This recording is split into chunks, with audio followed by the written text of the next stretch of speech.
when we heard the guy from Employment Security, that was a space cadet, because I'm sure nobody was able to follow those numbers.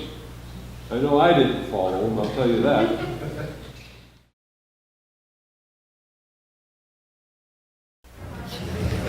Thank you very much, Mr. Chairman, members of the committee. For the record, Dan Feltus, Senate District 15, honored to represent Concord, Hopkinton, Henniker, Warner, Kennecook in the State Senate. And it's an honor to be here to present for your consideration Senate Bill 1 relative to paid family and medical leave insurance. This is an issue that's been worked on for decades. It's had study after study after study, including actuarial studies, to support this piece of legislation. If we're serious about combating the opioid public health epidemic, if we're serious about attracting and retaining the workforce of tomorrow, if we're serious about dealing with our caregiving crisis in New Hampshire, it's time to finally pass paid family and medical leave insurance. Combating the opioid epidemic. One of the #1 reasons, Mr. Chairman, members of the committee, that people do not get into intensive inpatient care is because they're worried about their family's economic security. They have no temporary wage replacement insurance to defray the cost of getting into an intensive inpatient, sometimes 30-day treatment program. That's not good for them, that's not good for their employer, that's not good for our economy. In terms of attracting and retaining the workforce of tomorrow, working families are making decisions about where they want to move to. Some cases they're choosing between Massachusetts and New Hampshire, and they've seen that Republican Governor Charlie Baker has gone forward with paid family and medical leave insurance, and that New Hampshire has not. And they see that when they want to start their family, to have some time to be able to spend with a new child without risking their family's entire economic security, and they're making decisions upon where to live and where to move to based on paid family and medical leave insurance. This is a workforce development bill. Our caregiving crisis, Mr. Chairman. We talk about caring for a parent or a grandparent, or God forbid a spouse who may be in hospice. Having an ability to have temporary wage replacement insurance so you don't have to choose between work and family in that situation is so critical. And there are people behind you, Mr. Chairman, who will provide studies about the hours and the economic benefit of caregiving on a volunteer basis. People who are already doing that across the state, working families, making the tough decisions whether or not to spend time at work or family. We value both work and family, and we should value the proposition we don't have to choose between the two if at all possible. And it's not just caregiving for seniors. It's caregiving for our children. In some cases, caregiving for children with disabilities, and in some cases, severe and pervasive disabilities, where you have to take time to be with your kid, to take your child to medical appointments, in some cases, prolonged periods of time, to be there with your child. And it's about the worker, him or herself. Not just in terms of getting necessary and needed opioid treatment to get well and to help workers, our workforce, our businesses, and our economy. It's also about the person who gets struck down with cancer, needs to take time away from work for cancer treatments. How can you do that if you're struggling to get by, Mr. Chairman, with no temporary wage replacement insurance? You can't. Now it's time to change that by finally passing paid family and medical leave insurance. I believe we can get this done. I know, Mr. Chairman, I know that people are interested in doing this. And this bill reflects the input of many folks in the business community. It reflects the input of Democrats and Republicans, including Governor Sununu. It reflects a wide array of input. And so let me just walk through some of the key provisions of the bill. This provides for 12 weeks of paid family and medical leave insurance within any given calendar period. no more than 12, for qualifying conditions, many of which I just talked about.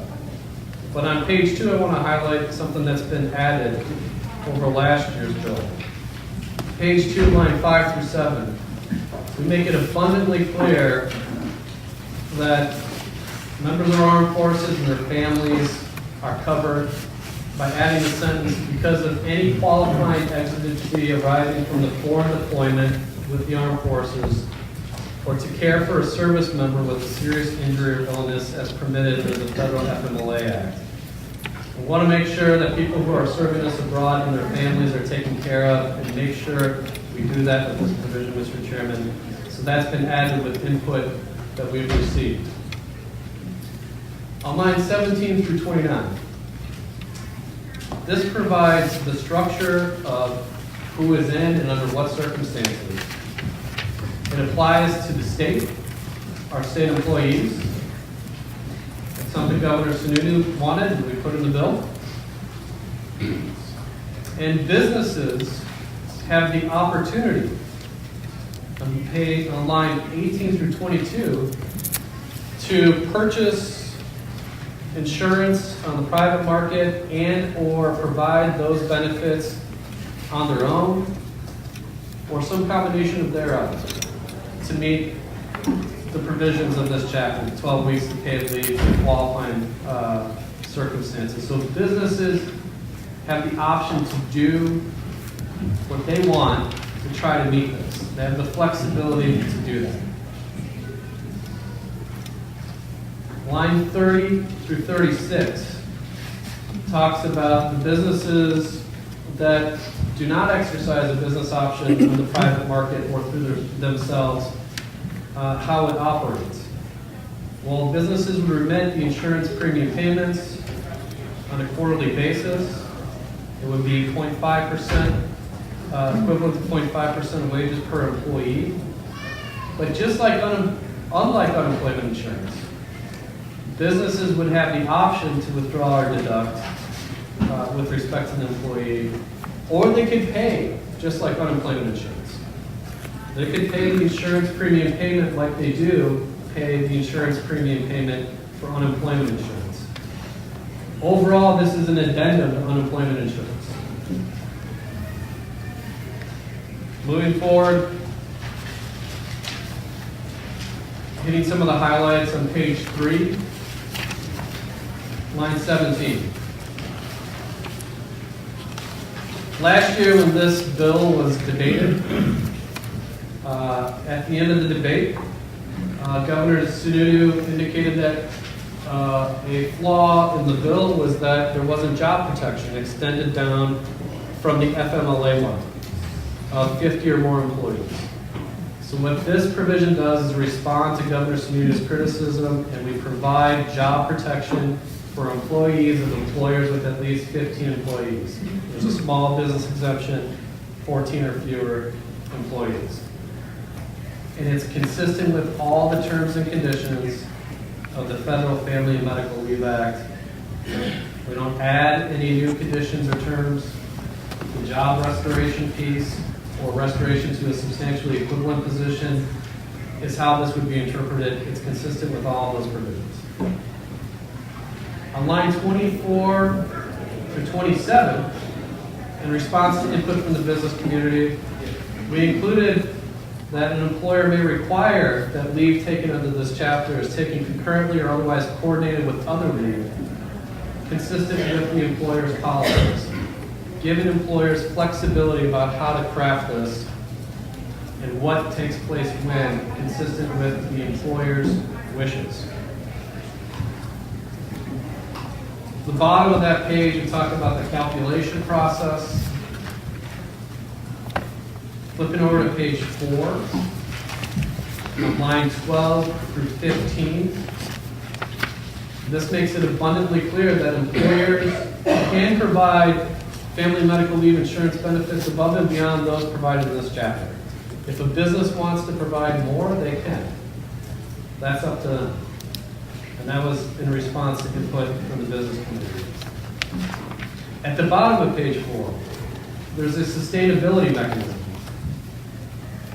This allows for adjustments in future calendar quarters based on solvency and actuarial projections, either to the benefits, the allowable length of leave, the premiums, or some combination thereof. What we heard during the debate last time was there's no mechanism. I think Senator Reagan may raise that issue. We heard that input, and we've crafted a mechanism in the bill to respond to that input. Flipping forward to page 5. Line 3 through 10. This requires the public, an additional requirement of a public-private partnership to go out to bid for third-party administration of the benefits claims, payments, and appeals, provided that a third-party administrator who submits a bid can demonstrate that they can comply with the provisions of the chapter and do it at less cost than the state.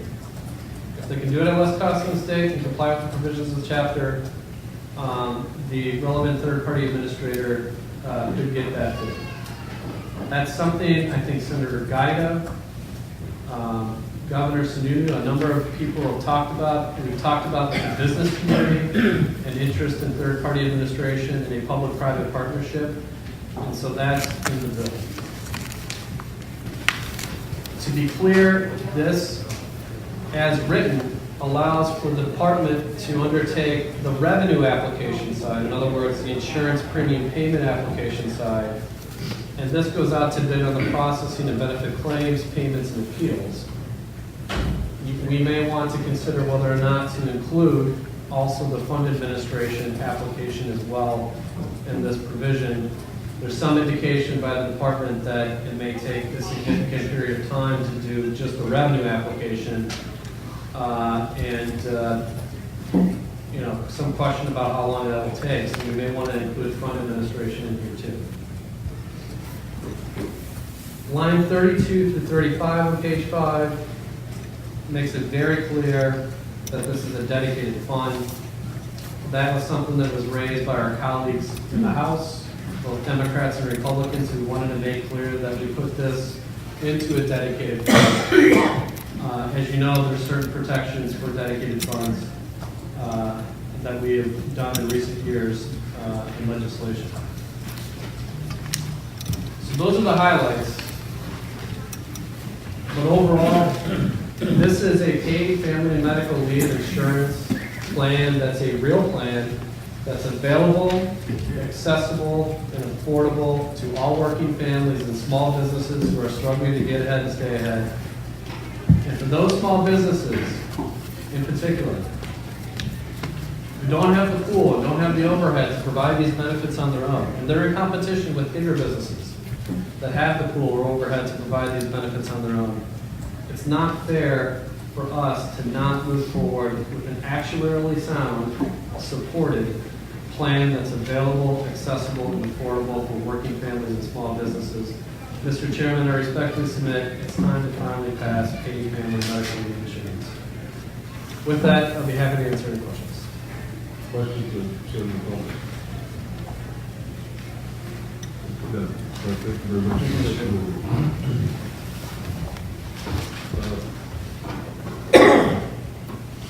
The other sponsor, I'm saying that is Senator Field Clark. Is she here?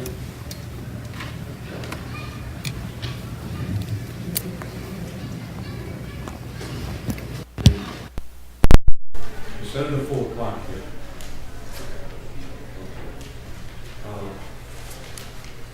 Those were the only two sponsors that signed up to testify on the bill. Senator Morse wishes to testify. We're giving the minority the courtesy of speaking, and we'll recess until he arrives. Where is he, Doc? There he is. Senator Morse.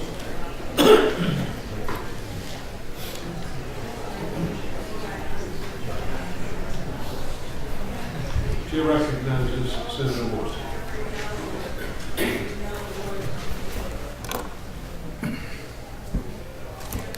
Thank you, Mr. Chairman. Good to see you back. Members of the committee, for the record, I am Senator Chuck Morse. I represent Senate District 22, which includes the towns of Salem, Atkinson, Plastow, and Pelham. Mr. Chairman, as you know, we have worked together in the past on bipartisan legislation for health care. We saw the need to address $429 million in uncompensated care in New Hampshire. We worked together on a bipartisan basis with yourselves, Senator Gilmore, Senator Larson, to solve the problem. I am opposed to Senate Bill 1 as written because there is no bipartisan understanding of the relationship between employees and employers. It's an income tax, plain and simple. Page 2, line 35, right there in black and white. This tax would become the state's 6th largest and would be on income. We have no idea if these funds raised will be enough to fund the program. It gives the Commissioner of Employment Security authority to raise and lower tax rates without coming back to the legislature, unlike the Unemployment Trust Fund, which has clear guidelines for action, giving the program consistency and predictability. The state employees who work right here in this building, even the newest, get 40 days combined leave in their first year. Rather than a complex and expensive state-run program, they address long-term medical issues with a sick pool. Since I've served in here, I've seen it at least twice be used in the last 5 years. This bill attempts to do the same, but with an extraordinary cost. I believe many businesses handle it just like the employees in this building did. Many small business owners work with their employees to make sure they can not only attend to personal or family illnesses, but to get to a parent-teacher conference, to Little League games, to recitals, to take care of their sick relatives, whether it's 12 weeks or not. These decisions that are made between employers and employees never get weighed on a scale anywhere, but they happen every day. This bill ignores the realities of what a workforce wants. If given the choice, some employees might want their money to go towards saving for their child's education. Others may want it for more robust health insurance plans or higher contributions to retirement accounts or a child care assistance plan, or to keep it in their paycheck. Passing this bill denies workers that choice. Why must government interfere and tell employers, this is the benefit you will offer? That is not a choice. Why must the government tell workers, this is the benefit you must pay for? That is not a choice. This bill will force employers to put off salary increases and other benefit increases for the sake of this program. 90% of the businesses in New Hampshire employ 50 or less employees. They are the ones least able to comply with the bill financially and legally. The bill tells business women and men, you don't know how to run your business, so we're going to tell you how to do it. The bill tells workers, you don't know what you want for benefits, so we're going to tell you how to do it. This one-size-fits-all plan doesn't work. In 1993, with the passage of the FMLA, the Congress realized the value of small businesses by exempting those under 50 employees. If this program is as inexpensive and harmless as the supporters claim it to be, there would be no exemption for businesses of 15 or less. It was remarkable. During the hearings in Washington, when FMLA was first passed, it said, this legislation recognizes that imposing a family and medical leave policy on small firms may not be practical. Moreover, by exempting businesses that employ fewer than 50 employers, this bill avoids placing an undue burden on small enterprises. I have a few more comments. These were all from Democrat legislators in the Senate and the House in Washington. This legislation acknowledged some important limitations, however. Recognize that small businesses do not have the flexibility that larger business companies have. This bill exempts businesses with fewer than 50 employees. This bill is pro-family, but is not anti-business. You know, the late President Bush remarked, "My administration is strongly committed to policies that recognize that the relationship between work and family must be complementary and not one that involves conflict. If these policies are to meet the diverse needs of our nation, they must be carefully, flexibly, and sensitively crafted workplace by the employers and the employees." Senate Bill 1 creates a mandate and infringes on the relationship between employees and employers, and I firmly oppose the legislation. Thank you, Mr. Chairman. I'll go back to comments. Any questions for Senator Morse? Thank you, Senator Morse. I think Senator Paul Clark is right.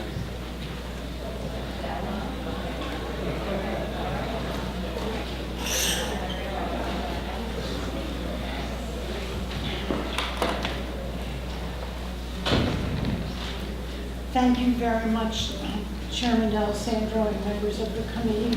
For the record, I'm Senator Martha Fuller Park. I represent District 9, which is the city of Portsmouth, and 6 surrounding inland seacoast communities. I appear before you today in support of Senate Bill 1. And in listening to the previous testimony, I would like to point out that one of the great strengths of this family and medical leave insurance program is to make sure that those individuals in our state who need this support the most are going to be able to get it.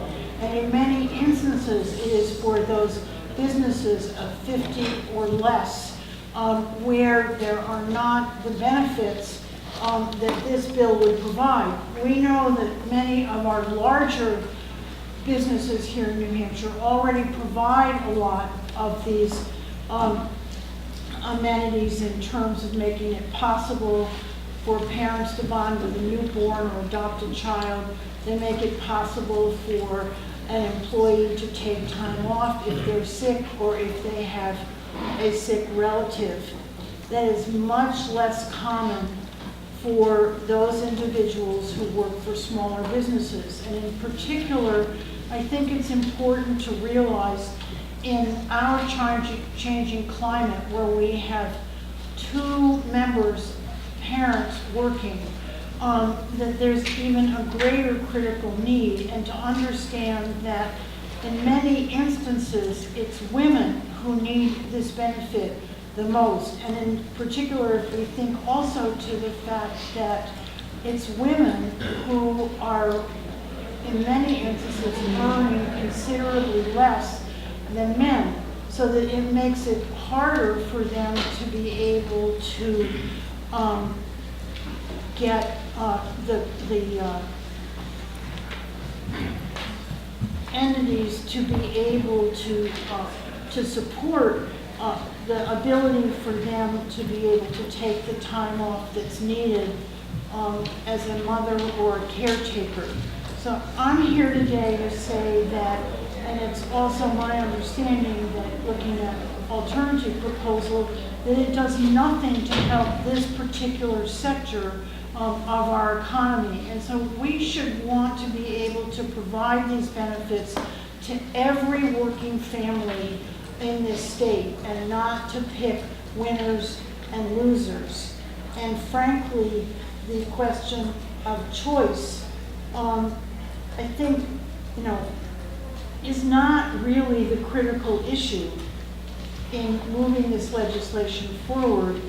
The issue is, what do we need to provide so that we can keep families in the workplace, that we can keep young people coming here to New Hampshire to work, and that we should be joining the other states across the country that have either passed this type of legislation or in the process of passing it. And it's not just large states. One of the very first places to implement this kind of program was in Rhode Island. And we have met often with those experts from Rhode Island to have them help us craft our bill. And we know last year when we tried to bring this legislation forward, the criticism was that you couldn't, with an opt-in, or an opt-out, you couldn't assure that there was a stable source of revenue that would be available to anyone who needed access to this insurance plan. And the other thing is, I think that we need to think about how does insurance work? Insurance works by the larger the pool, the greater effectiveness it has and the greater stability it has. So this bill for this year has been revised to address that issue of instability and to make it clear that this is a program that's available to everyone regardless of the type of job that they may hold. So I would just urge you to move this legislation forward, and thank you very much for the opportunity to testify today. Thank you, Senator Bolton. Any questions for Senator Bolton? Thank you. Ian Grassi.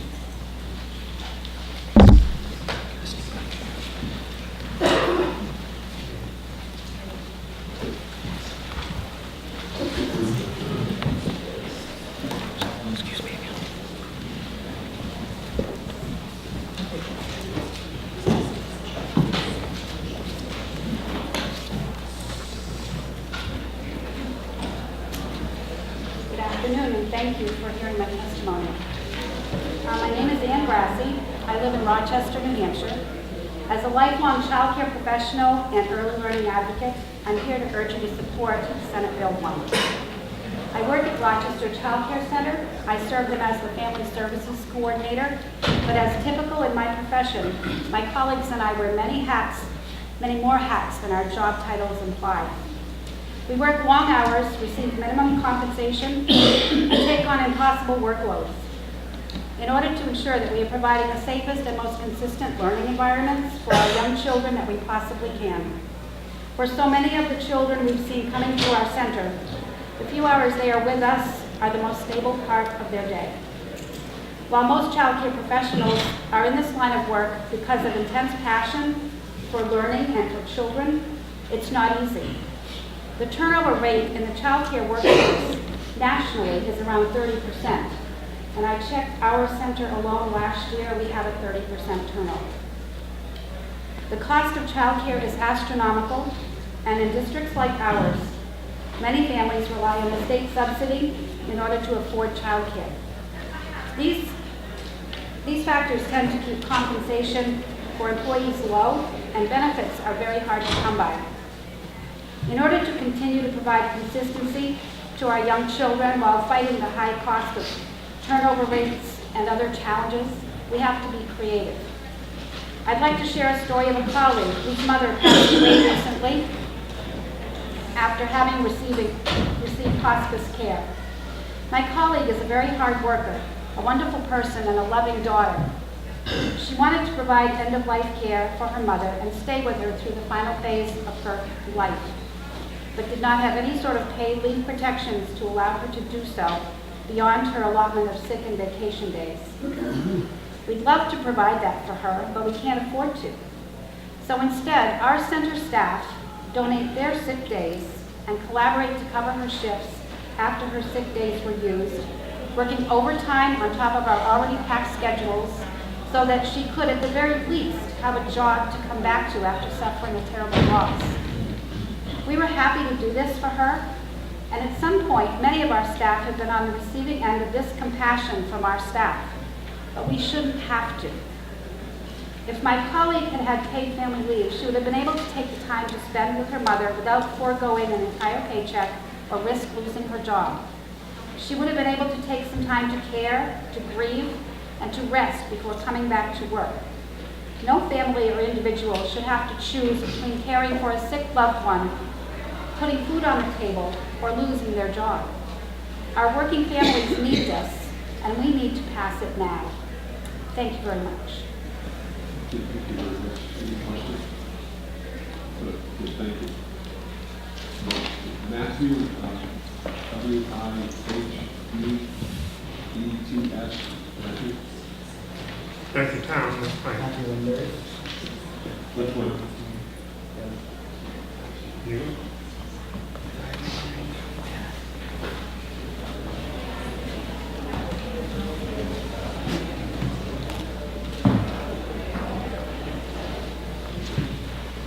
I want to thank you for the opportunity to speak in front of you today. My name is Matthew Winders, and I live in Rochester, New Hampshire, where I'm a student at Spalding High School. I am here to ask you to vote yes on Senate Bill 1. This bill will not just help current Granite Staters, but it will make our state more attractive to our young people looking to settle down and stay in our workforce.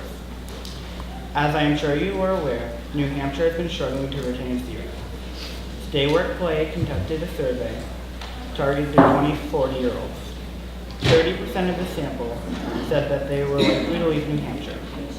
If New Hampshire passes this bill, we will be following the lead of several other states. This includes our neighbors to the south in Massachusetts. If New Hampshire fails to implement practical choices for young people and young families, then we will not attract or retain our talented young people we need for the future of New Hampshire's workforce. When I was 9, my grandmother was very sick. My mom had to take care of her. As a public school teacher, my mother would go over to my grandmother's house after work and even sometimes before work. My grand's wishes were to remain in her home, a difficult task for any family to accomplish. Because of the time my mom spent with my gram and her work my time was very limited with her. She was always really tired after a long day of work and tending to my grandmother. If my mom was able to take time off of work and get paid for it, it would have made our lives a lot easier, and she would have been able to spend more time with me. The time that I was not able to spend with my mom is time I'll never be able to get back. My generation is not staying in New Hampshire because we can go to other states which have policies in place that make it easier for young people to start their lives. If Senate Bill 1 is passed, then it will give my generation more incentive to stay in New Hampshire. Again, thank you so much for your time. Thank you, Mr. Woody. Questions? Thank you for your testimony. Thank you. Gary Abbott.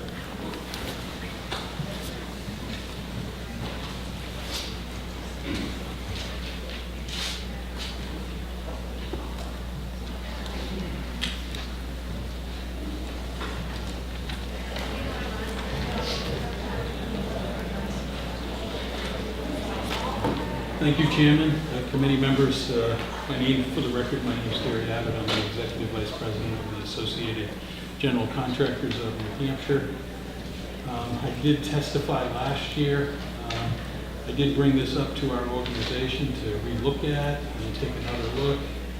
The problem is I ended up with very similar results as I did last year. And let me tell you that the construction industry, they definitely understand this issue a lot more than most people, because most of those firms are 50 plus, and they have the federal program of the Family and Medical Leave. So first I want to tell you some of the differences that came up that they'd like to see in the legislation. Under the federal Family Medical Leave, if spouses work for the same company, the number of weeks is limited like to 12 weeks a year for the two. So there can't be, and that's a protection for the companies not to lose so many employees under certain conditions. So that clearly is something that is not in this bill, that is different than the federal regulation, besides that this one pays. It is something that came up as a concern, because most employers look at this bill, that they want to protect their workers, but they also want to make sure they have the workforce, that suddenly a lot of employees needed this leave, how would they operate? And that's clearly how companies look.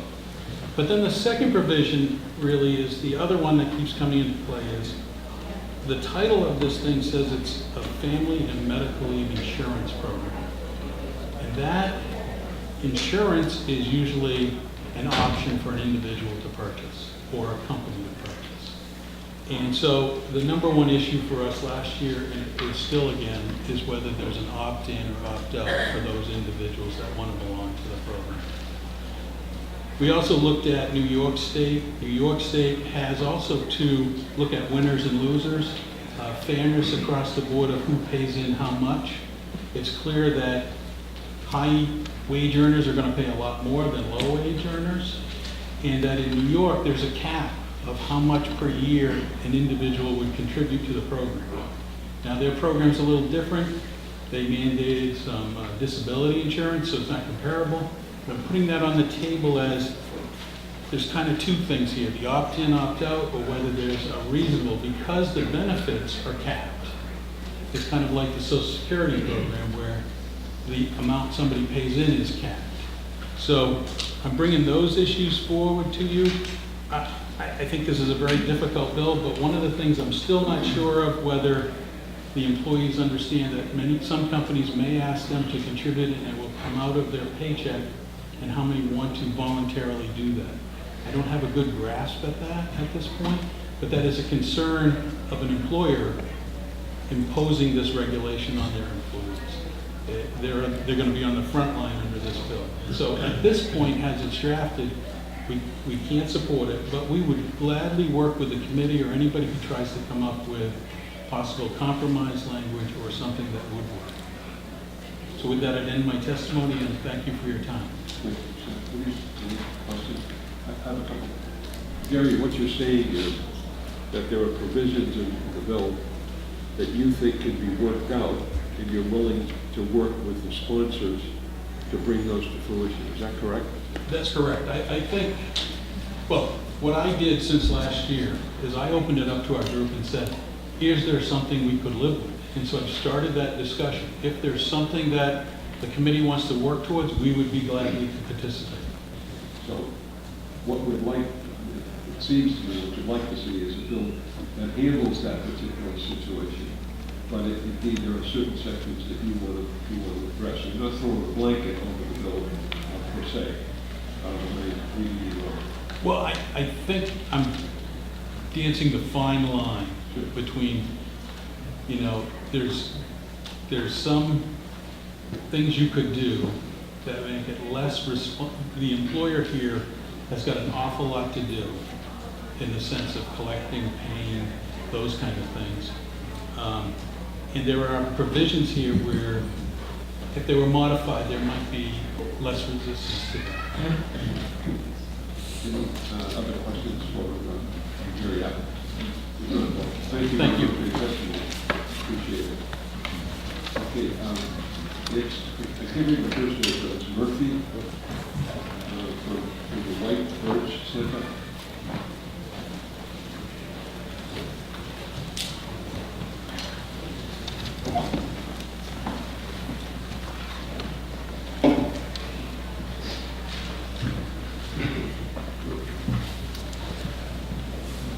Thank you, Mr. Chairman.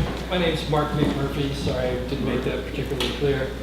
I'm with White Birch Center in Henniker, New Hampshire.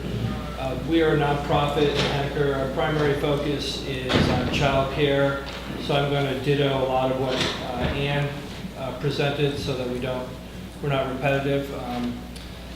The one thing I'll add to her testimony is that child care employs a lot of young women who are just starting in their careers, in their work life. They don't have a lot of money saved up, and it's also the time when they're starting families. And I've lost several employees just to the fact that they've become pregnant or gotten married and started a family, and now they really have to make some very difficult choices because they do get the time off, but they have no income. And so in today's competitive environment for labor, they'll find other jobs that pay more and we'll lose them. Likewise, the people that we serve, the families, they tend to be young. They don't have a lot of money in the bank. And the way child care works is if you have a child in child care and you have another baby, then just because you're home for 3 months doesn't mean you can really take your other child home for the 3 months, because a lot of child care, we have to keep the enrollment as high as we can. So if we have an opening because somebody withdrew their child for 3 months and we invited another family in, we can't then say to that family, well, now you're out because this other family wants to get back in. So they typically have to keep their child enrolled in child care, and it becomes very difficult. And the third big impact there is to the center itself. Last year, White Birch wrote off $50,000 in bad debt. It's fairly common in childcare that families, if anything comes up whatsoever, a sick family member or loss of a job, it just puts a huge strain on the family, and we end up having to absorb that. So this one piece of legislation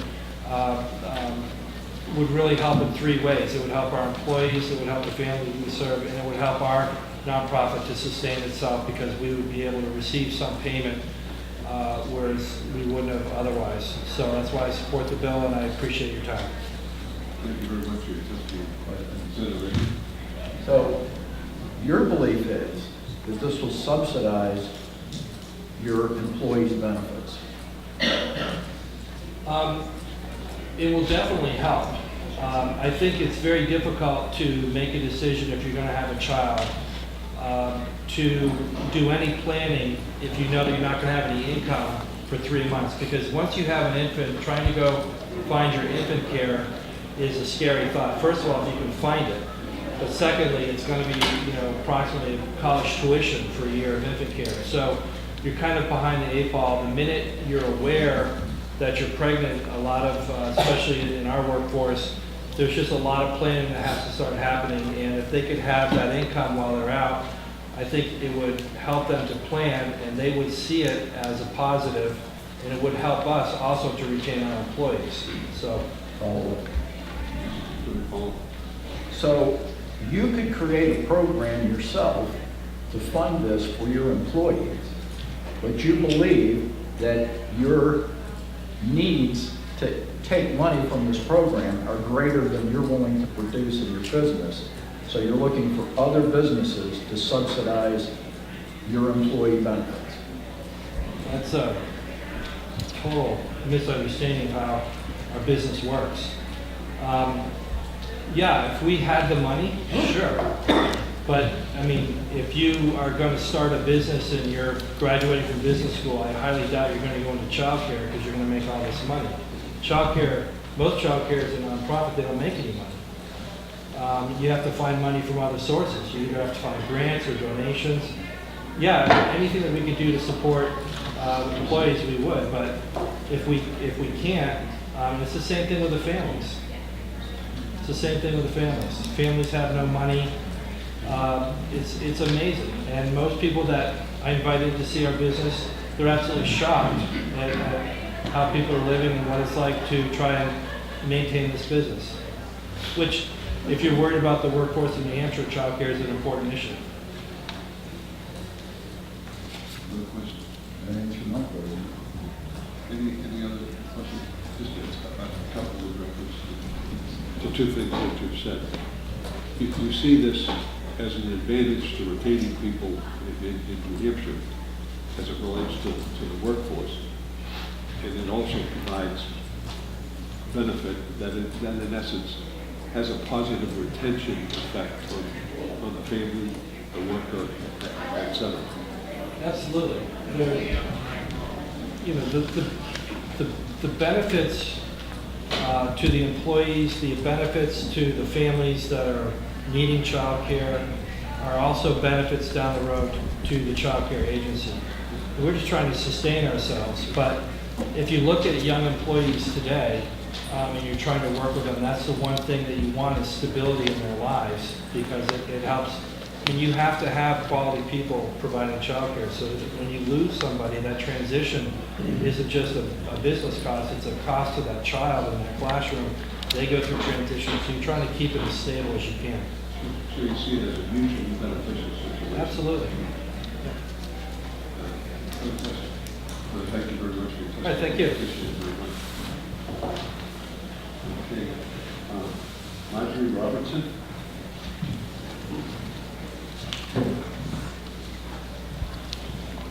Good afternoon, Senators. Do you mind if I stand? I'm a lawyer by training, and if I sit, I will fall asleep. Right away, so. dangerous. Yeah. I'm Marjorie Robertson. I'm here from a company called Sun Life Financial, and we are a group disability benefits insurer. So it's our business to provide the very benefits that are going to be in this law. We provide income replacement for people who can't work because of their own medical condition. And since 2018, when New York went live with its paid family leave insurance, we provide insured benefits for employees who need to be out of work to care for family members. I am so proud that our company sent me here to support this law and to speak in favor of these benefits. We think that they are hugely important to society for so many reasons, including the income crisis that faces dual income families when they lose the income, the need for children to be cared for in the first year of their life. I also want to say that people have talked a lot about, well, why can't we just do it voluntarily? Why can't private companies just do it? And that's actually music to our ears, that we would like every company to do it. Not every company does it. There are lots of leaders out there that are doing it more and more. I think it's one of the reasons it's getting a lot of attention, is you have a lot of companies now offering fully paid parental leave benefits to their employees. But not every employer can do it. Smaller employers in particular have a hard time. The beauty of requiring every employee in the state to do it is you will create a financially successful program. If you only allow certain employees to opt in, you run the risk it's going to be the ones who really need the program, so the cost is going to go up. You need, as with any insurance product, and I am not an actuary, to distribute the risk among a variety of people. I will tell you that I believe 2019 is the year of paid family and medical leave. You are going to see these laws adopted, and I predict at least 10 states. I follow every single state in the country, and there have been 25 states that have introduced legislation in 2019 alone. New Hampshire is at particular risk because it will be an island without this benefit. Massachusetts has it, New York has it, Rhode Island has it, Maine is going to get it, and Vermont is probably not far behind. We really support this bill because we think that it creates a great public-private partnership. We love the fact that it gives employers who are willing to provide the minimum requirement the option to opt out, because there are many employers out there who, if given the opportunity, will be more generous. And we think it's important that so that this area of our society doesn't stagnate. If you don't allow employers to opt out, everybody will provide the minimum. But you won't have the leaders out there creating better benefits for employees all the time. The private mechanism works. It's one of the great things about our country, but you do need the baseline statutory minimum to take care particularly of those lower income employees who work for smaller or non-profit businesses. So that's it. I am quite passionate, as you can tell, about paid family and medical leave, and I'm really happy to work for a company that is equally supportive. Thank you very much for your testimony. Any questions? So, Counselor, can you give us an example of a state where this has been successful over some number of years? Yes, so California, Rhode Island, New Jersey, and New York all have these benefits. Hawaii also has the medical benefits. They don't yet have the family leave, but they actually passed a law last year that they will have the family leave by the end of 2019. The programs in California, Rhode Island, New Jersey, and New York have all been very solvent. 3 of those states allow that private opt-out, and so you have a lot of employers in those states actually offering enhanced benefits. There was a lot of gloom and doom, I think, when the 3 states, California, New Jersey, and New York, and I think even Rhode Island, have had the medical benefits since the 1940s.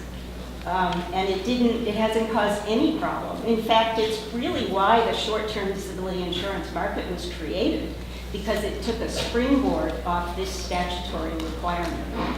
So these states are able to do it successfully. Another thing that is helpful to employers is that, as in many other states, it's the employees who pay out of a premium deducted from their paycheck. So it is not going to be a direct cost to the employers. There is a trend in legislation to split that burden 50-50 between employee and employer.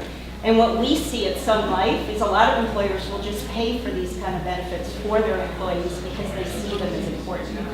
But all of the programs in those states are solvent. I'm not aware of any state that is having financial issues with it. So are you aware of any state that models on this that's been successful for some number of years? Yes, California, New Jersey, New York, Rhode Island. So they parallel this legislation? It's not exactly the same, but it's very similar. It's in each of the states. One of the reasons some people would like to see a federal solution is that each of the states has their own sort of twist they put on the law, so it makes it challenging. But they're basically the same. They basically are the same thing. Does that help? No? Sorry, I'm trying. It's doing very well. All right. It's doing very well. Thank you. Senator Reagan, do you have further questions? Thank you. Can I follow this? Thank you. Thank you, Mr. Chairman. Okay. Thank you, Mark. Just one quick question. Sure. Suggestion that just doing state employees, 1.4% of the workforce, and then the marketplace will exist without doing anything else. Do you just- So that's the idea that the state employees would be required to participate and then other employees could opt in at the employee level? Yeah, completely voluntary across and optional across the board, opt-in across the board, other than state employees. Do you see that as providing accessible, affordable benefits across the board? No, and from an insurer's point of view, I can tell you a couple of my peers with me, I think they're panicking that you're saying that. Because the actuarial costs will be very hard to predict in price. The people who will opt in will be the people who need the leave, so you won't be spreading the risk at all. I also see that it doesn't solve where it's a crisis in this country. Lower income, dual income families need income replacement. And allowing it to be done voluntarily doesn't solve for the need. So, and there is no government backup. Social Security disability benefits don't kick in until it's a long-term condition. There is no government protection for that short-term period when you're out of work. Thank you. Just one, Sure. All right, I'm like running away. in the states that you have iterated, have free leave in place, sometimes the state employees are in a contractual relationship, and that contractual relationship, it lasts for a year, 2 years. Has the family leave been incorporated in this contractual relationship between the state, Yes. because that's the largest corpus of Yes. employees? So in terms of a collective bargaining Yes. agreement, is everything there? So Yes. in the new states that have adopted the law, for those in California, it's been around since the 40s, so it hasn't been an issue. But in Massachusetts and Washington, they make special provision for if you have a collective bargaining agreement, they give plenty of lead time before the law becomes applicable so that the unions can negotiate with the employers about how to do it. But ultimately, they do need to comply at a minimum. The beauty of many unions, in some ways, I know unions are hotly disputed, but they may actually negotiate those better benefits. So, okay. Thank you very much for your testimony. Thank you. Is it Clay? This one, would be the lowest grade.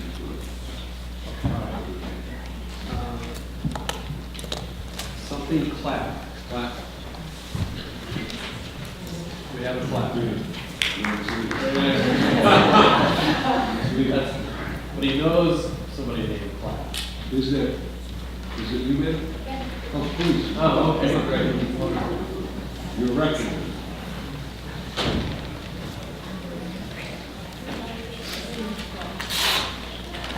Thank you for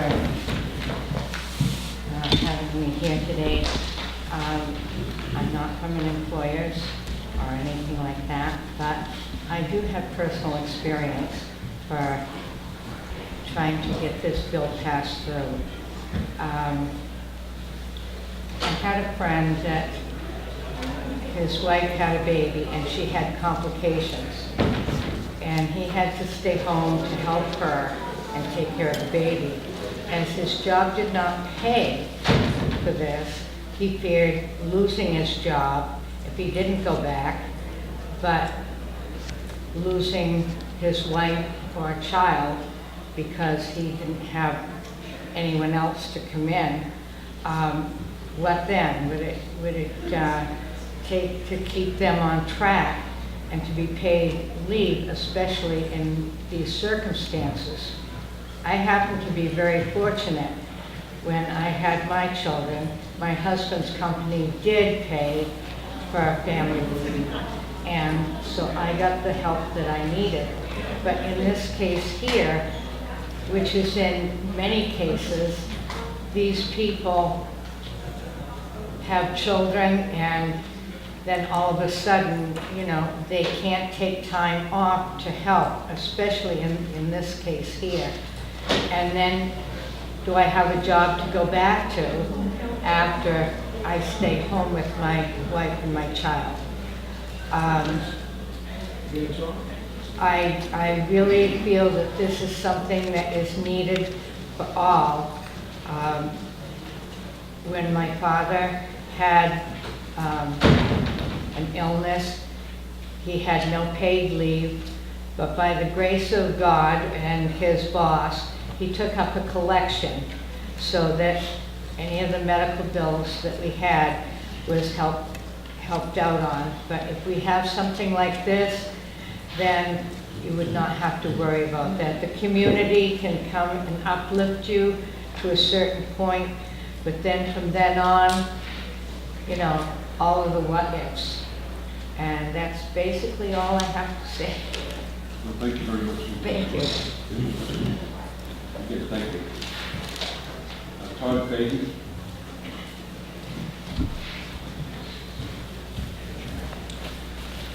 Good afternoon, Mr. Chairman, committee members.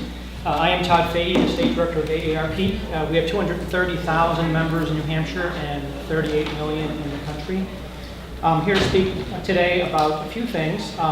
In any legislation, you really have three buckets to talk about. The first is the protections or what you're trying to accomplish in the legislation. The second, on a bill like this, is the funding mechanism. And the third is the class to be benefited. I'm only going to speak to the class to be benefited. And I'm going to do that in the context of the survey we just had in the field and took out of the field between November and December of 2018. And it was a survey of 1,200 people over 40 in New Hampshire. And we asked them their preferences on issues before the committee today. And so there's a few that I'd like to speak about and just highlight a few points. I also submitted written testimony for the benefit of the committee. And so here are some highlights. 7 in 10 residents over 40 who are current or former family caregivers have been employed at some point while providing care to their older parents, spouses, or other loved ones. 3 out of 4 of these caregivers, 3 out of 4, say that they've had to make at least one modification adjustment to their work schedule to provide care for their loved ones. No surprise.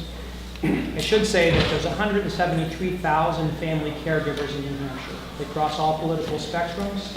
They care for the young, they care for the old, they care for the abled and the disabled. And they do it at a cost uncompensated of about $2.3 billion. Back to the survey, 74% of those surveyed had to either 1, modify their normal work schedule, 69%, or 2, take a leave of absence to provide care, 25%, or give up work entirely to provide the care they needed to, 20%, or go from full to part-time work to provide care, 15%. Again, not surprisingly, 67% of these people surveyed, again, 1,200 people over 40 in New Hampshire, reported feeling stressed trying to balance job and family. So, the majority of residents in New Hampshire over 40, they support this either strongly or somewhat, proposals to help working family caregivers care for their loved ones and continue to work. And in addition, over 8 in 10, 40-plus residents support ensuring that employers cannot fire employees for taking time off for family caregiving. And support is high across political parties. Republicans, 79%, Independents, 84%, Democrats, 86%. 7 in 10 support a requirement that employers provide some paid leave to employees that can be used for family caregiving purposes. And support is, likewise, high across political parties. Republicans, 65%, Independents, 78%, Democrats, 84%.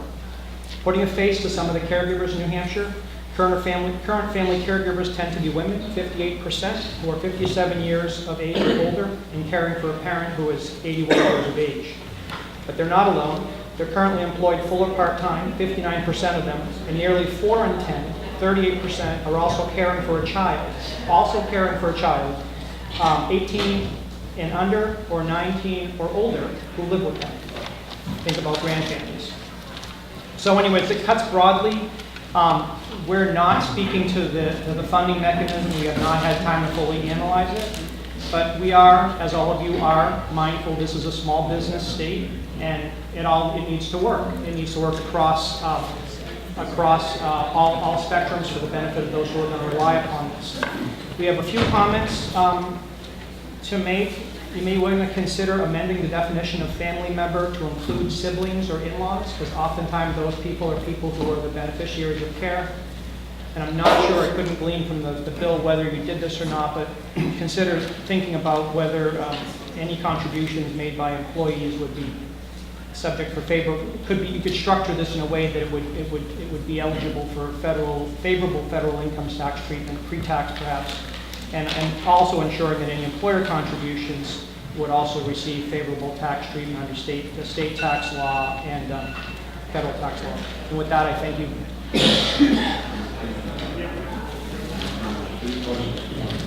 Thank you very much. Thank you. Celia, are you okay? Let me know. Heather Carroll.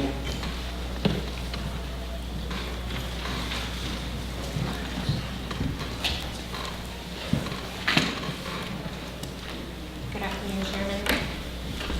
Committee members, my name is Heather Carroll, and I'm from the Alzheimer's Association, and I'm here today to testify in favor of Senate Bill 1.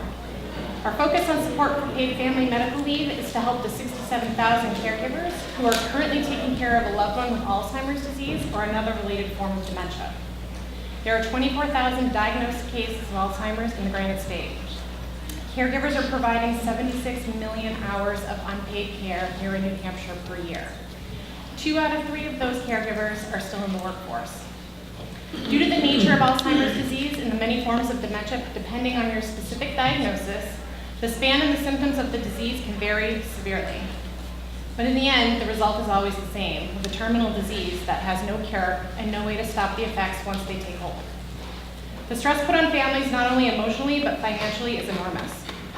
Caregiving takes many forms and has many faces. Due to the lack of trained direct care workers, many families have taken on the full-time caregiving roles on top of full-time employment and raising families. Oftentimes, a loved one with dementia can no longer live in home alone due to safety concerns, so they are welcomed into the homes of their adult children, or require supervision to remain in their own homes where their true quality of life is better. If paid family and medical leave were an option here in New Hampshire, we would lift that unbelievable stressor of having to choose. Choosing between early retirement from a well-paying job to care for a spouse with Lewy body dementia, choosing between being able to assist your dad who has Alzheimer's and has broken his hip and is on one-to-one supervision in a hospital, choosing to be able to help your mom in her transition from her home of 52 years into a new memory unit because she has wandered away from her home at night multiple times in the winter, choosing to feel safe and secure in your job because there are protections in place for when you need to care for your loved one with Alzheimer's. And if they fire you, because you are taking too much time off, you will lose your insurance. And the cost of your wife's Aricept will jump from $367 a month to over $600. And that is the only thing keeping her stable and out of a nursing home. Choosing to take some time to get your affairs in order because you have been diagnosed with frontal temporal dementia at 46, and you need to figure out the care for your wife and your 2 kids, 9 and 11 years old. In conclusion, I cannot emphasize on you enough the toll that Alzheimer's takes on a family.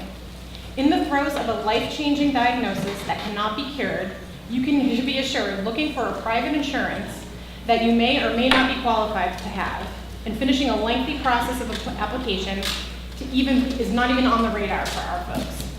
Often the first stages of dementia, or MCI, mild cognitive impairment, are an instant disqualifier for you. And most private or supplemental insurance carriers due to the massive expense of this disease. New Hampshire caregivers often forego their own health to provide for their loved ones. Could we, for once, not look to lift that weight? Having resources readily available through an employer who they trust would go a long way to make New Hampshire family-friendly throughout the age continuum and economically supportive of the workforce, no matter how old they are. Please support this bill, and in doing so, you are supporting your constituents who have dementia and their families. Thank you. Thank you very much. Any questions? I just have one. You mentioned it's just a lot longer than 12 weeks. Yes, but in certain transition periods, if you're moving someone to an assisted living, if you're moving someone into your home, having that time, even end-of-life care, is huge.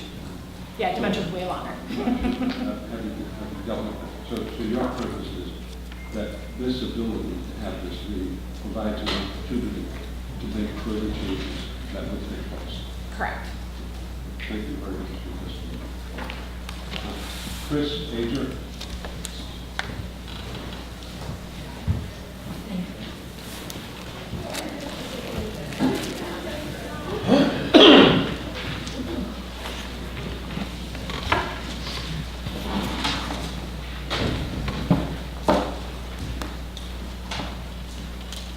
Thank you, Mr. Chairman and senators.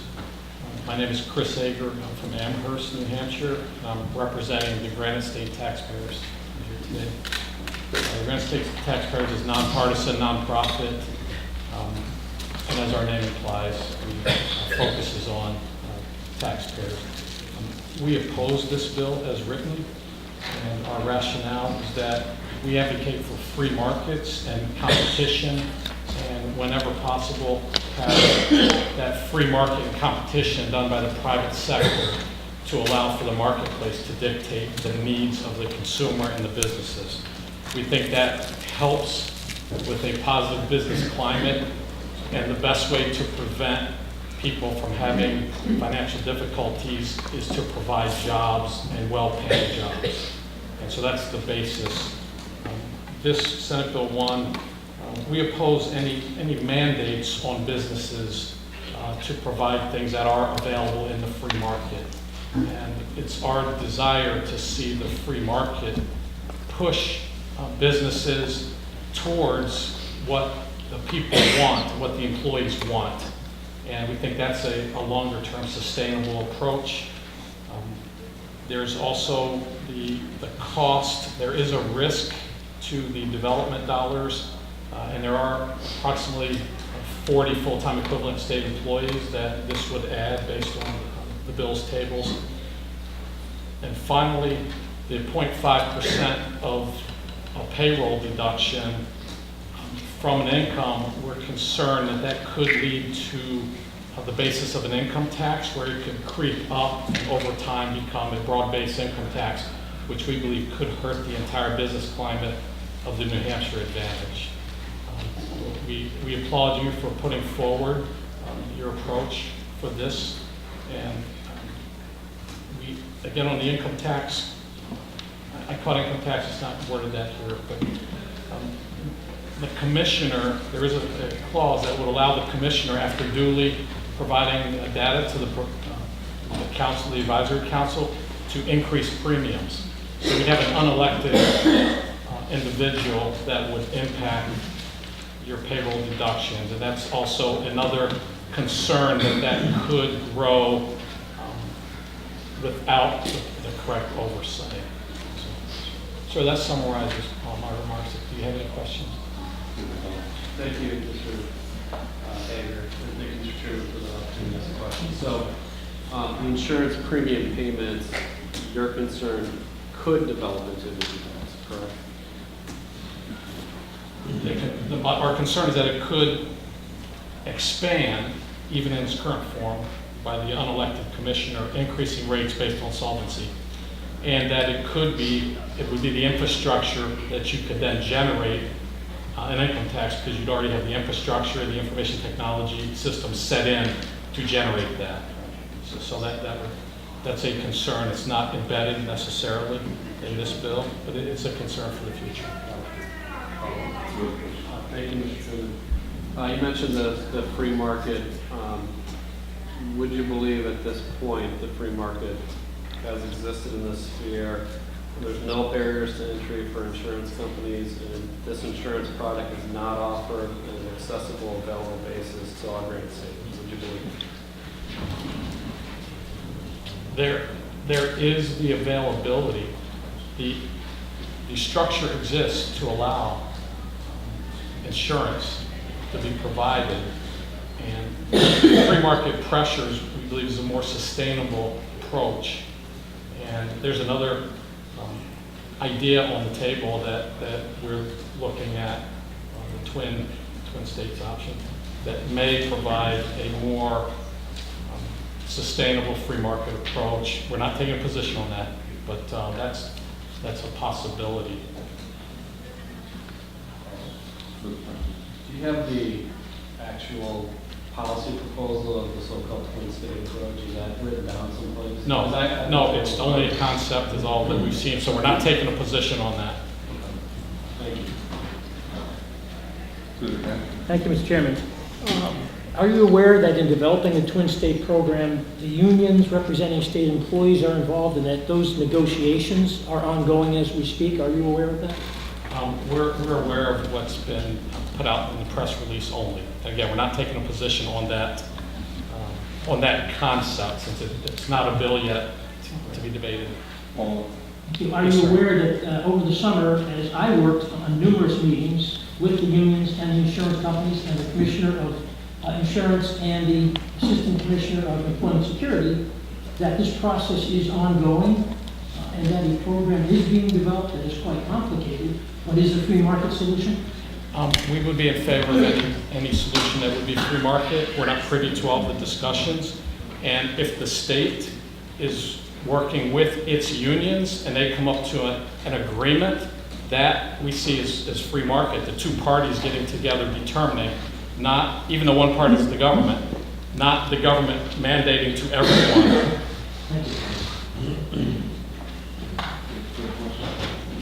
Senator Steiner. Okay. Chris, Dave, no? Sorry, Chris. Chris, M-A-I-D-N-E, I think it's A-L-M-E-A-L-T. The small business owner, CJM Construction. Is Chris here? Okay. All right, Cody Jacobson.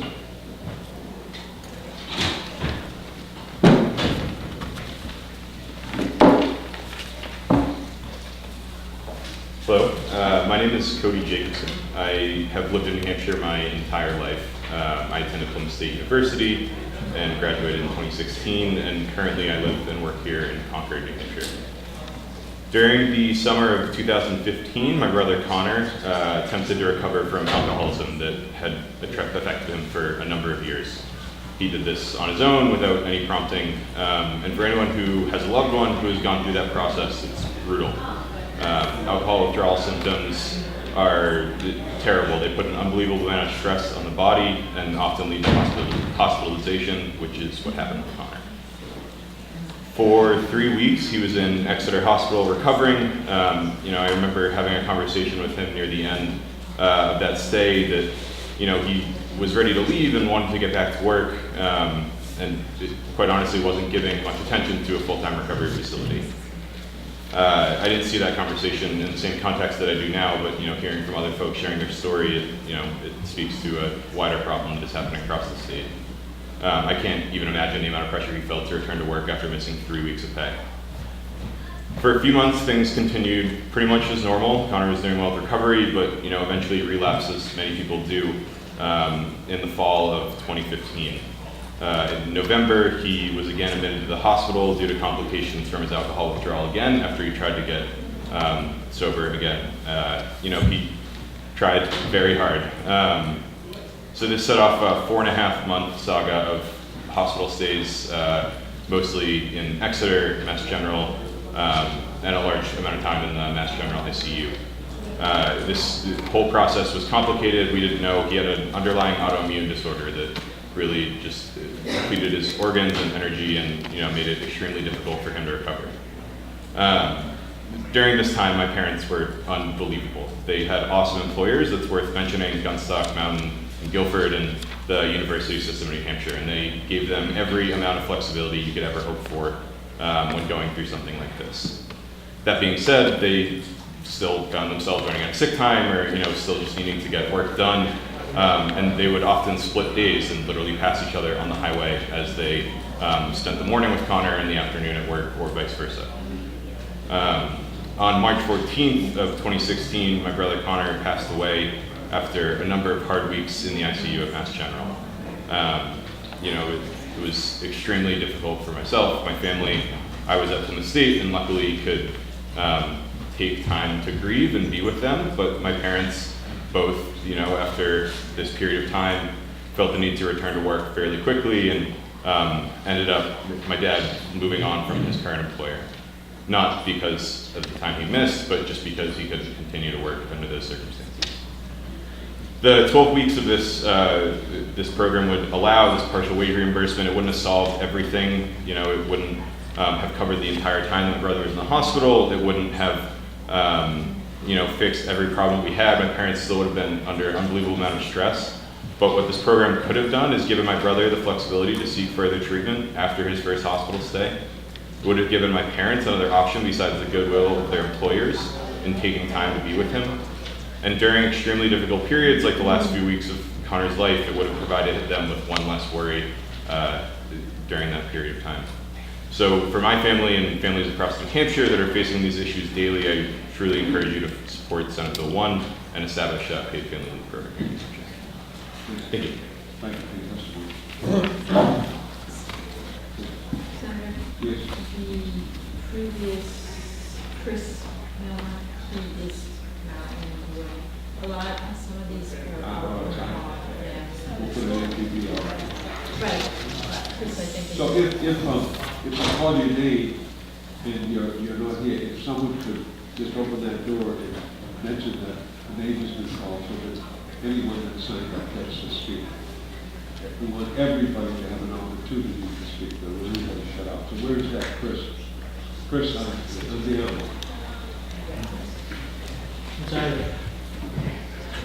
All right, Chris.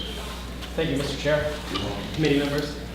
I'm here on behalf of myself. For the record, my name is Christopher Maidman.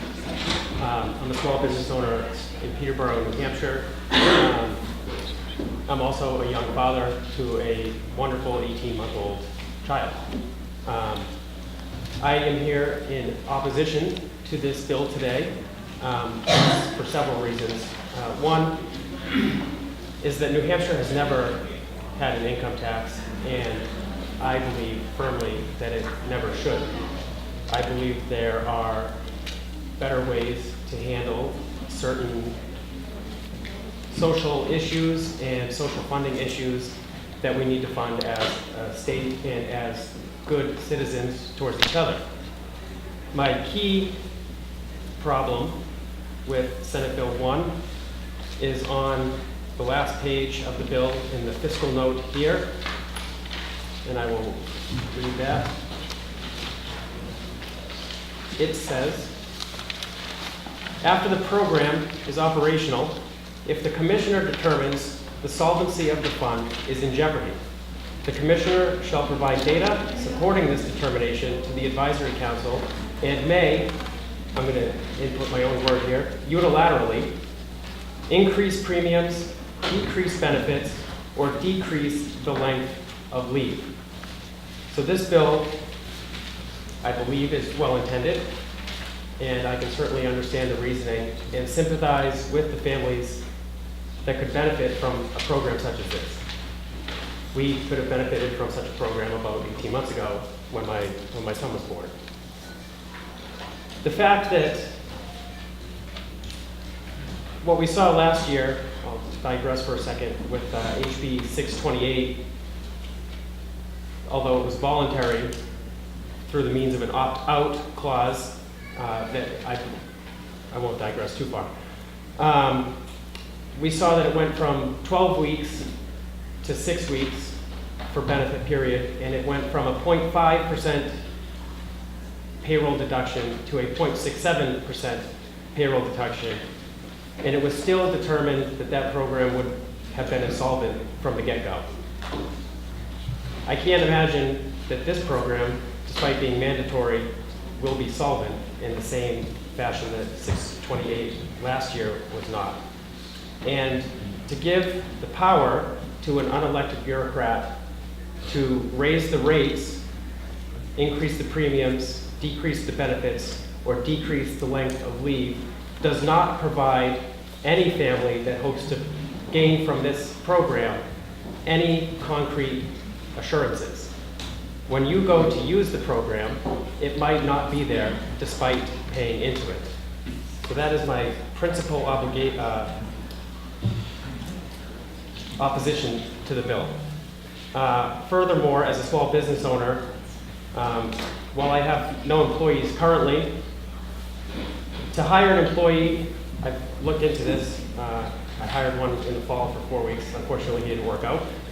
But I had to jump through several hoops to just do that, and, with the IRS, Department of Labor, Department of Employment and Security. I had to go get insurances. I had to get other insurances. I had to get more insurance on top of that.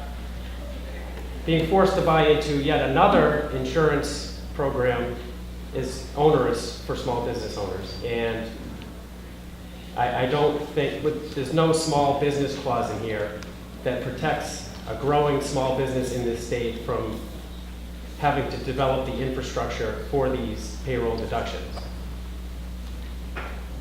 If there was a small business protection clause in the bill, I would feel differently about that aspect of it. And the last portion I strongly oppose is the only opt-out option provided in this bill is, as an employer, you would have to develop and provide an alternative program that gets approved by the Commissioner of Employment Security. There is no means for any employee in the state to opt out if they so choose. So that concludes all of my testimony. Thank you very much, Mr. Chair, committee. Thank you, President. First, one quick. Your objection is based on finances and the premise that it may not be financially viable. Is that correct? That's my primary opposition. But the concept of family leave is something to accept. The concept, I think, is wonderful, that we could provide as a citizenry for those of us in need. Mandating it, I don't believe, is the role of government, in my view. I know that there's plenty of people that disagree with that. But thank you for the question there, because the governor, as I'm sure you've already heard and will continue to hear, has developed a Twin State voluntary program in conjunction with Vermont that will be run by private insurance companies and will be entirely voluntary and solvent. And the risk is on them, not on the state of New Hampshire and its taxpayers. Thank you.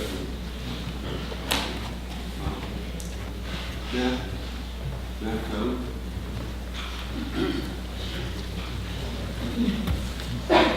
Thank you, Mr. Chairman.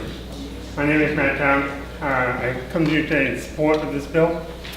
I come as a husband, as a parent, as a grandfather, as an independent consultant, has my own consultancy for the last almost 20 years.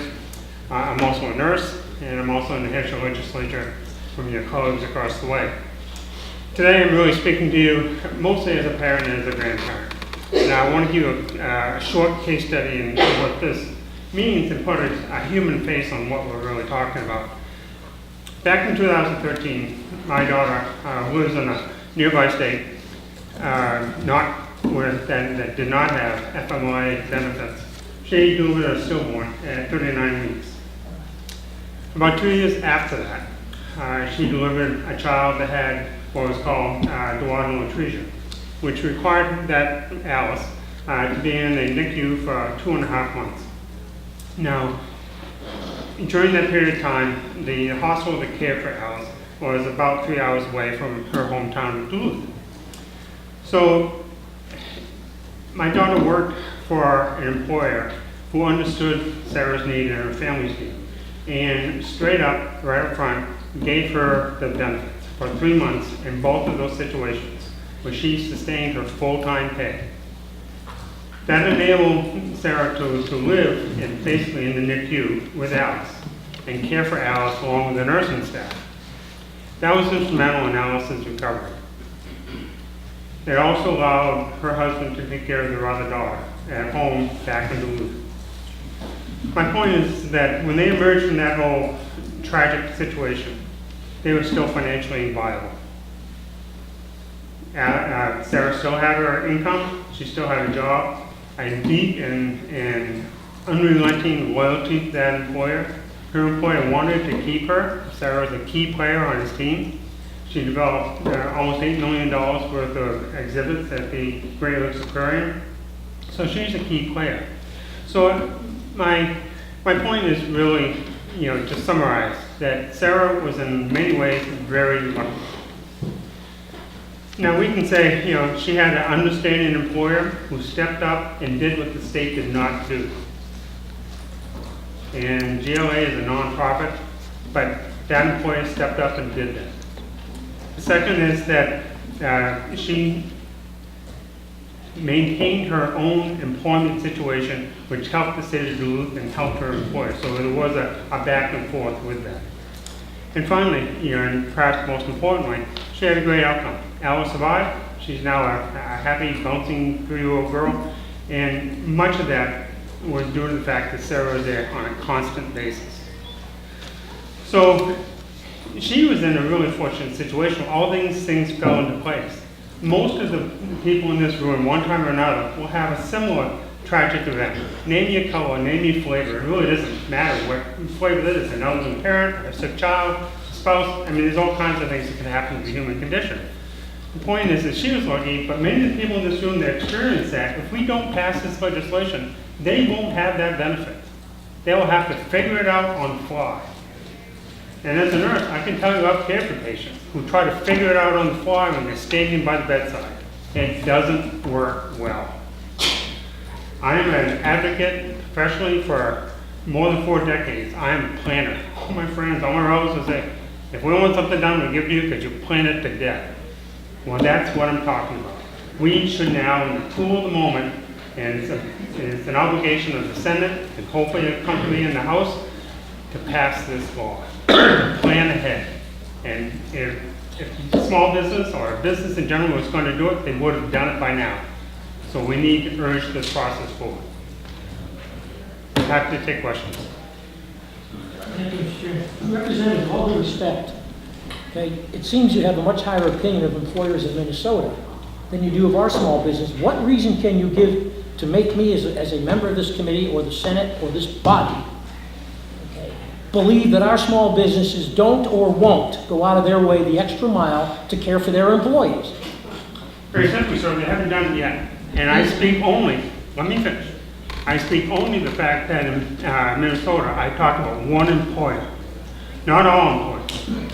Hers. Thank you. So you have no evidence. I have multiple constituents that are small businesses who have and do every single day go out of their way to make arrangements for people that are in life crises. Okay? To say that our businesses are heartless people because you want to benefit is disrespecting them, and I think giving unfair impetus to a bill that will bankrupt the state. And I would, may I respond to this? Well, not necessarily. Because with all due respect to my colleague, you didn't say that. So I think you talked about an individual situation that occurred at a particular time in a particular place. The Senate is very conscious of the good things that New Hampshire does. But I think to infer that you said something negative is not correct. Not correct. And that's not what we're here for. We're here to get testimony, good testimony, and good questions. Appreciate the good question. Appreciate the answer. So let's stay on track.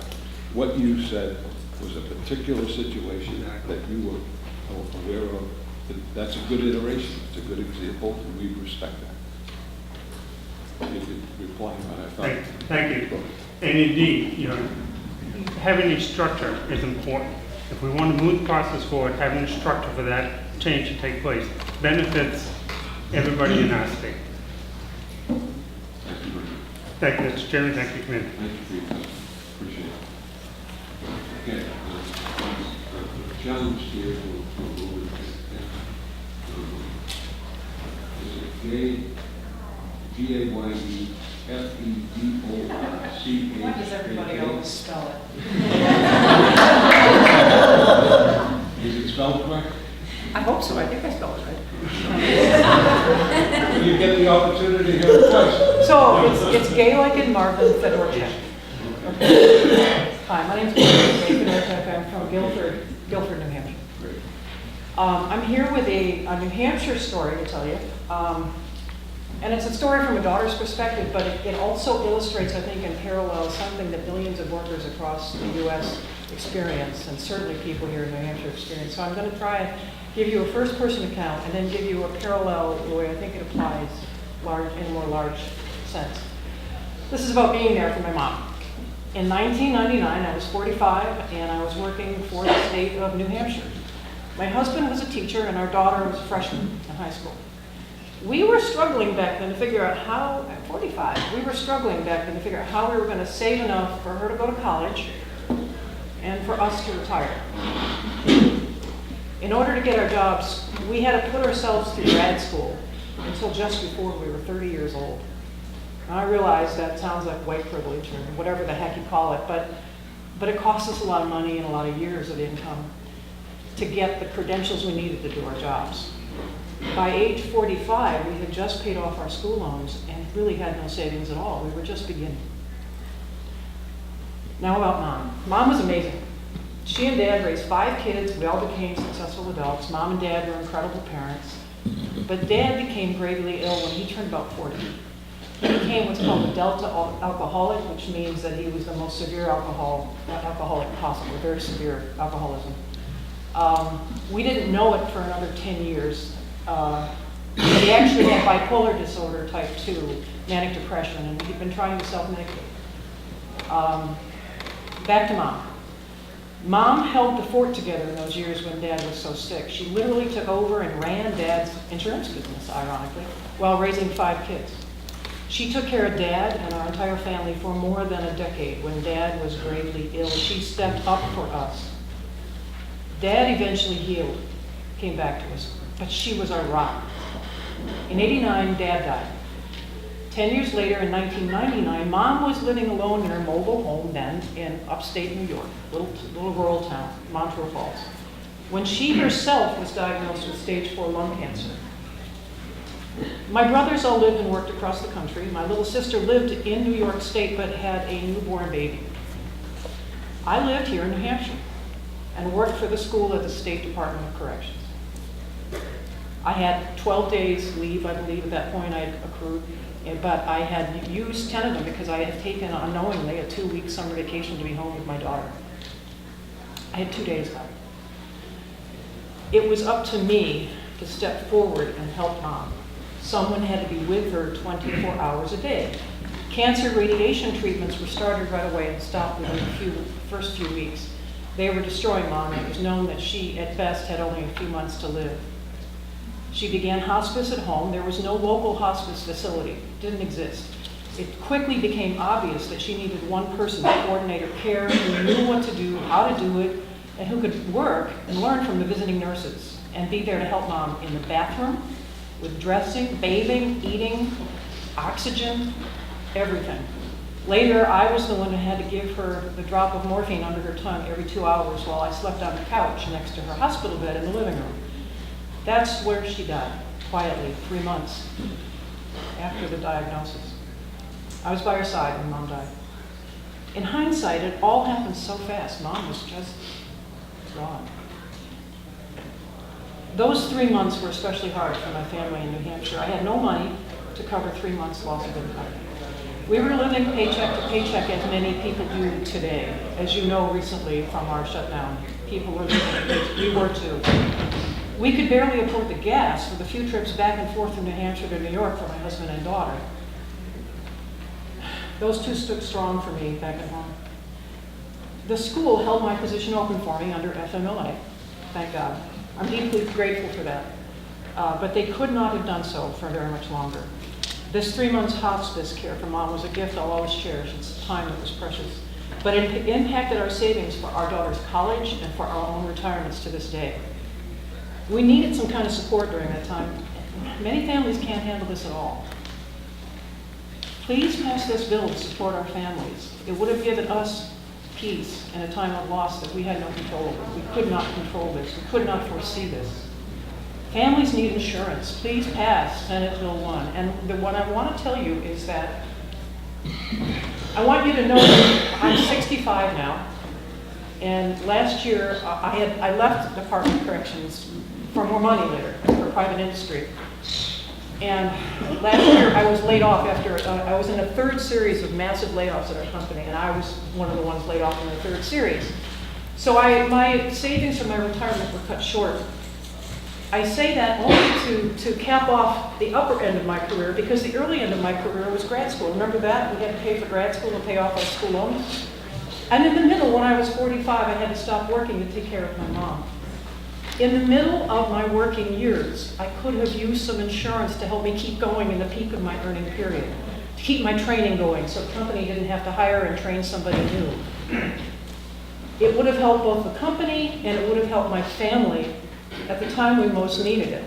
I read a study just last week, in fact, a very credible study, that showed that 55% of people 50 and older don't get to choose when they retire because they get laid off or otherwise stopped from working through no choice of their own. And over 60% have to leave because they themselves become sick or a family member becomes sick. Over 60% of us leave the workforce before we're ready, and we can't control how long we can save for retirement. What I'm telling you is, for the good of our economy, for the good of our workforce, we need something to protect our income while we are in our peak earning years. This insurance is very needed. I think every complaint that you've had here, every criticism of the bill can be addressed in the bill itself.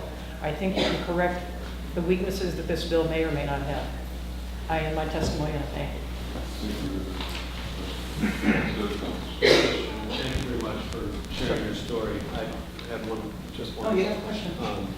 And you touched on it, but just personally to you, in that situation, caring for your mom, what would this have meant to you if you had this at that moment? Oh my God. My husband would have had a nervous breakdown. I mean, we didn't know how we were going to pay our property taxes. We didn't know how they were doing December, and we didn't know how we were going to come up with it. I don't remember how we did come up with it, frankly. It was a long time ago now. I don't remember how we even got through it. I think my brothers helped a little bit. I think Mom tried to help a little bit while she was dying. But we didn't know from one day to the next how we were going to pay things. We had a credit card, and our only option was to borrow on the credit card and not be able to pay it back after it was all over. Thank you very much. Yeah. Bob Scully?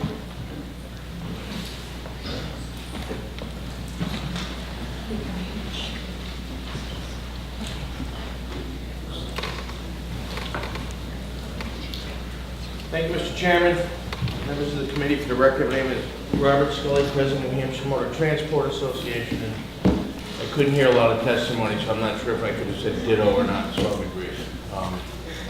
We oppose Senate Bill 1. The portions of it that we have a lot of difficulty with, I'll start with the mandated, what we view as a mandated tax of 0.5%. We also struggle with the time period of 12 weeks. I represent a service-oriented industry.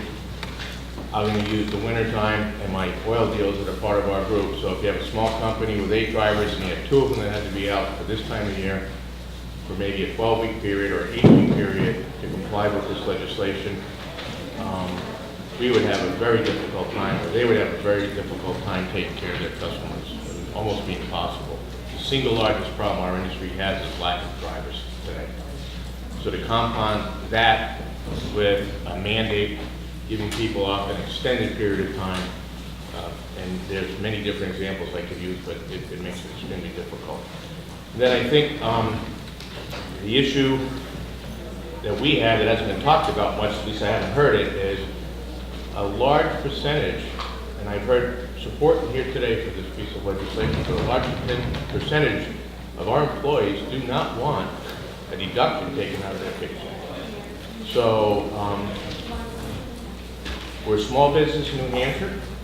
Our owners do care about their employees. They do the best they can to work with them. Individuals can move to other companies if they want. I mean, there's ads in the paper today. If you want to drive a tractor trailer, you go to Walmart and start with an $87,000 a year job plus a full slate of it. So we're asking you to kind of not support the mandate, and we're also concerned, lastly, about the piece that allows that percentage to be increased. At least our members are. And I know this is just the first step in a long process, but I did not mean to be so long, and I thank you for the opportunity to speak in front of the committee. Thank you, Senators. Mr. Chairman, one of my members asked me this, couldn't be here today, Dead River Company, copy for everybody. Thanks. Thank you, Senator. Bernadette Gibber. Bernadette Gibber.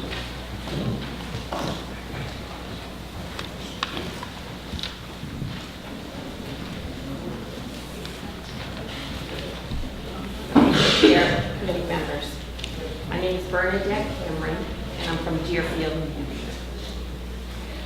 On October 20th, 2006, my husband and I received the phone call that all parents dread. It was the emergency room at St. Vincent Hospital in Manhattan. Our 23-year-old daughter, Molly, had been hit by a car. A fire truck, responding to a call, had collided with a Chevy Suburban, pushing the large SUV onto the sidewalk and into Molly, where she had been walking. When we arrived at the hospital, we found Molly in the intensive care unit.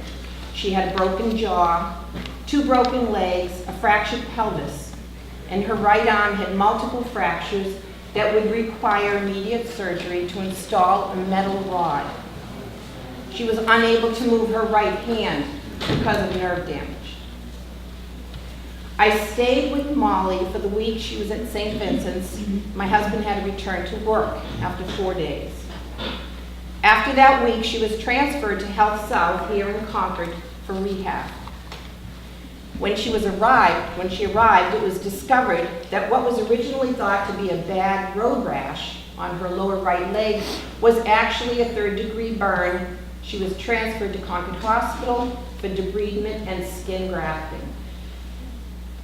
Molly stayed at Concord Hospital for a week and then at Health South for 6 weeks, receiving intensive physical and occupational therapy. After that, she moved home to Deerfield for another 3 months, going back and forth to Concord for regular doctor visits and to continue her therapy. She returned to New York in April of 2007, and today Molly is a healthy 35-year-old. She still lives in New York, where she bikes, she runs, she's regained the use of her right arm. But this is the very important thing that happened during that 5-month period.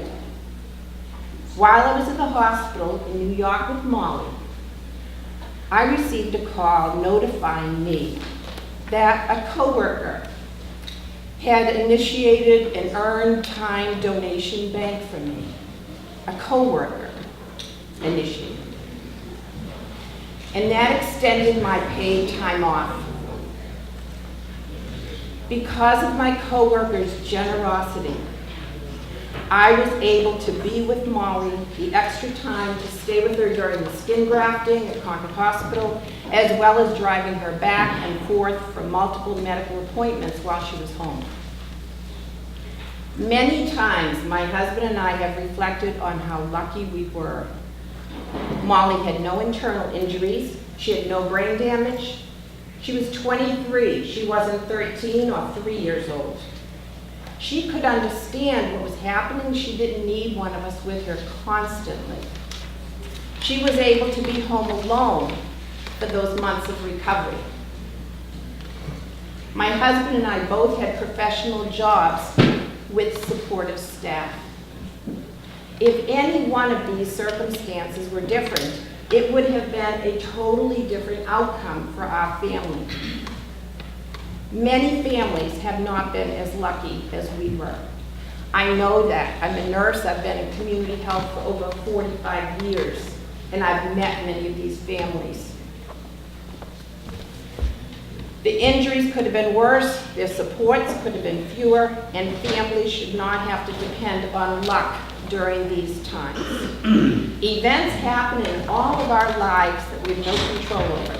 But one thing we can do as a state is to at least relieve the families as much as possible the financial burden that comes with a family emergency.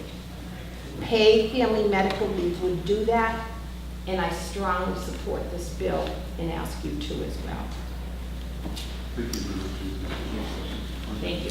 Thank you. Anthony J. Beadle Jr. Could you be outside? What's the name? Anthony J. N.I.N.O. Jr.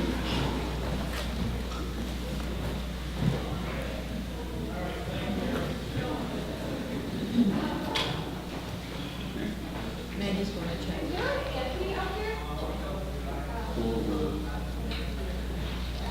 She's still checking your date. While we're waiting for Anthony, Maria Del female. It's in the vowel, we get special attention here. Excuse me? It's in the vowel, we get very special attention. Thank you, Senator D'Alessandro.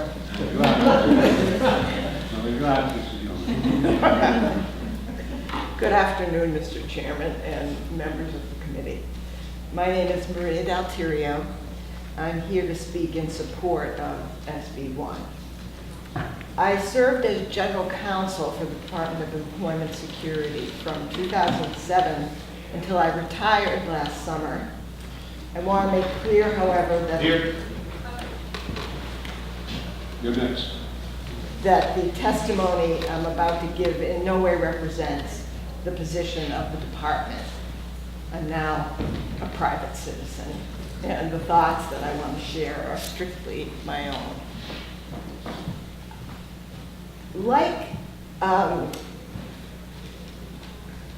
As I said, I strongly support making paid family and medical leave available to all New Hampshire workers as SB 1 would require.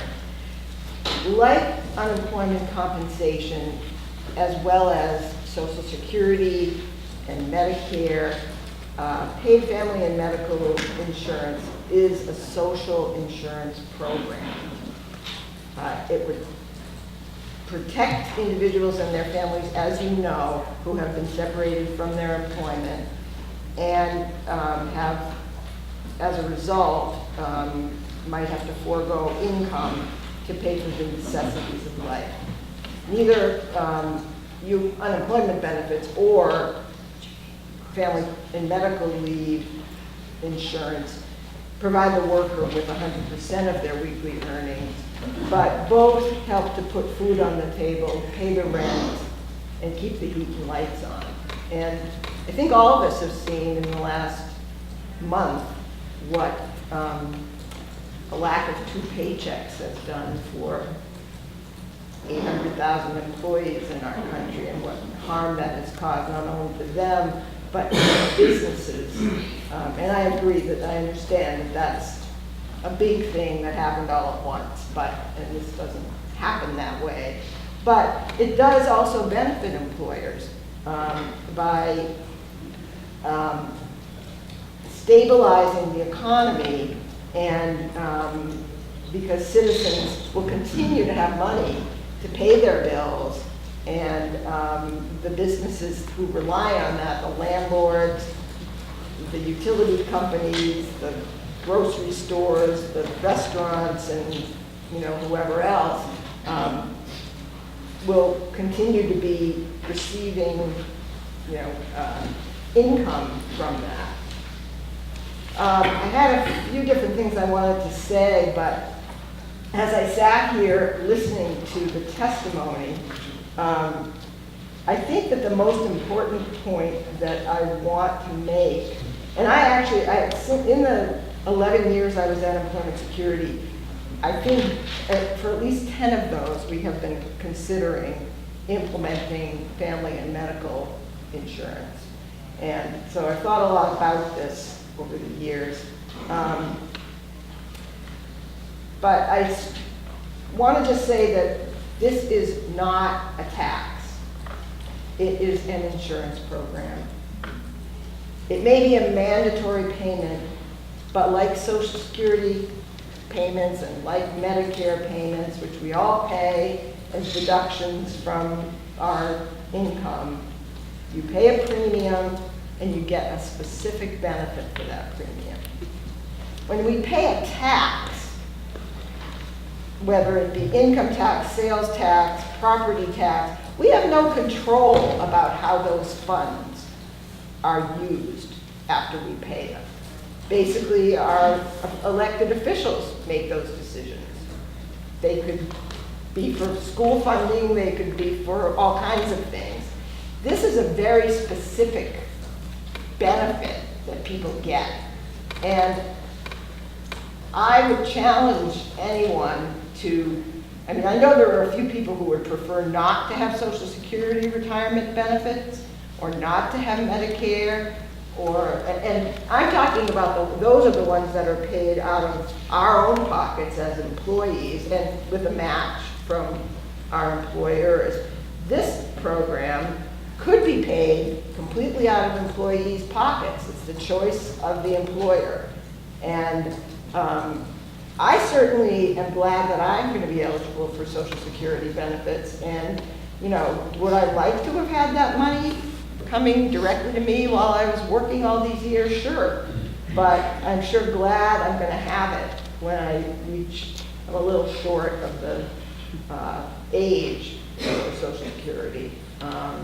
So I just vehemently object. I think it's totally illogical for this to be described as a tax, and I think that that's, in New Hampshire, that's a way to just try to tank something that could be beneficial for the large majority of our citizens.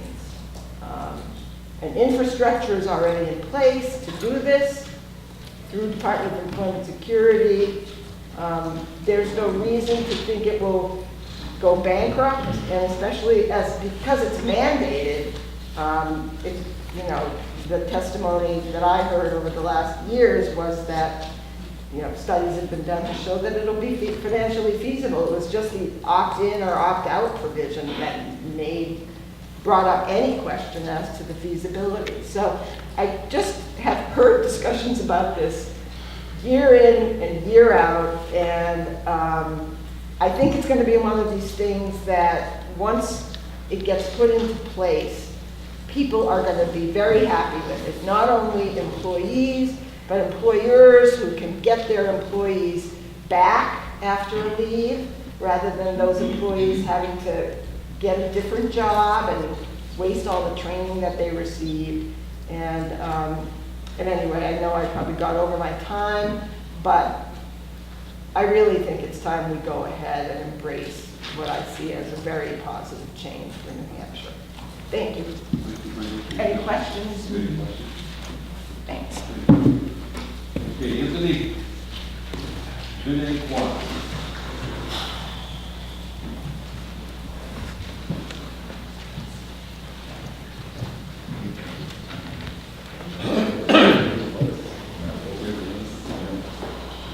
afternoon.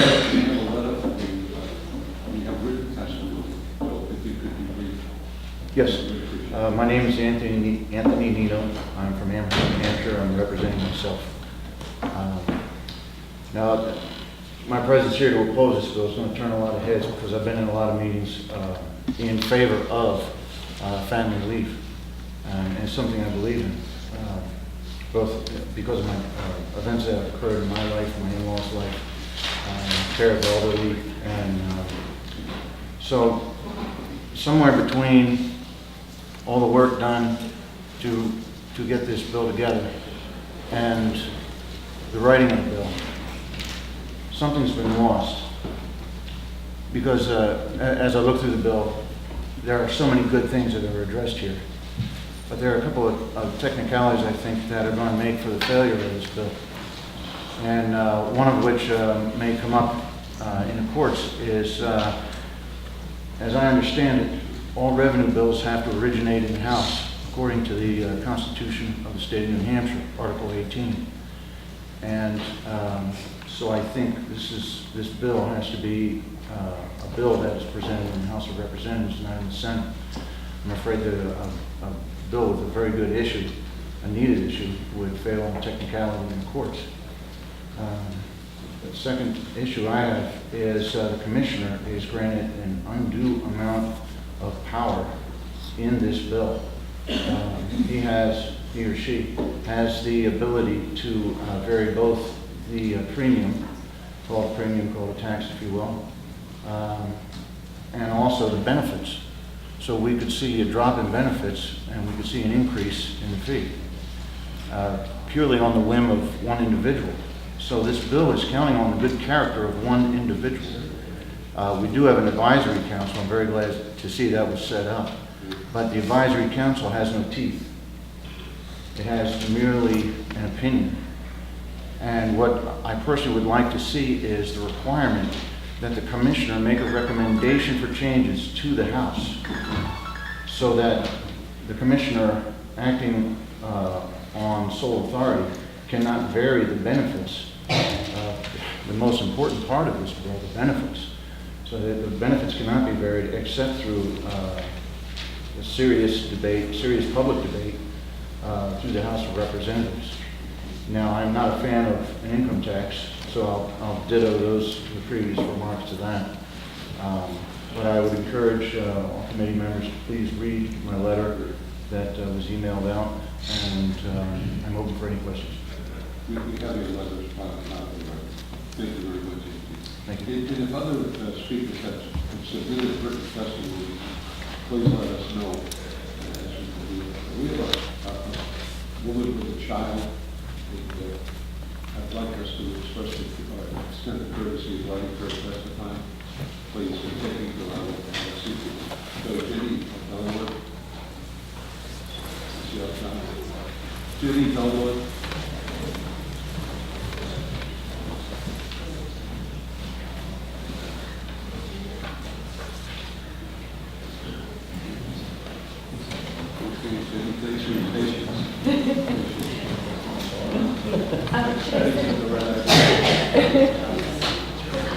So I'm sorry if this is redundant. I didn't hear the other testimony. So I'm Jenny Belmont Earl. I live in Barrington, New Hampshire with my son Sammy and my husband Jack. I work part-time as a museum educator. My husband is a graphic designer, and we both work in Portsmouth. I wanted to talk to you a little bit about paid leave because my husband was able to take paternity leave 2 years ago when my son was born. It was 3 weeks of unpaid leave. Those were some of the 3 best weeks in our whole marriage.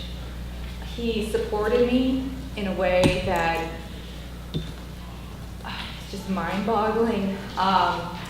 When I was tired, he would take our son, he would settle him down. When I had trouble nursing, he's the only one that understood what I was going through and supported me. When we had to go back to the hospital to get jaundice tests, he's the one that put my son in the car seat. I didn't know how to work the car seat when he went back to work, actually. He changed all the diapers, he kept our house running, and he made sure I got help. I had horrible postpartum anxiety, and I had a long birth, and I was exhausted afterwards, and he picked everything up. And 3 weeks unpaid leave, to me, that's most fathers don't get that in this state. Most fathers don't get the chance to support their partners and their children in this way. It was incredibly important for him to bond, and it meant we had a stronger marriage, a much stronger marriage than some of my friends whose husbands couldn't take leave.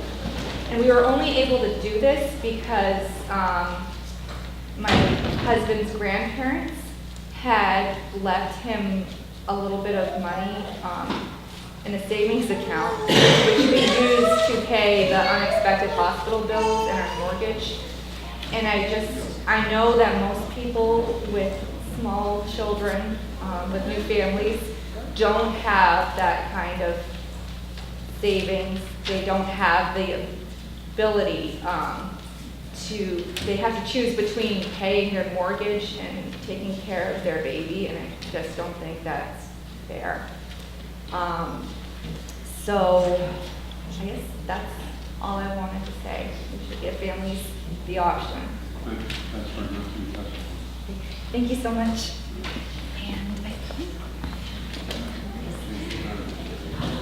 Do we have another one? Another one with a child? Oh, yes.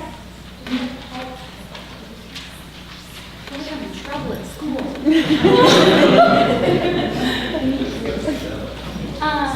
State your name for the record. I'm Pepper Napo. Good afternoon, Chairman and members of the Financial Committee. This is my son, Atlas. We're from Derry, New Hampshire. I'm here to ask you to support SB 1 to establish a paid family medical leave program for the state of New Hampshire. I'm sitting before you to tell you that life happens. You can never predict a perfect outcome in any circumstance.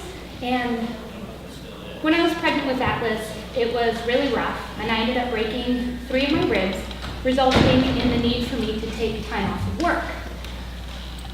Excuse me, for about 6 weeks for them to heal.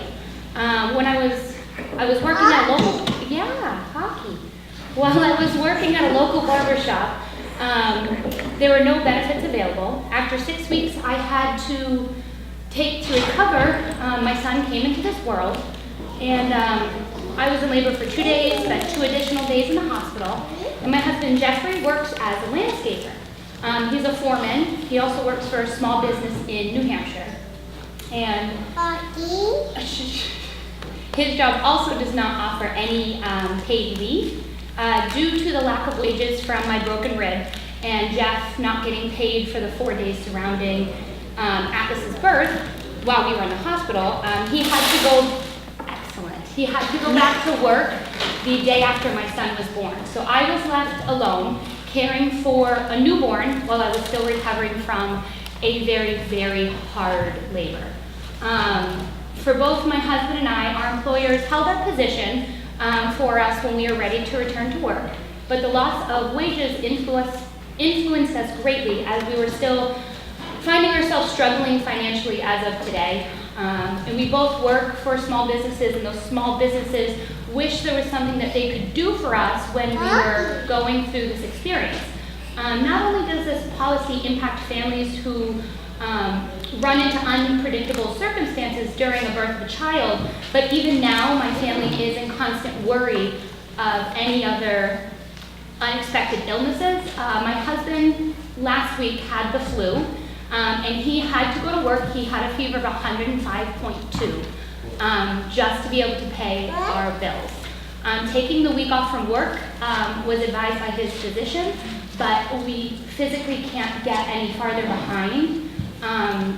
So once again, I urge you to support the bill to establish a paid family medical leave program because my family needs this, as well as many other families who reside here in the Granite State. So, thank you. I'm going to take these M&Ms with us. Nancy, you want to grab that? Unless you want some M&Ms? No? Okay.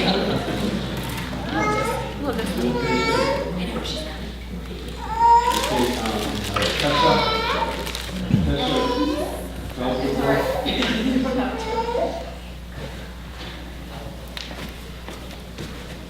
Good afternoon, Mr. Chairman, Leave. My name is Tessa Feldable, and I grew up here in Concord.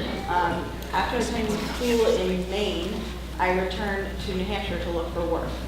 Last year, in May, I began experiencing severe chronic back pain. I worked at a local kennel at the time in a position requiring substantial physical labor. I had two options. One, I could continue to work despite the intense pain and the certainty of aggravating my injury. Two, I could leave my job to recover and look for less physically demanding work, sacrificing my only source of income. I chose the latter. This past August, I began a job at a land surveying company. At the start, I was excited about the possibility of a career in that field. But my back pain quickly returned. I was forced to take days off at a time to deal with it when really all I wanted to do was work. There were many times when I went into work despite my intense and often crippling chronic pain. But this always made my condition worse and forced me to take even more time away. My boss tried to be understanding, tried to meet me in the middle. But as the owner of a small business in New Hampshire, he didn't have the capacity to allow for the extended time off that I needed to deal with my issues. I again made the difficult decision to leave that position, knowing it would be a while before I would be able to work again. Because of these experiences, I am now seriously considering whether I should look for work in a state that guarantees paid leave.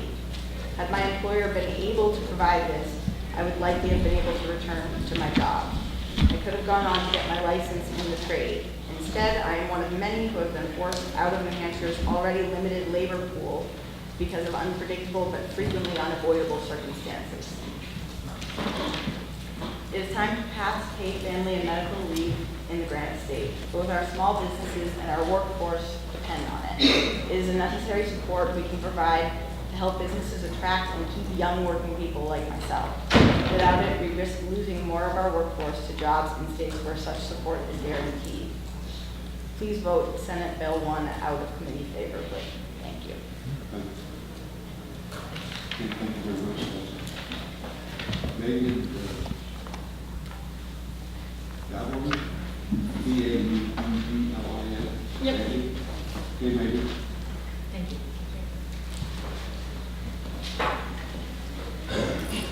Good afternoon, Chairman Alessandro, members of the Senate Finance Committee. Thank you for the opportunity for me to provide testimony today. My name is Megan Donnellan, and I'm a UNH social work graduate student, and I'm part of the Leadership Education on Neurodevelopmental Disabilities program as a trainee with the New Hampshire Council on Developmental Disabilities. I'm testifying on behalf of the DD Council as a LENS trainee who is interested in leadership for people with neurodevelopmental disabilities, and I'm asking the committee to support SB1 on relative to family medical leave.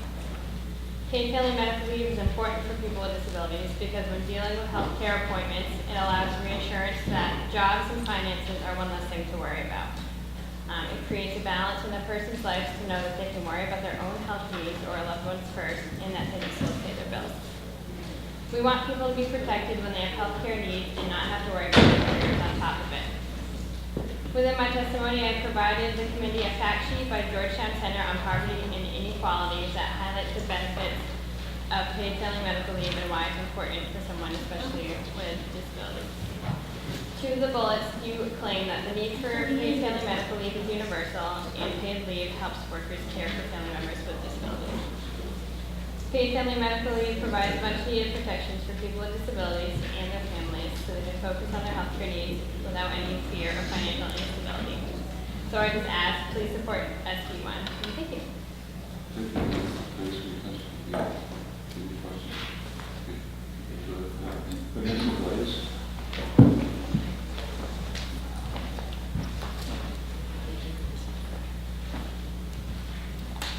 Thank you, Chairman, committee members. My name is Vanessa Blaze, and I am the project assistant for the New Hampshire Council on Developmental Disabilities.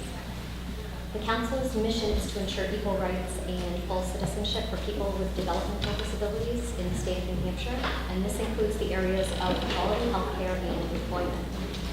I'm here today to provide to you the testimony of Council member and parent advocate Carrie Duran, who is asking you to support this bill She's unable to be here today because she's home caring for her sick child. Carrie's testimony speaks to the struggles of a single parent who is working hard to provide for her 3 daughters, one of whom has a developmental disability that she will need lifelong care for. Carrie is hoping that you support this bill because she believes that will help families find a balance between caring for their loved ones and maintaining quality economic stability and job security. Thank you very much for your time. Thank you very much for your testimony. Any questions? Table out the middle of you. Should be outside table a little bit. We'll check.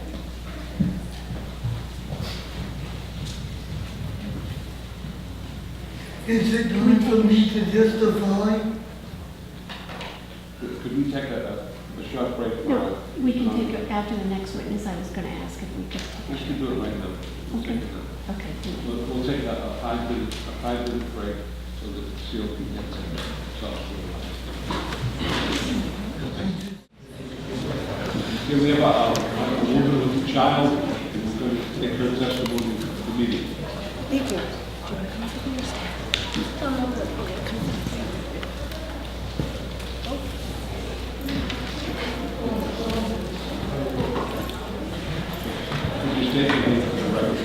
Stephanie Motika. Okay, Stephanie, let's go. My name is Stephanie Motika, and on behalf of myself and my husband, who is working today, I oppose SB 1. We heard a lot last year about how young people and young families desire some sort of paid family insurance. I sit here today hoping you value some input from a young family that chose New Hampshire to raise a family. First, I would like to note that I do not oppose the idea of an insurance policy to use when the need arises to be away from work for an extended period. I agree with our governor that a voluntary program would be far more effective at covering those who wish to take out such a policy. However, the decision about benefits and coverage should remain between the employee and employer. Government has no business legislating interference into that relationship. What I do oppose about SB 1 is how this redundant government-run social program is expected to be funded. An income tax is nothing but a punishment on those who are productive members of New Hampshire's economy. Taxing income creates winners and losers, the makers versus the takers. Government has no business legislating winners and losers into law. Both my husband and I were raised in Connecticut and made the move to New Hampshire a few years ago with our then 4-year-old son. The choice to move further away from our friends, further away from our families, and to strike out on our own was not one we took lightly. Unfortunately, it was out of need that we had to flee Connecticut. The state's high cost of living, fueled by absurd number of taxes, including income and sales tax, made it very difficult for a young family to get a start. Just a quick glance at Connecticut's negative net migration revealed that we were not the only ones with the same idea. Before we left, businesses were already closing and homes being listed for sale all over the state. Legislation like this signals that New Hampshire is open to anti-business regulation, which further drives out opportunity and productive people. As a young family, we chose New Hampshire because it is the last great state in New England to afford people the freedom to do what they wish with their hard-earned income. If all of you here today truly desire to help those who have fallen upon hard times, the first step ought to be to take less of their income and repeal more government from their path to independence and prosperity. I request that you reject SB 1. Thank you for your time. Thank you very much for your testimony. Thank you for taking care of yourself.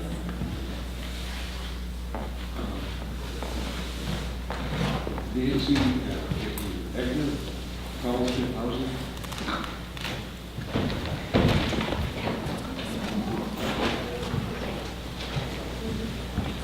Hi. Thank you for being here today and letting me speak with everybody speak. I'm Nancy Eggman. I'm the Executive Director of Fellowship Housing, which is a small nonprofit here in Concord. We employ about 17 or 18 people. So we are a small employer, as discussed many times. I'm going to basically say ditto for all the reasons that I'm in support of this bill, except to add one.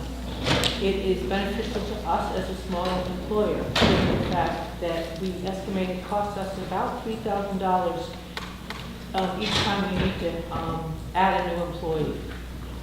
So if somebody needs to be out for a period of time, they can do so. It's mutually supported, according to this bill, as far as private and public funding. But then, after a period of time, we expect to have a employee that's loyal to us and who knows the job, can come back immediately, and we don't have to spend the extra $3,000 on hiring somebody else. So that's another reason why I'm in support of this. Okay? Thank you very much. Thank you. Thank you for your presence.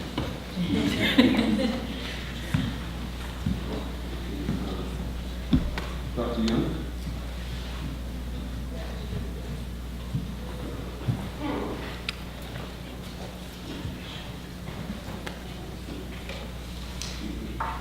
Thank you for your time, and thank you for your devotion to the state of New Hampshire and its citizens. I really appreciate what you folks do. I was climbing Mount Jackson in snowshoes yesterday with a new snowfall, blue sky, thinking about what I might say today, and also thought about how you were here slaving away for us, and I thank you for that. I love the state of New Hampshire, and I love all you do for us. My name's Dr. O. Young. I practiced obstetrics and gynecology in Concord Hospital for 35 years before I retired last year. I continue to teach Dartmouth medical students, which I've done my entire career. I'm a past president of the New Hampshire Medical Society, and I've stayed active on their general council representing obstetricians in New Hampshire. I'm here today on behalf of the Medical Society and all New Hampshire families to strongly support SB1.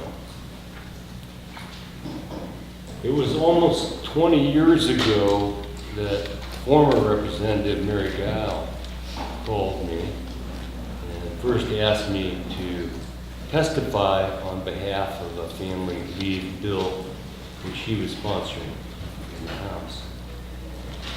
House members seemed very unimpressed that every other industrialized country in this world has paid family leave.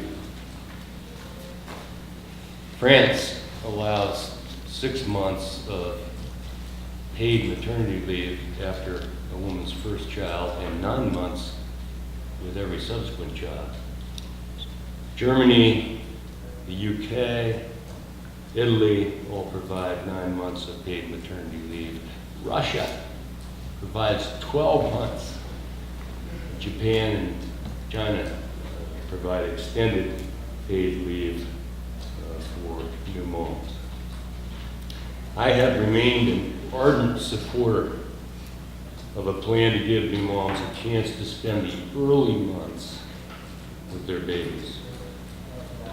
Last year, I was very excited to finally see a New Hampshire paid family and medical leave bill advance through the House, through 3 committees and 3 floor votes.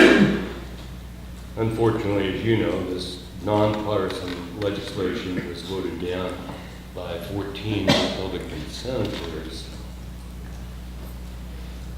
To be honest with you, I wondered where the family values message, the pillar of Republican Party, was lost in the debate. A survey has shown that 82% of Granite Staters want paid family leave. Over 100 New Hampshire businesses, large and small, including Dartmouth, Hitchcock, and Concord Hospital, endorsed this bill. Today, SB1 gives us renewed hope. Hope that you, our legislators, will understand what employers and citizens of New Hampshire overwhelmingly desire. A statute which ensures paid family leave for workers who are facing the challenge of a critically ill child, a parent who's dying, a family who has a member ravaged by addiction, or a mother who's just learning to be a mother. As an obstetrician, I want to speak specifically to that issue. I want to speak to the impact that paid maternity leave would have on the future of our society. When moms present for their postpartum visit, most are still healing. Many are just starting to parent. I watched for years tears flow as they struggled to return to work, having to separate from their new baby, having to find someone to care for their newborn. Harvard pediatrician Barry Brazelton, who died last year at 98, established clearly 50 years ago how critical newborn bonding is for the baby and the parent. What he called attachment profoundly affects the long-term relationship between child and parents, a relationship that is vital to early development. We have compelling biologic evidence that babies who experience the toxic stress of neglect, the absence of simple acts of love like cuddling, have problems learning at a later age. Children who are undermined early are much less likely to live happy and productive lives. They are much more likely to suffer mental illness, heart disease, obesity, diabetes, and other physical ailments like addiction. Right now, we are pouring millions of dollars into treating those afflicted by addiction. A meager portion of that money could provide paid maternity leave and the opportunity to prevent addiction. A pediatric colleague of mine once said, "We can either invest in early childhood or build many more hospitals and prisons 20 years later." He was pleading for us to understand that the most cost-effective window to bring about change in the health and welfare of a society isn't high school. It's not even kindergarten. It's the first few months of life. And this can be done with very little money compared to the financial burdens that we see of adult health, of adults who have not experienced bonding. We must understand and take heart in the evidence showing that the first few months of life last forever. Senate Bill 1 would give time and financial support to a new parent, permitting her to bond with her baby. This attachment would pay dividends over a lifetime of her child. It should not surprise us that people who live in countries where there's paid maternity leave are healthier and live longer than us. They experience far less crime, and remarkably, their healthcare costs are half what our costs are in this country. What I want to say here is that paid family leave is fundamental to a healthy society. It provides the framework for a precious, priceless childhood, the foundation on which responsible, caring adults grow. If there's anyone here who believes we cannot afford paid family leave, I would argue that we cannot afford not to provide paid family leave. The future of our society, the future of our world rests on this investment. Thank you.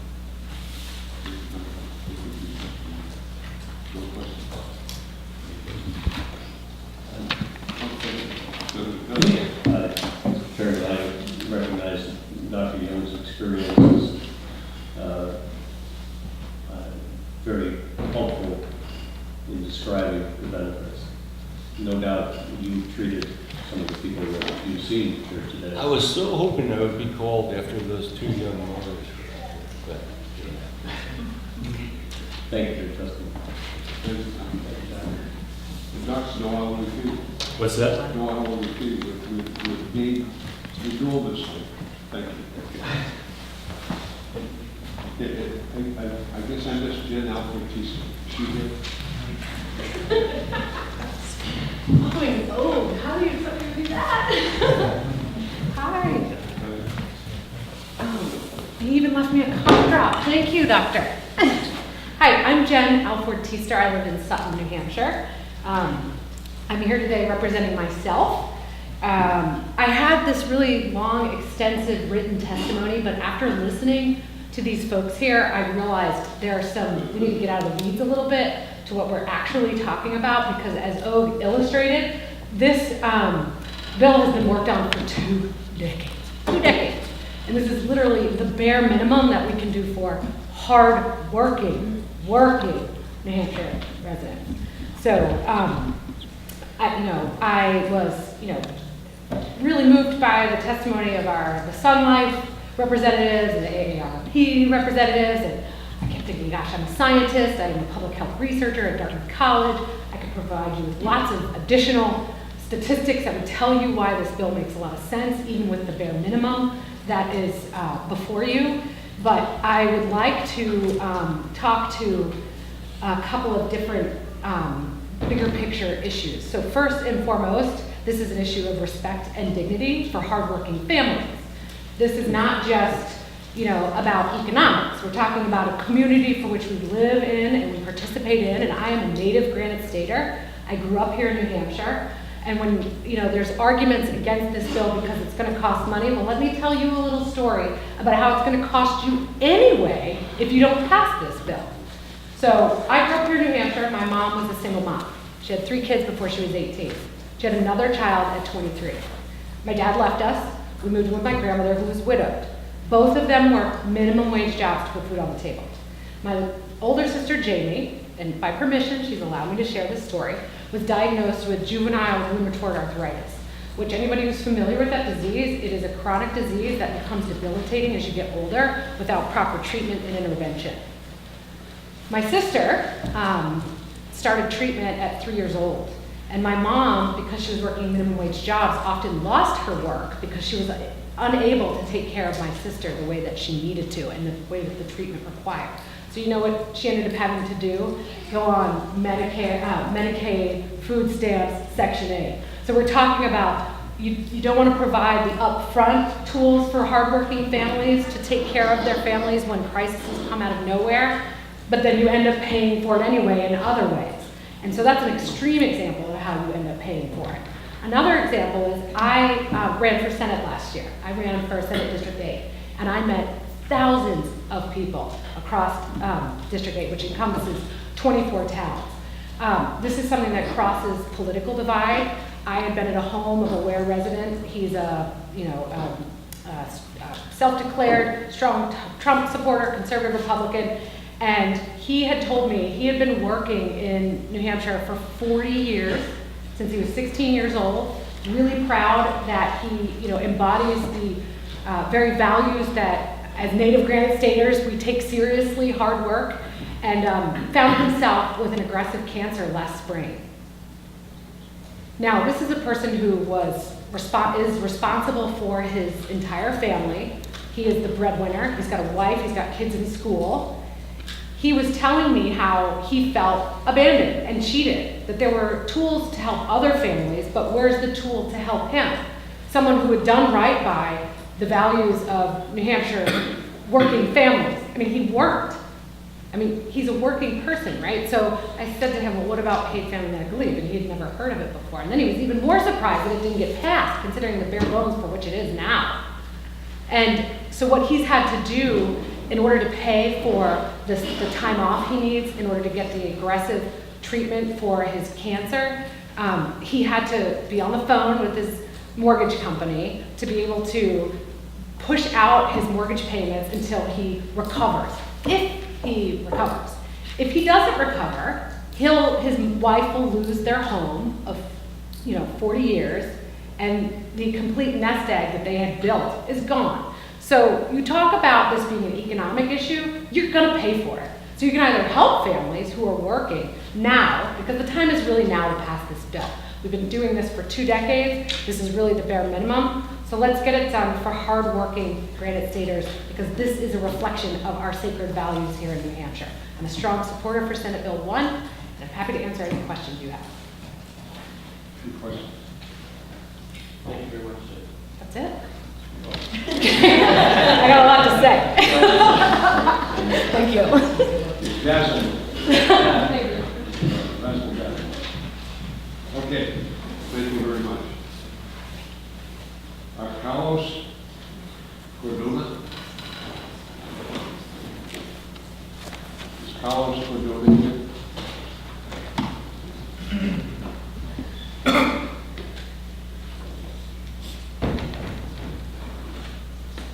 Guess not. Okay. Jennifer Frizzell. Step up.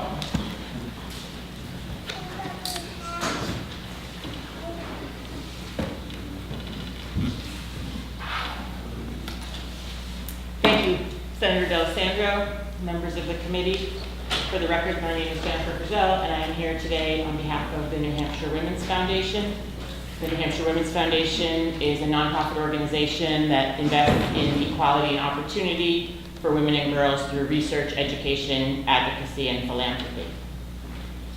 I want to talk a little bit today about the disproportionate impact that failure to pass a family medical leave program has on women in our state, and recognize the improvements to their economic stability and their family life should you enact the bill.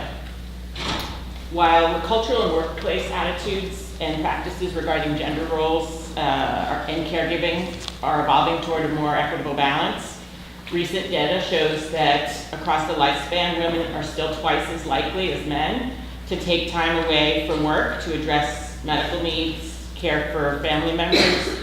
This includes all of the circumstances that you've heard about today: pregnancy and childbirth, caring for a newborn with a serious illness, assisting an aging parent or an injured spouse. Women are even more likely to take time out of work to care for their in-laws than the biological sons.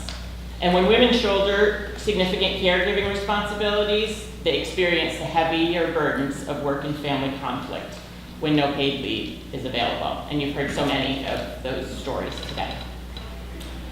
A 2016 study from UNH's own Carsey Institute documents that women in New Hampshire are less likely than men to have access to paid leave benefits across all 3 different types of leave.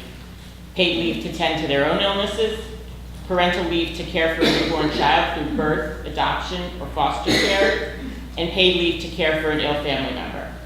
The lack of paid family and medical leave forces women to choose between caregiving responsibilities and contributing to their family's economic survival. For women who are single parents, for women who are their family's sole source of income, a caregiving crisis without short-term financial support and the ability to take paid time off begins the downward spiral of unemployment into poverty. And as others have said today, also forces many people who would prefer to remain in the labor force to seek out forms of public assistance. Since women disproportionately bear the cost of caregiving, they more acutely experience the negative ramifications of not having a statewide family and medical leave insurance program, like lost earnings, poor health outcomes for themselves, family instability, and economic insecurity. It's really a trifecta of disparity for women in New Hampshire. They're twice as likely to be the caregivers, They're significantly less likely to have access to paid leave, and the circumstances that they suffer when they have to leave work put them further into economic insecurity and other types of housing and food insecurity. Under Senate Bill 1, New Hampshire has the opportunity to build a strong and sustainable paid family and medical leave program. Helping work with the legislature to achieve this is a policy priority for the Women's Foundation this session.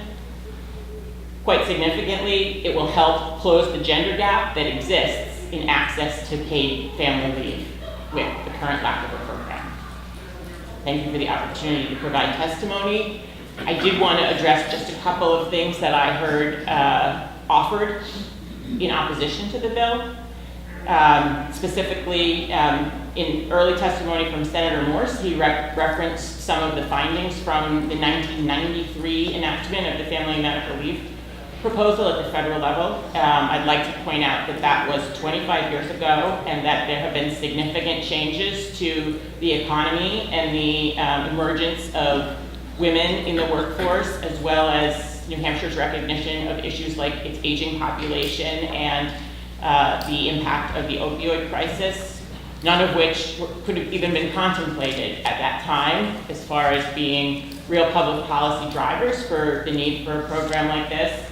I also felt like the examples that were given in his testimony about how small business employees like to band together and help one another out as an alternative to a program like this, like helping for one another to go to a parent-teacher conference or be able to attend a child's athletic or sporting event, are significant underestimates of what is needed and what the program like this is targeted for. It's very different than recovering from childbirth by cesarean section or undergoing radiation or chemotherapy, where it really is not realistic in a small business that your coworkers are going to be able to band together and create replacement income for 8 to 12 weeks of medical assistance.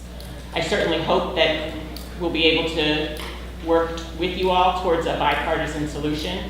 I can't help but notice that the 4 people that I'm talking to are already co-sponsors of the bill, so I can only hope that the other 2 are sharing this experience on Facebook, as I understand, for broadcasting live. But I wish you luck and am here to work with you in hopes that we can finally get this done in 2019. Thank you. Thank you, Mr. Chairman. Thank you, Jennifer. You've worked on a number of public policy issues, including insurance programs in the past. Medicaid expansion insurance has been called an income tax. Have you seen this kind of tactic in terms of calling insurance programs income tax used before? You know, I prefer to answer that question by just saying that, you know, the unemployment insurance program is a clear analogy to the family medical leave insurance program, and I think that it has shown its effectiveness and its stability, and I certainly hope that scare tactics won't get in the way of people being able to roll up their sleeves and work together to get something across the finish line this year. Thank you, Jennifer. Yes, reminders. Kathleen Coley.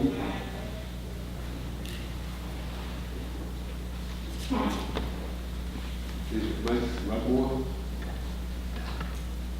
Medical Society. Oh, excuse me, Pat.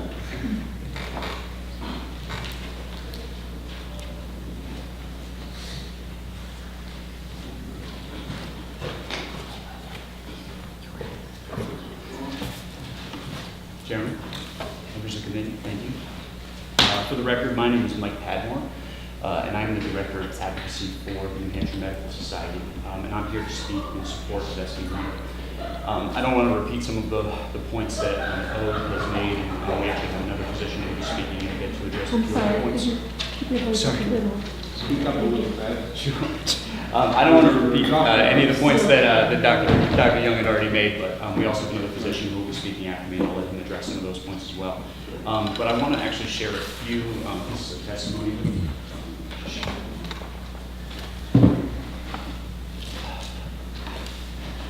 In that packet, you'll have a variety of different physicians who are unable to make it here today. We had 10 physicians who wanted to be here but couldn't, but put together some written testimony for you. Namely, a few of them are the current president of the New Hampshire Medical Society, Tessa Lopperton-Greenberg, and the president of the New Hampshire Pediatric Society, Steve Chapman. And you know, a lot of their points echo what Dr. Young had pointed out about how paid family medical leave is a program that would help families and young children.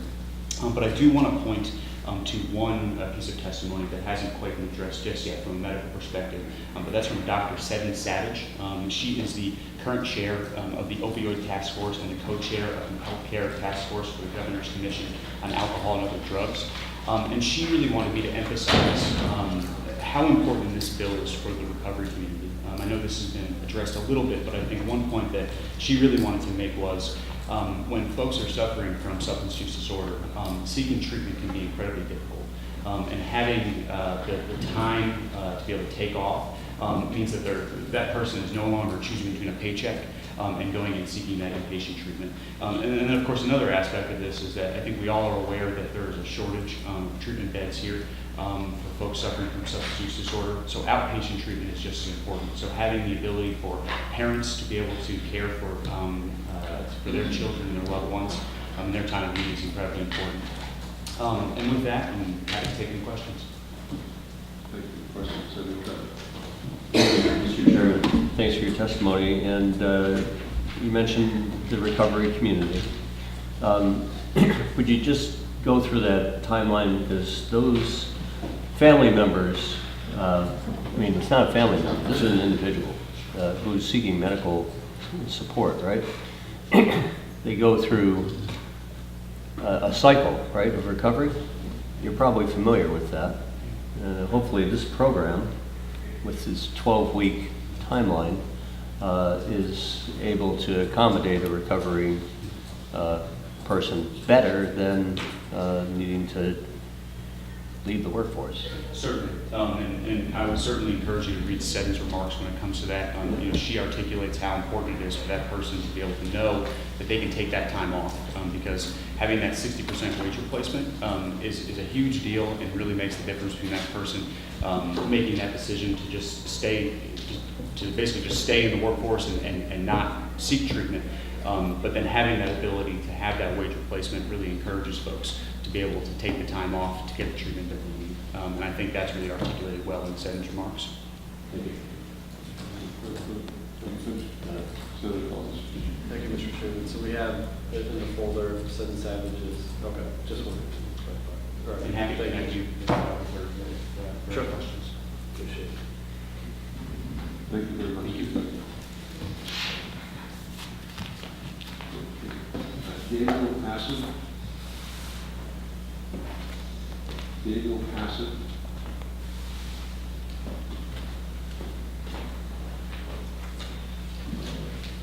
Marcy, are you with us? Good. Marcy, good.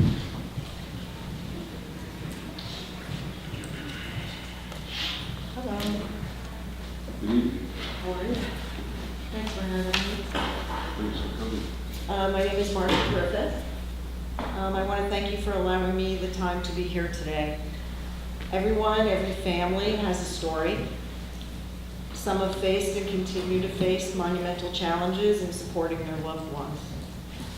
Some come out on the other side with success, while others experience lifelong struggles. My hope is that in my brief time I have here to share my family's story, it'll lend a perspective that will help inspire needed change. I support the bill. My daughter was a sophomore in high school when she sustained a concussion during a high school soccer game. Her injury would change the course of her life and the rest of my family's forever. At the time, our family was rebounding from the effects of the financial crisis. My husband was launching a new career, while I was working a stay-at-home business and preparing to re-enter the workforce. I've been fortunate to be able to stay home with the kids for their upbringing and feel blessed that I had the time to be with them. Not only was I ready psychologically to get back into the professional world where I'd once been, but I needed to contribute to the family bottom line. When my daughter first got the concussion, we followed all the normal protocols, but days turned to weeks, turned to months, and ultimately she suffered with debilitating symptoms for over 2 years. Her pain levels were paralyzing. She was unable to go to school, and when she could, it was for an hour or two at the most. She had post-concussion syndrome. During this time, we saw countless specialists both in and out of state. She was put through let's try this therapies, and her rebound just didn't happen. It was beyond exhausting for all of us, but we were determined to help her get better. I wasn't going to give up until I found the answer. There was no way that I was going to allow my gorgeous, by then 17-year-old daughter to live a life of pain. It just wasn't going to happen.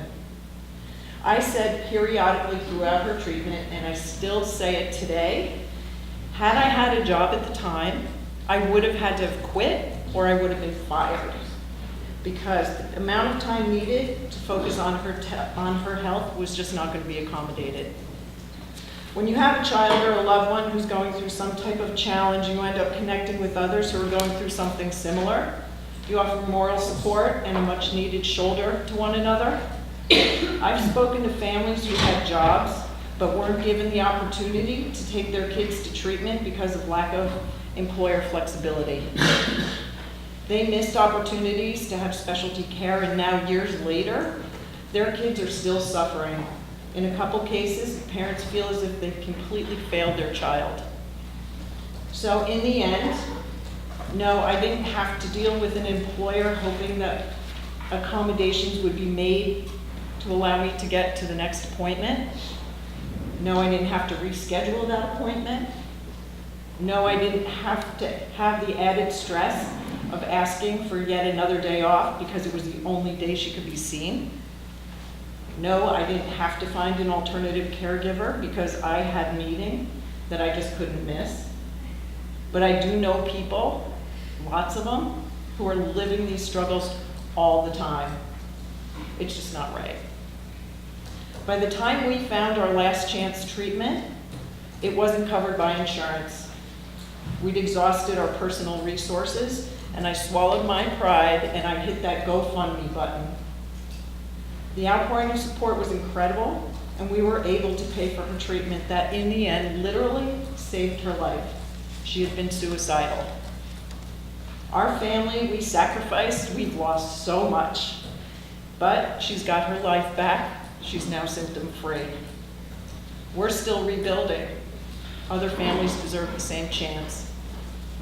Like I said in the beginning, everyone has a story. Everyone's is different. But here today, as unique as everyone's is, we're all here for a collective reason. To do the right thing for the right reason. Family. Thank you.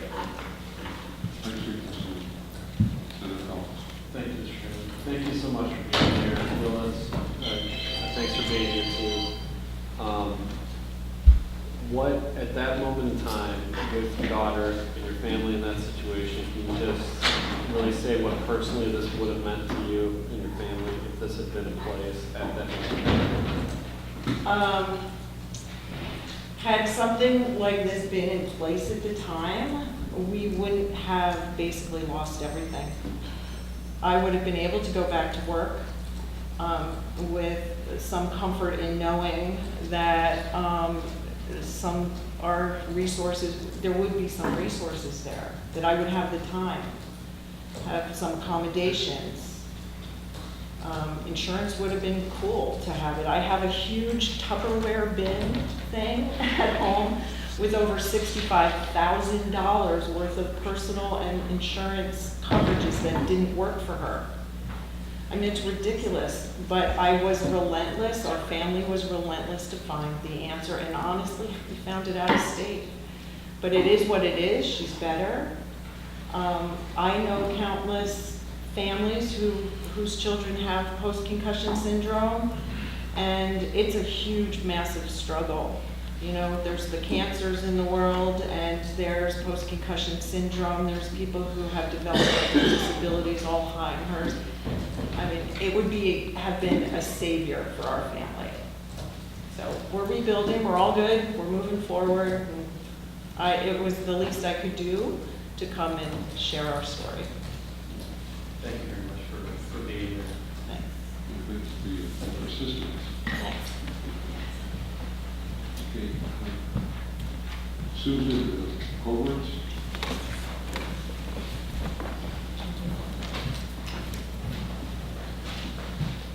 Susan? Lauren Irwin?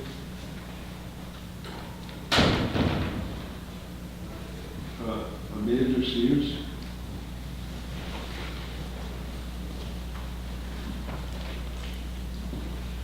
And who?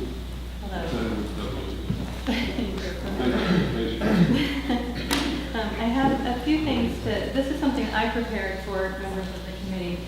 And then I've also been collecting some written testimony from folks who had to leave, and so it's good written testimony here. Appreciate it.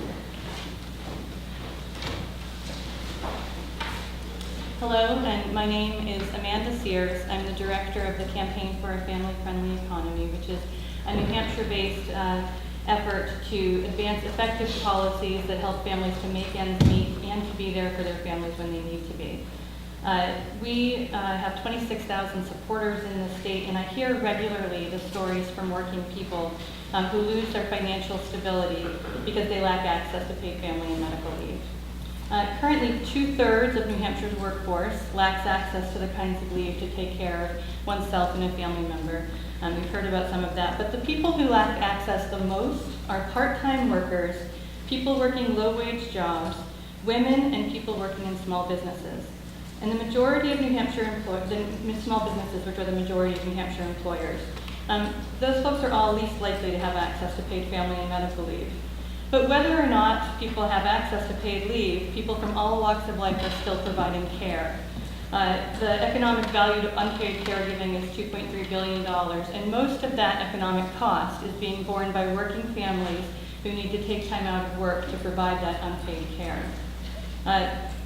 Family medical leave programs like the one proposed in SB 1 have been passed in 6 states and are proven to work and have a demonstrated track record of results. This kind of insurance is like unemployment insurance and workers' compensation insurance.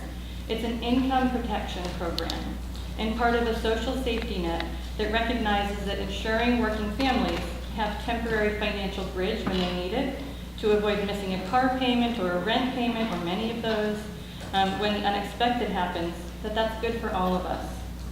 Experience in states with these kinds of family leave insurance programs shows that both women and men who took paid leave and then returned to work reported lower levels of public assistance in the year following a child's birth when compared to those who continued working without leave.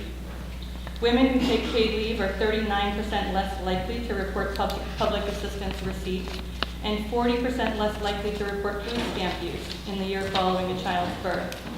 These findings have striking implications for workers' short-term economic stability, their long-term retirement security, and short and long-term government spending. We are pleased that the debate has largely moved from if we need family medical leave insurance to how to make sure people have it.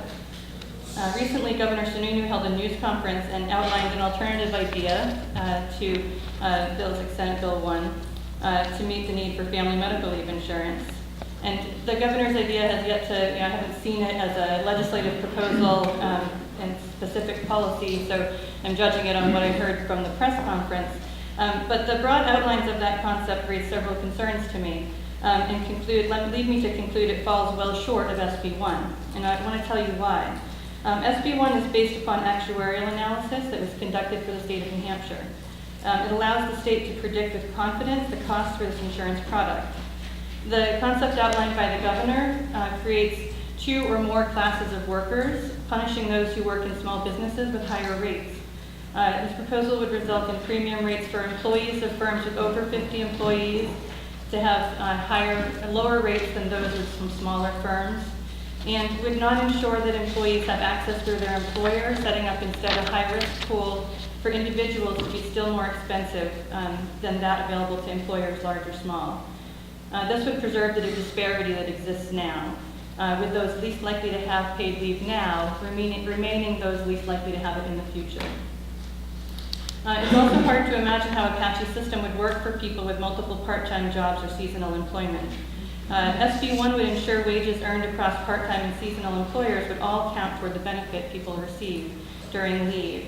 However, the governor's proposal does not seem to cover that.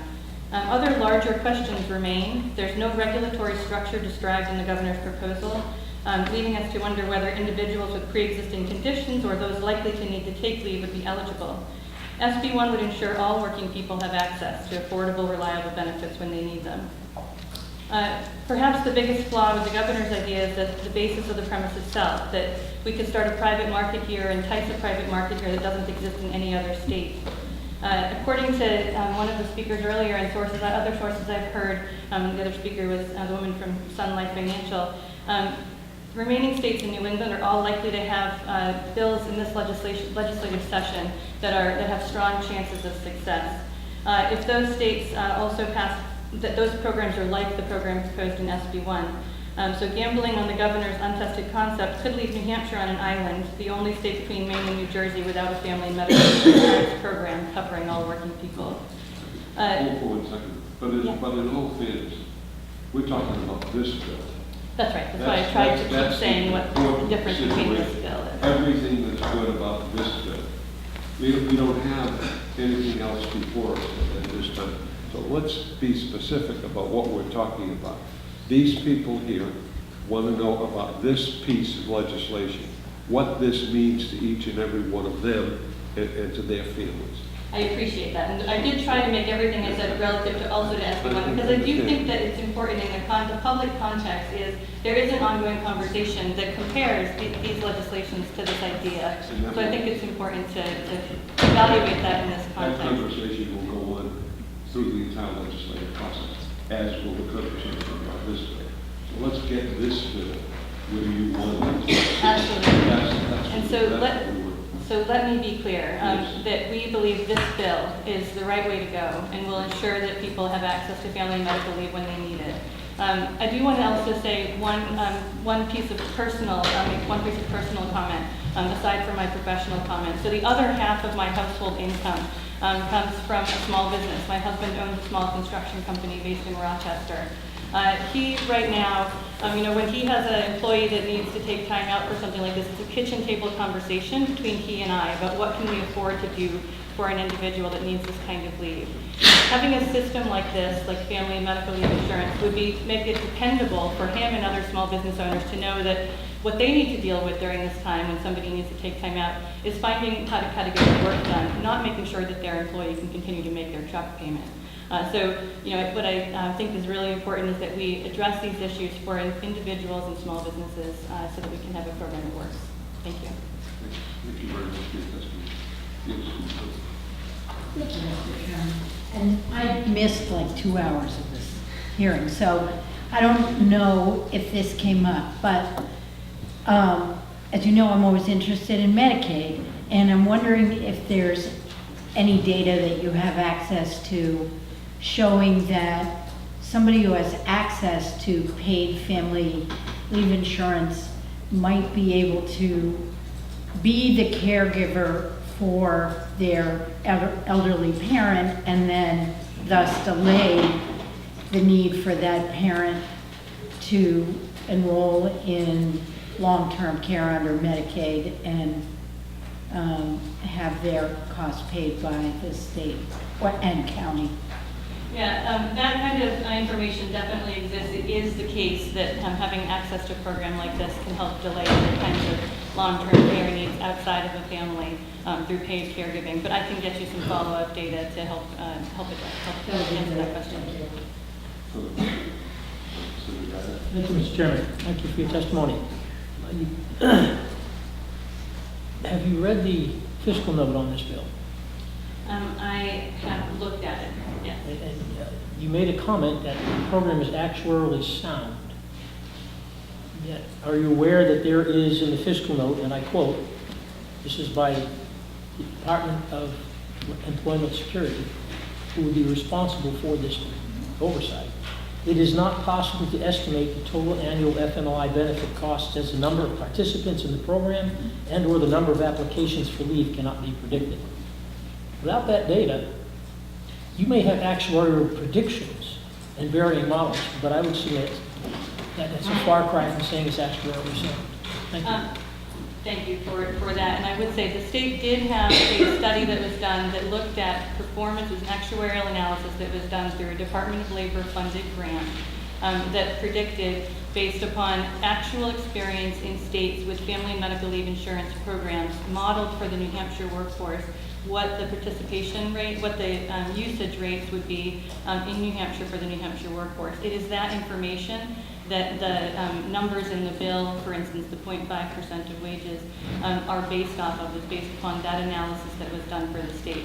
Any actuarial analysis is a set of predictions, and that's a set of predictions that was done for the state of New Hampshire. Did you know the names of the states that were used? For that model? Yeah. I can get you a report about what that model was based upon. There's a model that was done by the two researchers who developed the model that describes what the simulation model is based upon. 3 of those states were California, New York, Pennsylvania, actually 4, the 4th was Rhode Island. And do you actually believe that the demographics of the people of the state of New Hampshire are mirrored in those states? The simulation model does is it looks at the performance in those states and models them on the New Hampshire demographics. And so it doesn't say that New Hampshire mirrors those demographics, but looks at the demographic use in those states and then mirrors that and bases the analysis upon New Hampshire's workforce and demographics. I want to clarify the 6 states that currently have it, because we definitely have the floor that do right now. New York, New Jersey, California, and Rhode Island. The other 2 are Maine. Washington State and Massachusetts. Maine, it was a projected, Washington State and so Massachusetts. Washington and Massachusetts. The woman who spoke earlier from Sun Life Financial said that her prediction as an insurance person that follows this was that 10 additional states, and Maine was in that list.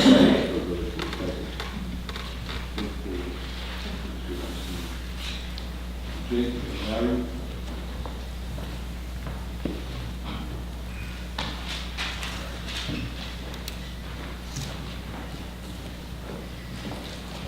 Thank you.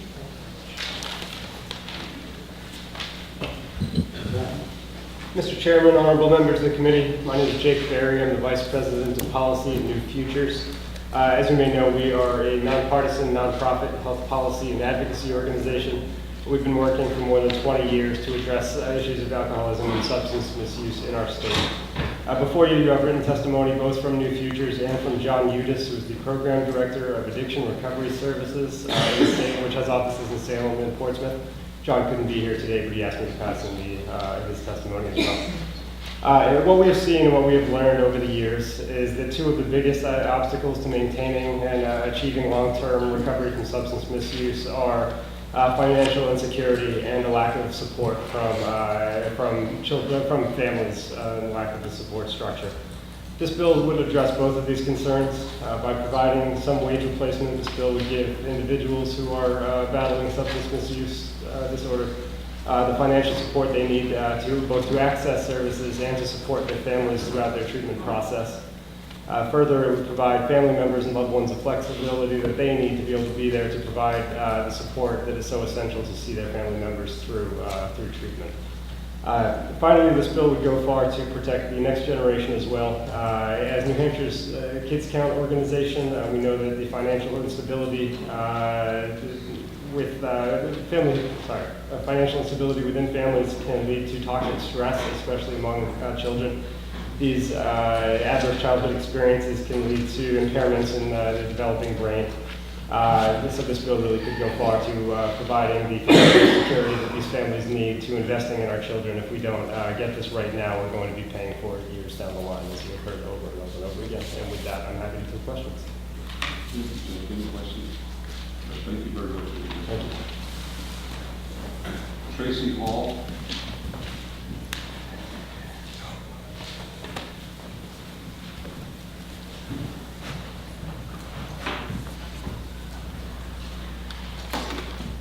Good afternoon, Mr. Chairman, members of the committee. Thank you for allowing me to testify.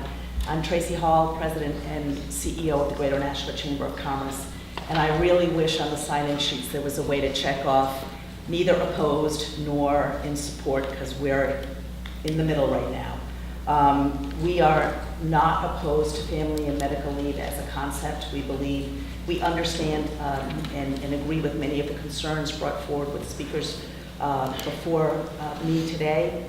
However, we believe that both the funding mechanism for this piece of legislation and its inability to address the impact on employers leave the legislation flawed. So as it currently stands, we're not able to support it.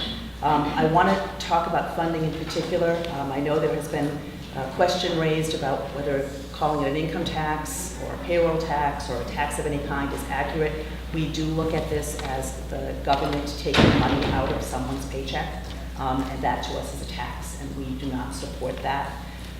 In terms of the balance for small businesses, I was a single mom myself for many years. I actually ironically worked on FMLA. I worked in Congress at the time and helped craft that legislation, and there was, as Senator Morse stated at the beginning of this hearing, significant consideration given to the impact of that legislation on small businesses in particular, those of fewer than 50 employees.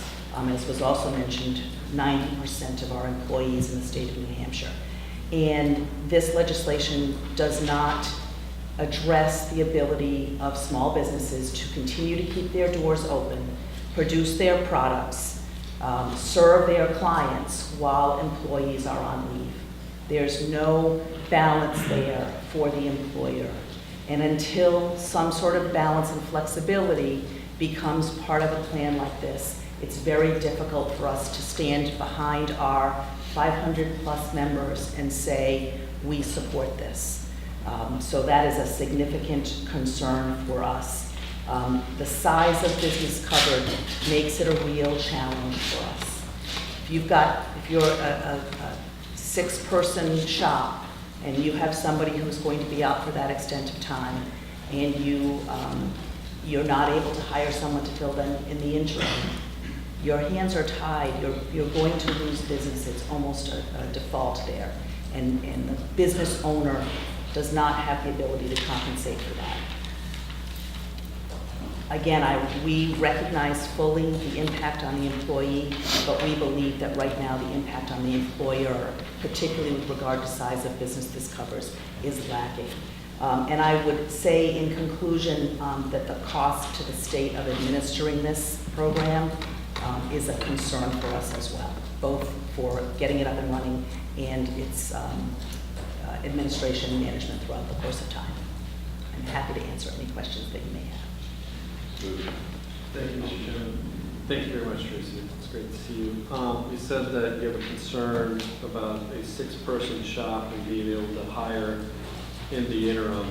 Are you aware that the job protection piece is at 15? It's 15, and I should have said 15, but even if it's, whether it's 6 or it's 15, the impact is the same. If I've got 15 employees and I have to hold a job, I can't replace that job.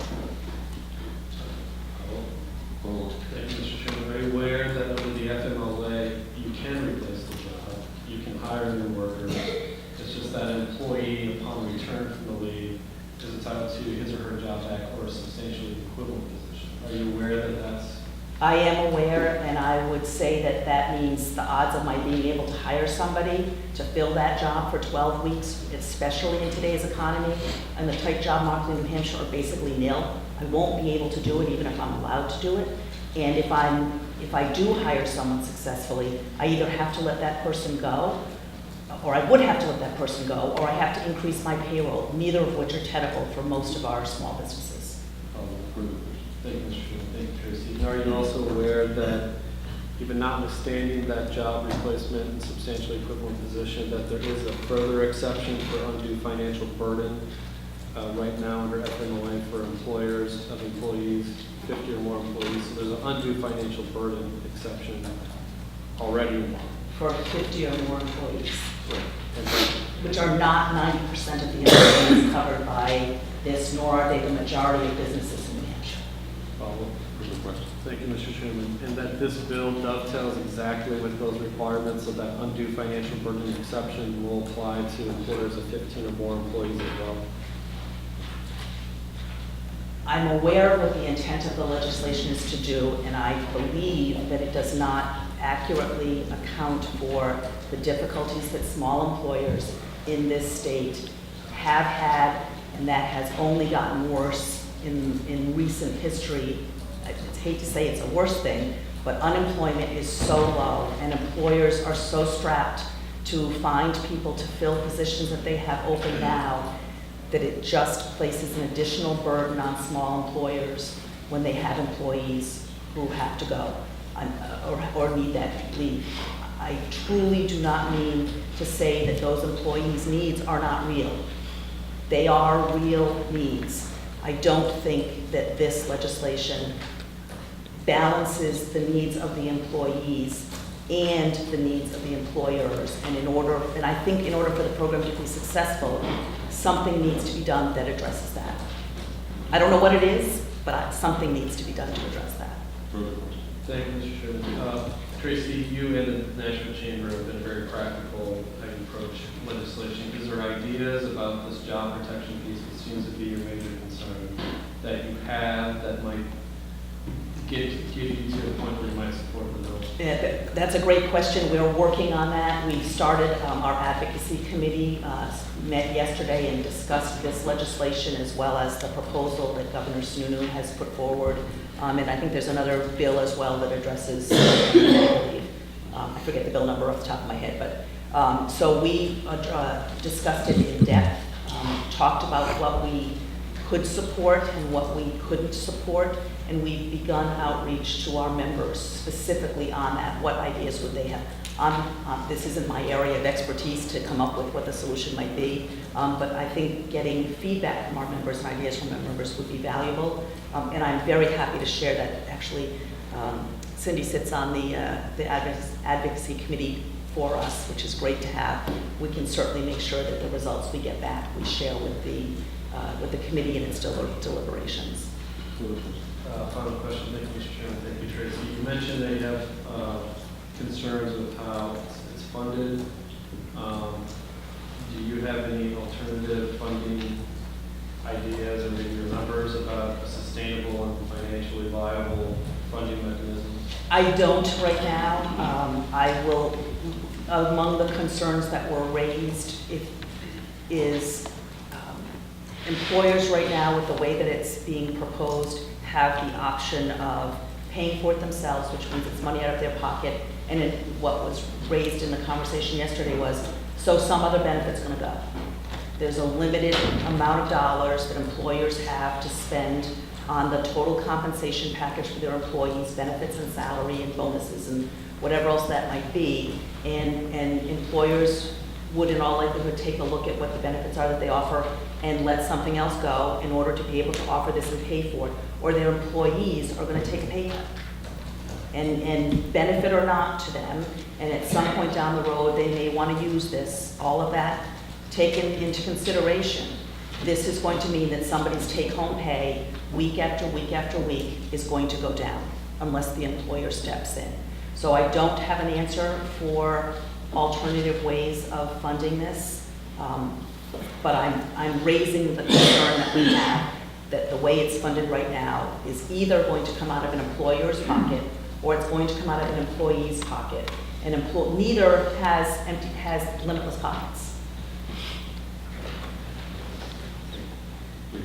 Thank you very much. Thank you very much for your testimony. I appreciate those questions. Thank you, Senator. Richard Lavers. Thank you, Mr. Chairman. Committee. All right. I'll try to keep the department's comments brief and here to answer any questions about our fiscal year. So for the record, Richard Lavers, Deputy Commissioner in the Hampshire Department of Employment Security. With regard to the discussion on the information the department had provided on projections, I just want to read the short section of what the department actually provided and then explain some context to that. The department is in the process of updating wage and employment information, but in relying upon 2016 data as reported to the department, it is estimated that the FMLI program with the proposed 0.5% premium would generate $156,606,450 annually from private sector employment and would generate $1,356,358 annually from state government employment. The total estimated revenue based upon 2016 wage and employment information would be $157,962,808. As the department does not currently administer an FMLI program, the department is unable to estimate total annual FMLI benefit costs utilizing department data. And that section is very important. To the extent such benefit estimates are requested, the department would be more than happy to provide the necessary wage and employment information in order to assist with this task. The department would also strongly recommend that the New Hampshire Department of Insurance be consulted regarding any such effort to estimate FMLI benefit costs. So with regard to the benefit estimates, the department did not include that in our fiscal note because we're recognizing our own areas of expertise, which is with wage and employment information here in the state, which is why we can provide revenue estimates. But we're also recognizing our own limitations, and limitations being that we don't currently have department data generated and reviewed by department personnel to go to speak to the accuracy of a benefit estimate. That information has been conducted. Ms. Sears had referenced the 2016 study. The department was involved in that and providing wage and employment information. Other very qualified individuals with Dr. Smith from the Carsey School that were involved. So I bring that up because with regard to some of the other solvency concerns that were raised, that if we're looking at solutions to a concern with regard to some of the discretion provided to the commissioner at this point with regard to potentially decreasing benefits, increasing premiums, shortening the duration of leave, that perhaps some of those other experts can be brought in to provide some benchmarking regarding what we should be expecting for annual benefit costs, so that then we have something to reference when we're looking to see whether or not the fund is solvent or not. If we're going to look to the model provided by the unemployment compensation system, so within statute right now, statute determines when employers get discounts on their rates, when they get fund balance reductions, there's a balance in the trust fund. And it also determines when the commissioner implements surcharges or adds a 0.5 point to their rates. So it's controlled to a large extent by statute with specific references to the balance in the fund. And it's also controlled by the fact that an employer's unemployment compensation tax rate is experience rated. So their rate is higher the more that they cause benefits to be paid out of the system, and their rate is lower if they have less experience with it. So just make those points, and obviously the department would be more than happy to continue working with the committee on those issues. Some high-level points on the fiscal note, Mr. Chairman. So there are multiple scenarios that are possible under this legislation. We tried to summarize those, and I thank the LBA for their hard work and excellent work on summarizing the department's points. Scenario A would be a department-administered program for both benefits, so adjudication, processing, payments, and appeals, and also the revenue administration, so administering the revenue fund created by the bill. So if the department were charged with developing both and maintaining both, there'd be a 30-month development window that's consistent with what we provided in response to House Bill 628 during the prior session. It would be a $15 million cost with IT development and staffing needs for both existing staff and staff that would need to be hired to come in for that program. That's a slight increase from the development cost from last session. A lot of that, the majority of that increase is attributed to the 1.5% raises that state employees have received since then, so the cost of the personnel is a little bit higher. We estimate a $6.6 million annual maintenance cost, again, for the IT applications and for the staff necessary to administer the program. Under scenario B, where the department would successfully RFP out for private sector administration of the benefits program, the department, where the way the bill is currently worded, would still be responsible for fund administration. In that scenario, again, the development of that program would be 24 months, most of that developing the necessary IT infrastructure for this new trust fund for FMLI. It'd be $2.9 million in development costs and $1.5 million ongoing annual maintenance costs. And all of those numbers are detailed in the department's fiscal note with our cost calculator worksheets for positions. And the department can provide as much detail as the committee would like regarding the quarters in which certain costs hit and why decisions were made when staff are hired, and decisions that were made as to why certain types of staff have been selected. So we'd be more than happy to have that discussion at the convenience of the committee. The Advisory Council for Unemployment Compensation did meet on January 14th and discuss this bill. They made a motion to monitor the bill at this point, so they did not take a position either for or against the bill. Senator Feltus was at that meeting. One issue to preempt a concern that I know some folks might have, and then just to reiterate another issue that I've already spoken about. One, with a preempting of a concern regarding that 24-month to 30-month development period. Just to put that into context, 24 to 30 months is a long period of time. What the department is being tasked with developing is a complicated system available for the entire state. We want to make sure we get it done right. We've consulted with experts on how much time would be needed and the type of staff that would be necessary as well. So we're confident in our estimate that we've put together. If the committee is looking to shorten that development period and wants to get the program to market faster, one alternative would be to include fund administration in the RFP process that is already existing in the bill for benefit administration. So right now, we're required to issue an RFP by July 1 for a private sector third-party administrator to administer the benefits program. You could include within that RFP that we're also requesting proposals for fund administration as well.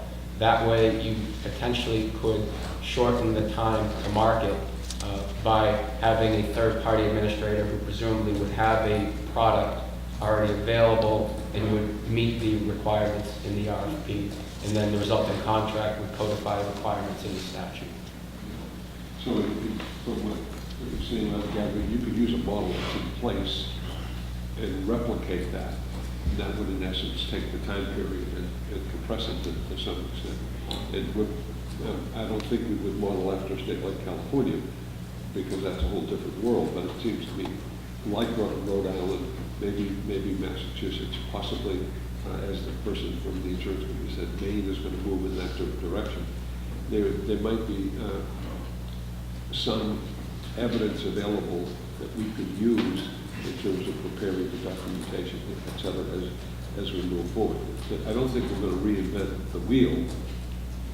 And one of the things we don't do is we don't use our sister states enough in terms of doing, they have things in place that we could use, and sometimes we divorce ourselves and we don't do that.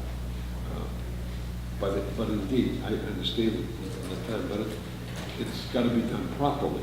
I mean, that's the key element of it. And the numbers have to make a great deal of sense because it's a very, very key issue. So, Senator Kern. Thank you, Mr. Chairman. I think your question's right on, and I'd like to just follow up. If there are 4, 5, 6 states that currently have the program in place, do you know if any of those are vendor solutions? If any of those Are vendor-provided solutions? So there's a hodgepodge of approaches that other states have taken, and just to kind of take a step back, one point of caution with some of the other states, notably California, New York, New Jersey, and Rhode Island, they started from having a statewide disability program, short-term disability program. So employers in those states were already required, mandated by the state to provide short-term disability coverage. And the reason I bring that up is because they had an existing platform from which to then expand the types of leave events for a paid family leave or a family medical leave insurance program. So with all due respect to those states, I think it was an easier lift for them to transition to paid family leave, having already had a platform of short-term disability statewide, which New Hampshire does not. If you were to look at another state,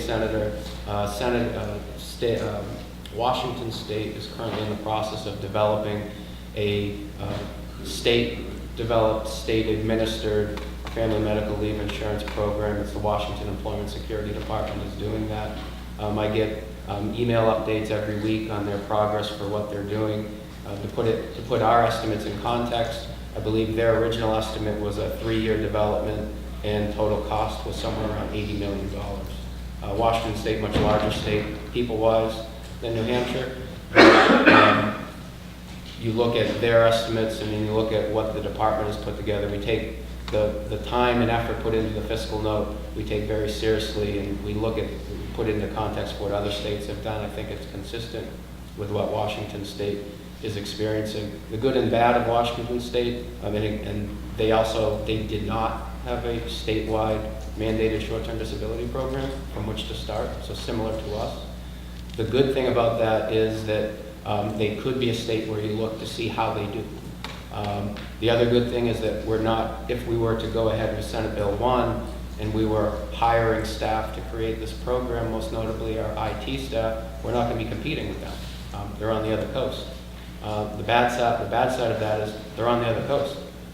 So for us to try to coordinate and learn from them or get on the ground and see what they're doing, they're a long ways away, although I understand technology kind of erases those distances to a large extent.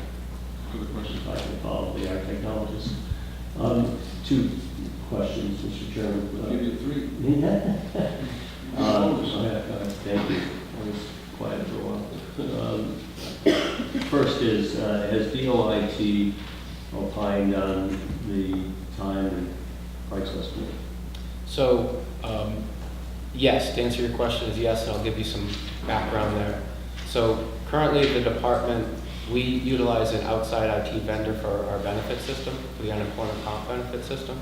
So we consulted with them on cost estimates for a department developed benefit program for FMLI. Currently, the department utilizes embedded DOIT employees to administer our revenue program. So the unemployment comp revenue system is administered by DOIT.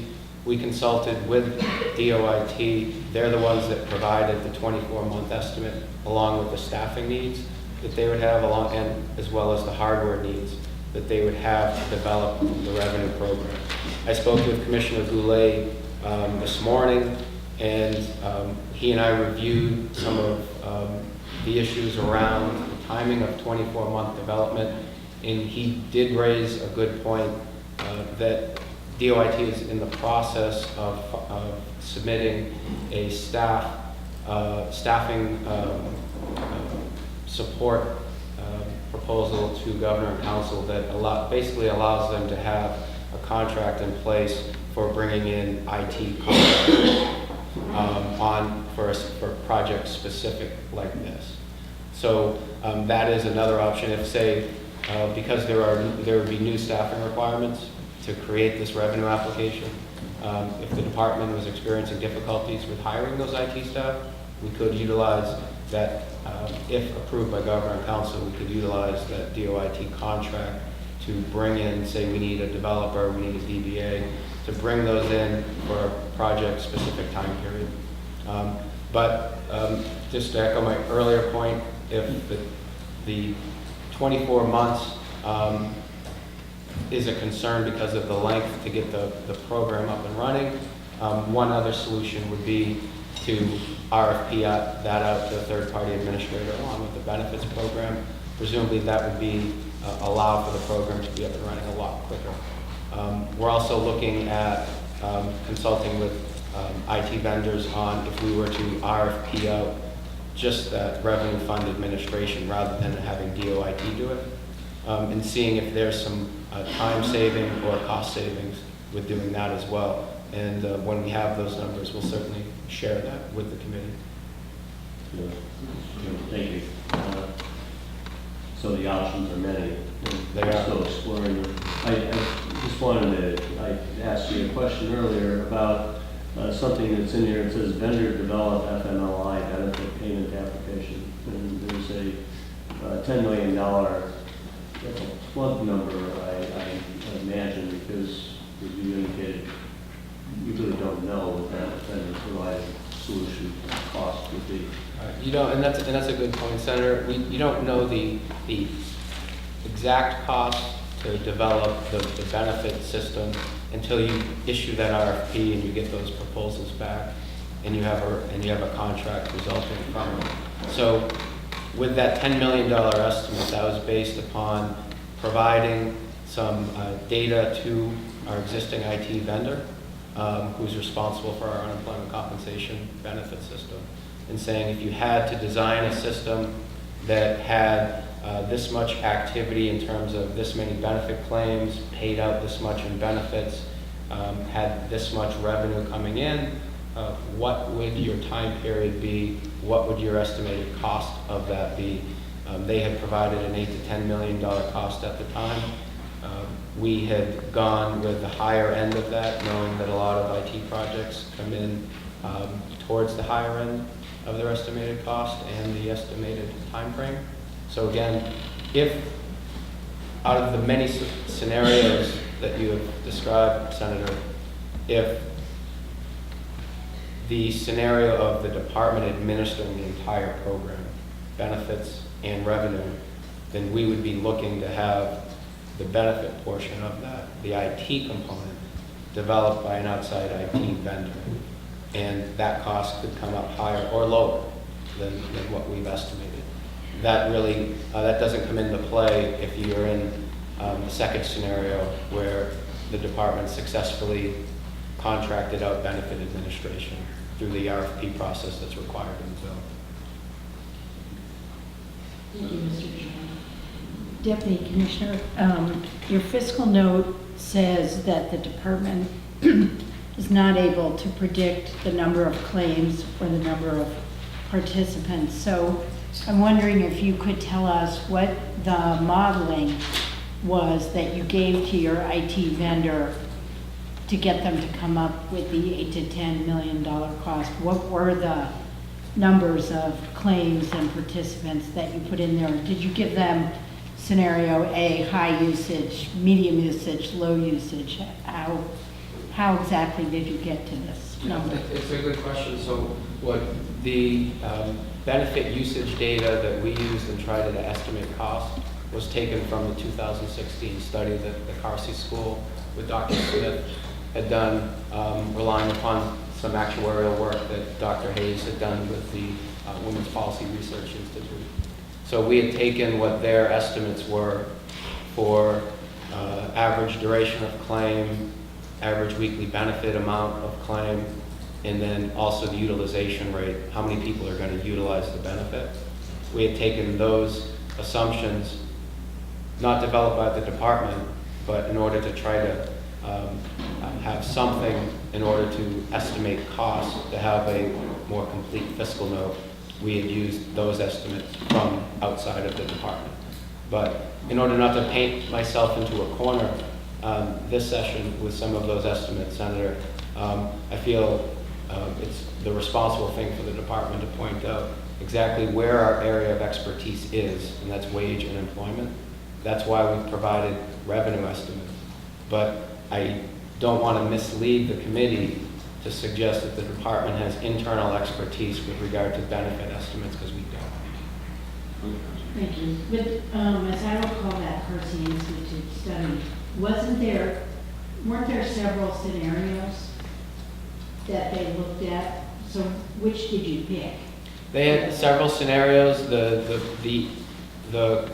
average, and I would defer talking specifics about the Carsey report. I don't know if Dr. Kristen Smith is here. I saw her earlier. I don't want to speak for Dr. Smith or for Dr. Hayes, but the numbers that the department used were the consensus amongst all the different types of leave events from that report. 8-week average duration if you have a 12-week max, 46.4% average weekly benefit amount based upon private sector average weekly wage in New Hampshire, 6.4% utilization rate as a take-up on an annual basis. Again, that's Dr. Smith's work with Dr. Hayes, so I would defer to them. Further questions? That's it. Thank you. Great, thank you very much. Thank you.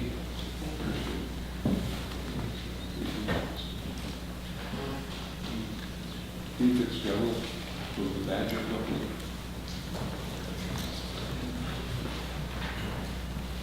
Hi. I'm glad I survived.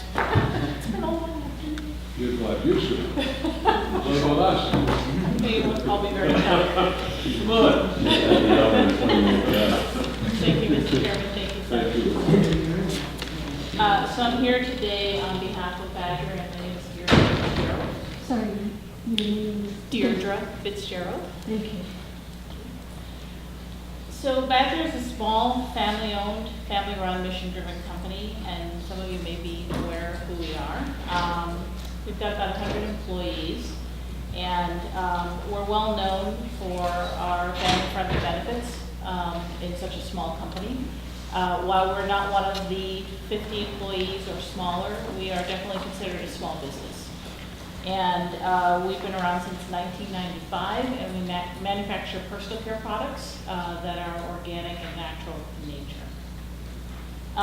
From the very beginning, Badger values transparency, respects personal and family health, and wants all of its employees to enjoy balanced lives.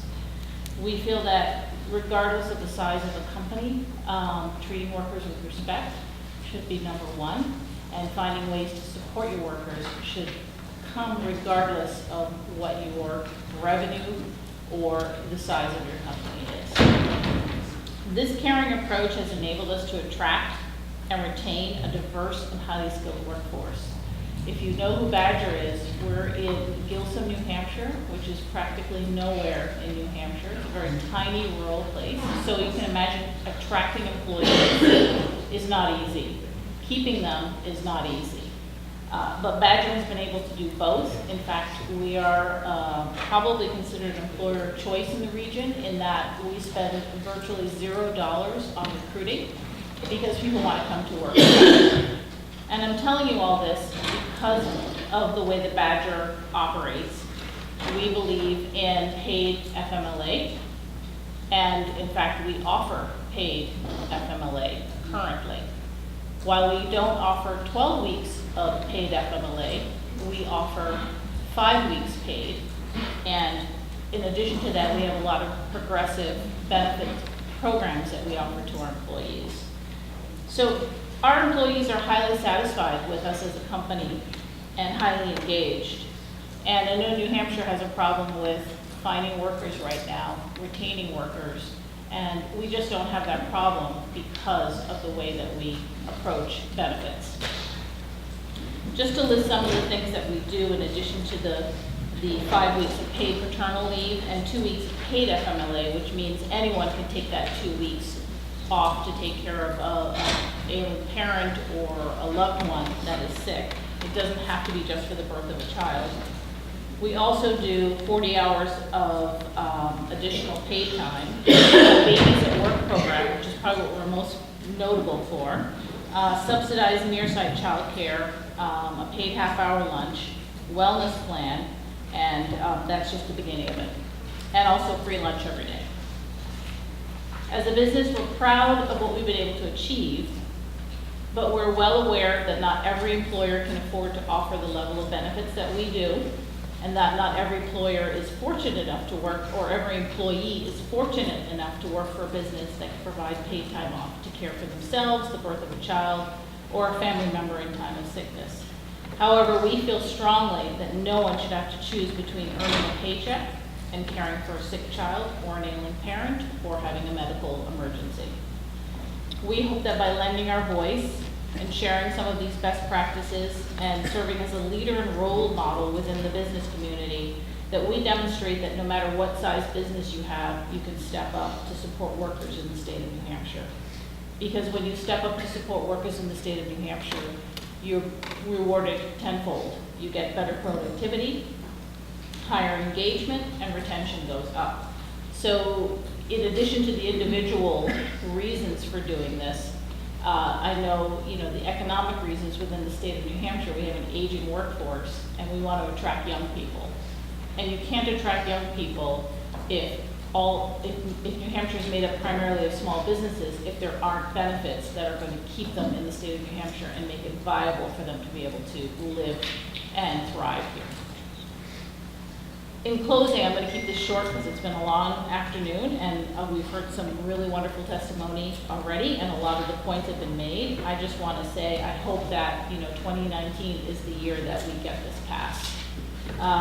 As people have said, it's been a long time that we have discussed this, and I think New Hampshire likes to stand out and live free or die, and so we should join California, Rhode Island, Massachusetts, New York, and New Jersey in offering paid family leave. Thank you for your time, and thank you for listening. Thank you very much.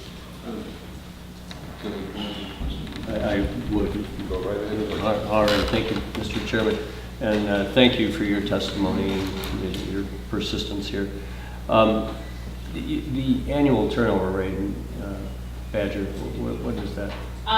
We lose maybe 1 or 2 employees a year, and usually it's for a life change. They're either moving out of state, something has changed, with their family situation, and they need to do something different job-wise.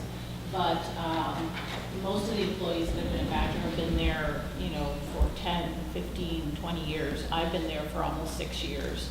On a personal note, I'm a cancer survivor, and I was fortunate enough to actually get cancer, which sounds terrible, while working at Badger. I can't think of a better place or more supportive place to get such a life-threatening disease. I know from my work experience that had I gotten it probably at any other employer in my past history, it would have been a huge struggle to figure out how to keep my job and at the same time take the time I needed to get the care that I needed. So having something like the paid family medical leave would have been a huge benefit if I didn't work for Badger, which is kind of like the unicorn in the bunch. Thank you, Mr. Chairman. And the average number of days it takes you to fill a vacancy, what would that be? The way we approach vacancy is that everyone steps up. So Badger is very loyal to its employees, so if someone needs to leave, like we have a young woman out right now who just gave birth to twins, so she went out on leave for the birth of unexpected twins. Obviously she knew it for a while, but it wasn't what they had planned. They went from 2 to 4 very quickly.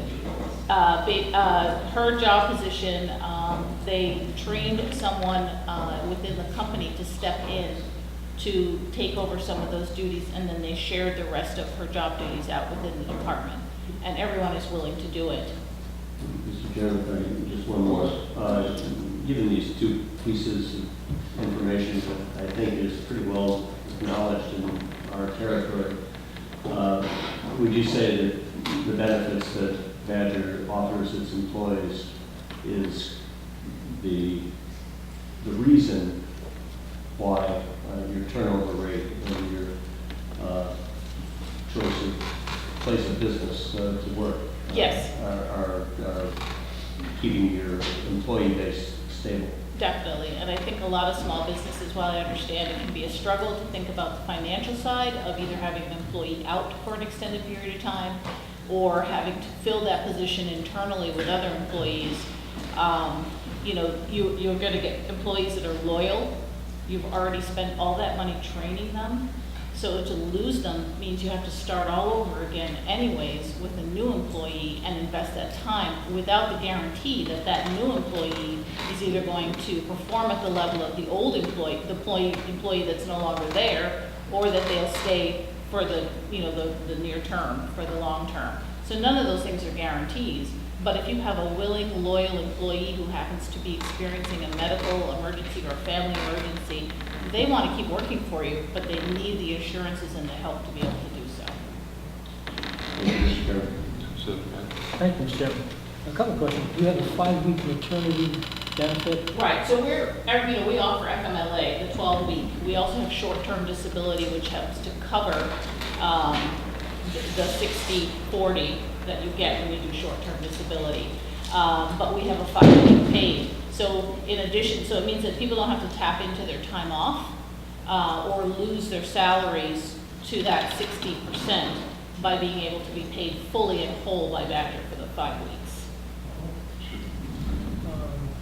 Your normal FMLI is 12 weeks. Right, unpaid, as most places would offer, but we go above and beyond that. You have a paid program for non-maternity? Yes. How long is it? 2 weeks paid program for non-maternity. And is that annual? Yes. Renewal annually? Yes, renewal annual. Thank you, Mr. Chairman. How many employees does Badger have? We have 100 right now, but we are a seasonal business in that sunscreens are our major product.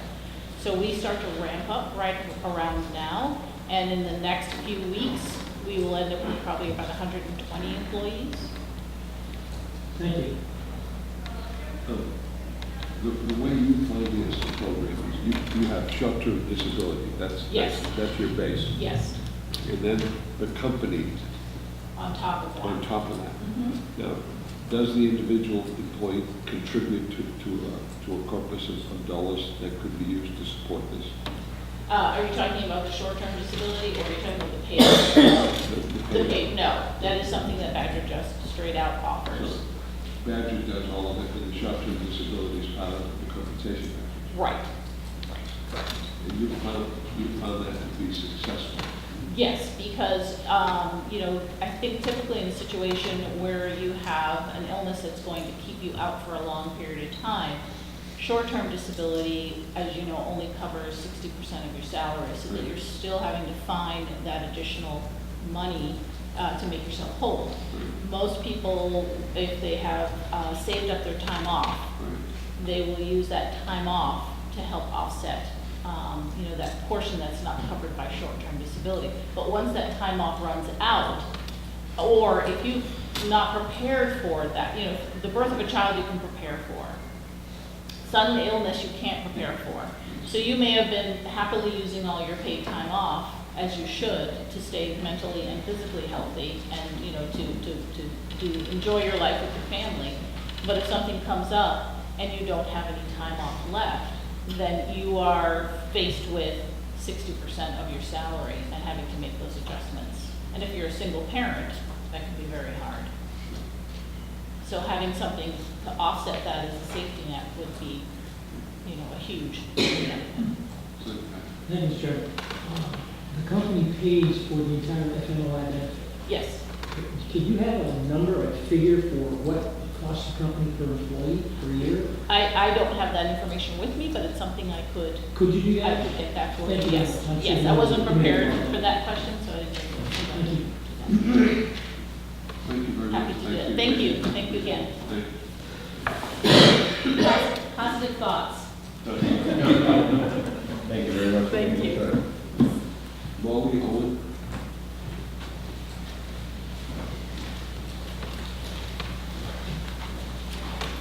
Wow, do you do this every day?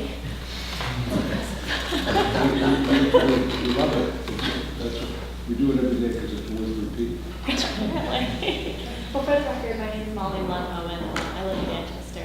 Thank you, Mr. Chairman and Senators. It's my first time testifying, so I'm excited to take on my own paid time off, not for family or medical leave, just for vacation, to be clear.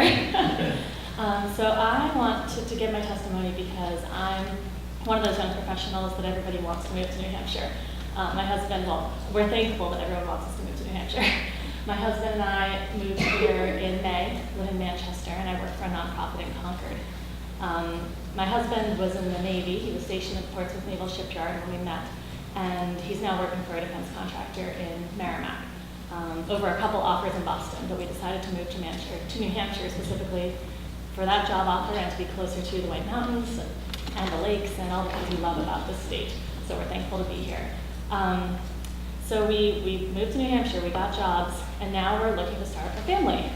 And I'm here because there are barriers to that. Specifically my company, which I love the nonprofit I work for, we offer no paid maternity leave. We do have a little self-insurement program for short-term disability. We accrue 4 days per year. So at the 2-year mark, I'd have access to 8 days of short-term disability. I could add my 4 weeks of combined sick and vacation time, and I'd have access to 5 weeks and 3 days of paid time off, which is pretty good compared to other employers. I'd return to work with no vacation time for the rest of the year and no sick time to care for our child. I would hope my employer would be flexible, as others have indicated. I expect they would be, but that would probably put my future career advancement at risk. Asking for that flexibility is something that the women I've known in the workplace tend to shoulder more than the men I've known in the workplace. So I'm here today to say that this bill, Senate Bill 1, would really help my family and I to build in the resilience to have a family and to save for our retirement and future at the same time and not have to depend on social programs for that. We'd be able to use our working years to insure ourselves for the time we know we'll be caring for our children. I know some would say, though, that having children is a private problem. We don't have to have kids. We could choose not to have them for sure. But we can't choose to not have parents. And that's the reason that it's really close to my heart to be advocating for family medical leave. Caring for a mother was the most difficult time in my life that I've had to go through. My mom, in 2010, I was 20 years old. And no matter how many times I shampooed my mom's hair, we couldn't wash out that metallic chemotherapy smell as she lost her battle with colon cancer over that summer. My mom was in shape, 51-year-old triathlete, and she died in one of those mechanical hospital beds in our living room. I was her primary caregiver. I was really fortunate to take on that role, and I chose to give up a semester of college in order to allow my father to work and my mom to die surrounded by her family and cared for by her daughter. It's a time in my life I wouldn't trade for anything, but I'm really fortunate it happened while I was in college, and I could give up that time and allow my father to thankfully pay our bills while I was caring for my mom. And the reality is that most people in New Hampshire can't afford to give up a whole semester's worth of paychecks to care for a sick parent. And doing my research, looking at the statistics, most people do take time off, using FMLA, unpaid time off to care for a family member. Only about 20% take unpaid FMLA to care for a child. Over 70% take that time to care for a family member. So it's much more likely that I'll encounter the situation with our parents than I would need to take time off for a child, something that I could plan for and work toward affording. I'm just here today to ask that you support this bill. It's a solution that allows us to pay into it ourselves. It's not a public service. It's something that as working residents that my husband and I are willing to put into. I've asked my employer to offer a more robust short-term disability program multiple times. They look at me like I have 6 heads, especially since I just started maybe 7 months ago. I haven't earned that right yet. But I know that we're glad to be here. We're glad to contribute to the economy, and we're thankful for the opportunity to save for our own time to care for loved ones. Thank you. Thank you. Any questions? Thank you so much. Thank you.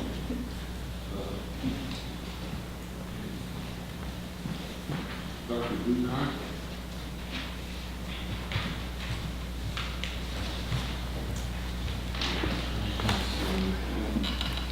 written testimony. Boy, it's been a long, very interesting afternoon.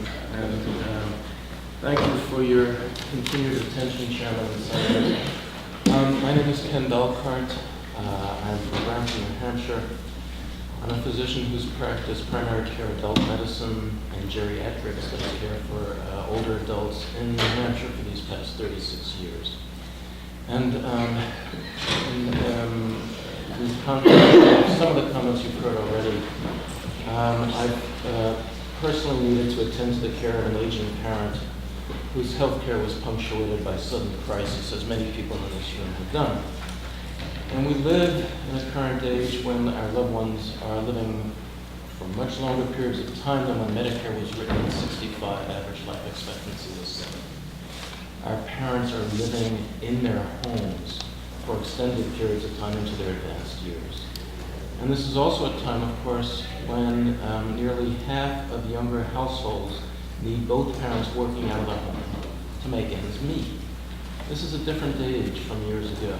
The folks I take care of and their families that I take care of usually do not have sick time when a sudden crisis hits home. So it's increasingly common that daughters and sons sacrifice their financial security to be able to care for their parents. That is the reality of the day.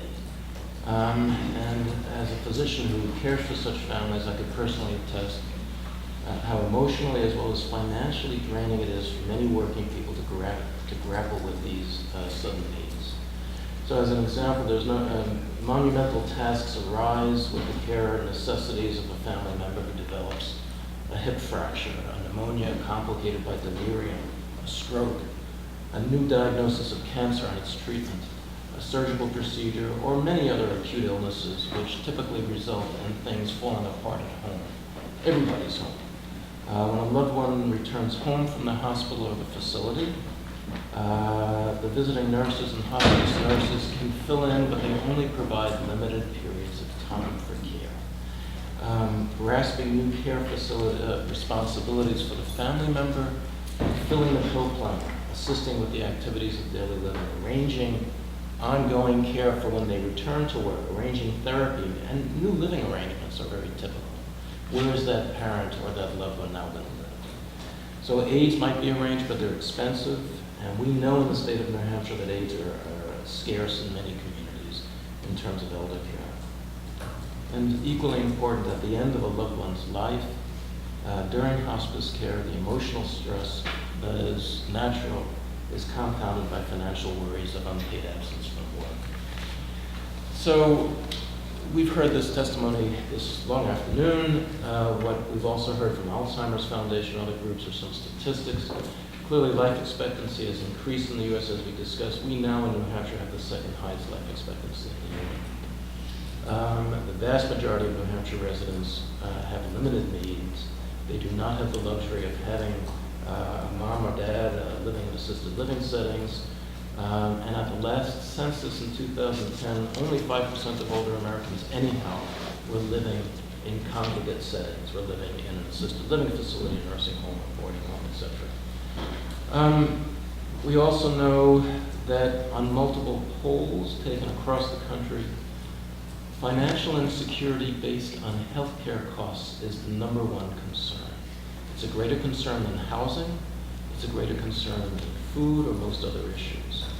And I would say we've heard folks talk about the marvelous components of the free market, which I would attest to. Free market works, except when applied to the healthcare related systems. And the best illustration of the limitations of that model is what we're seeing currently in our nation. So anyhow, there are 67,000 New Hampshire caregivers who have provided unpaid care to an adult with dementia in this state. 1/4 of these caregivers are in the sandwich generation. They care not only for an aging parent, but also for children under age 18. Also, as mentioned, there are 76 million hours of unpaid care to loved ones with Alzheimer's, and just the Alzheimer's component here is $1 billion of unpaid care. Not suggesting that FMLI was ever designed to take care of one's loved one long term, but issues arise in that setting. The hip fracture, the acute problem, that you need to land on your feet to be able to take care of this and adjust for it. And I would say I'm really delighted to be here because I think SB01 is a thoughtful, creative, essential short-term financial buffer for those working New Hampshire residents who can receive some financial support during an emergency leave. And I think it's an example of a New Hampshire approach. It's implementing a design that is self-funded. It is flexible. It's positive in its effects on business. It's positively geared towards attracting younger working residents, as we've heard just recently. And it's not dependent on additional public revenues. So for all these reasons, I would encourage folks to support passage of Senate Bill. Thank you. We really appreciate your hanging around and covering some of the comments. Very important for us to digest in terms of the need given a particular period in your life. That later life is going to be a different situation, but this is a more immediate situation. Appreciate the comments. Question for Senator Guy. Mr. Chairman, is your support for this bill based upon the absence of any other possible bill? I understand your support for the family medical leave as a policy. I think it's based on the merits of this specific bill, honestly. I think this bill is practical, it's implementable, it is not burdening as a New Hampshire advantage tax would be anathema to a lot of folks who live here. It doesn't take that role. It's dedicated towards providing insurance for a specific purpose, just like workers' comp is. And the way I see it right now, I think the states are going through an evolution that they went through at the turn of the century with workers' compensation. 1900, no state had workers' compensation. 1910, there were 3. 1920, almost all of them. There's a need that needs to be filled. It's clear due to changing times. And I think it's designed to fill that specific need. I think it's useful now. Thanks. And can I just say it's really great to see you. I probably haven't seen you in 25 years. Used to live in Nashville. I work today. He's sorry. No, I was just curious, in your practice as a geriatrician, to what extent do your patients come in with their sons or daughters who are not just driving them, but actually very involved in their health care? I think it is very varied. I think one of the reasons things happen suddenly is because kids assume that their parents living down the block or across the state are just fine. Their memory's not so hot. They haven't really assessed about how severe their dementia is. So when there's that fall or that medical issue and there's this catastrophe, all of a sudden everybody's catching up to how much a crisis this really is. They can't go back home without further assistance. I think it's a challenge, and it depends on the family. I think folks who are often most stressed out financially, who are working 2 jobs, find it most difficult to come in with mom and dad to start off with.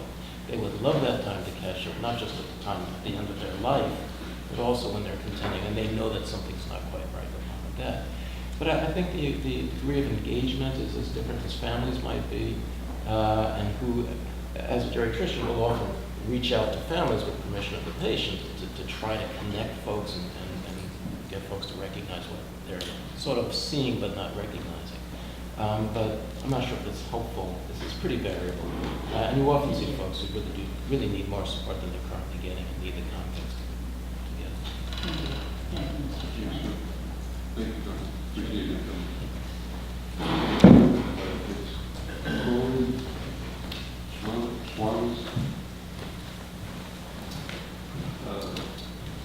Lauren Wire.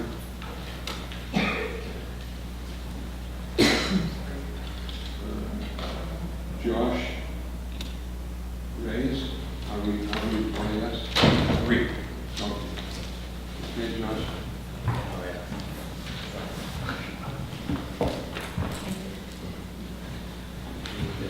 Good evening at this point. Thank you to all you senators for being up there. I know appreciate you giving everyone the time and ability to speak today, including myself. So thank you, and thank you to everyone else that's been here today. So for the record, my name is Joshua Reed. I'm the president and CEO of Associated Builders and Contractors at the New Hampshire, Vermont chapter. So we represent about 225 grand state construction companies that employ thousands of people across the state. And to give you some sense of how much work they do, it's about a gross revenue of about $1.5 billion worth of construction being done by those companies here in New Hampshire every year. This is, of course, in addition to the other group you heard from earlier, AGC. They do primarily road work and bridges. Our men and women build buildings. I mean, a number of my contractors have had a hand one way or another on this building, but for a fact, many of them have worked here. But at any rate, in order to get their job done, they rely on ABC for many things, including providing a voice like we are today. And as part of that, we have to oppose SB1 just because on principle. Because this is effectively a new government mandate that imposes a new division or dividing between employer and employee relations, we would argue. ABC believes strongly in the free enterprise system and letting the free market dictate things. And of course, we believe in fairness and opportunity for everyone. But to that end, a lot of my employers do provide a lot of benefit packages, including family and medical leave benefits. And we feel that with having the government come in and start to impose this, it's effectively becomes sort of a one-size-fits-all for a plan that can disrupt some of the more intricate setups that some contractors may have. Each contractor has a model that's different and developed in many ways to balance the needs between work and family life of the employees to mutual satisfaction. And simply what may work for one employer may be entirely different for another employer. So that's why I say that we're reluctant to support something that mandates this sort of effort across the board, because you effectively have one size fits all, and that's a fantasy that doesn't really quite fit into what we would believe. Because every program is so diverse, we feel that there may be some issues to sort of move forward. I know the commissioner in the bill, there's some question we have about whether the commissioner have the ability to determine what's considered an equivalent program. Considering how diverse these programs are, I'd be concerned to say administratively who is to determine what is a program that has the sort of benefits the state's looking for. Again, something that may work for small employers can be much different for that of what a large employer finds that works for that. And also for the small employers, this was kind of brought up earlier by the chamber about the size of the company involved. I know there are some exemptions for the different sizes of the companies. But basically, for a small employer, the cost to hire and retrain a replacement to only go through that person, to work with that person, and invest in that person, train them for 12 weeks in this economy, first of all, is very difficult. But secondly, to have to spend that much time and treasure in someone, and then only to, at the end of 12 weeks, make a tough decision to keep that person or you hire that other person back. It's not fair to the company, it's not fair to the employee, the one who's out there. And secondly, just from my fiduciary standpoint, having read through the fiscal note in the bill, we share some concerns that have been echoed already about what the actual cost of this program will be. I know the concept has been talked about, supposedly I heard earlier, for more than 2 decades. While it may have been talked about that long, some of the states that have implemented it recently, it's only been very recent. And I know, for instance, New York, they're only now implementing the program. So even I don't think they even know what the entire cost would be. So I really question here in New Hampshire what this entire cost is going to be to us. And when I see in the bill that there is some language here to allow for the commissioner to effectively set the rate, which in essence is taking money out of the economy to provide this program, which by definition is a tax. When you have a commissioner who has the free latitude to just decide what that rate will be, that kind of removes the decision-making process that people instill, I think, in the whole process we have here today, which is power of the purse, which lies with the legislature. So we have some concerns about that measure in the bill as well.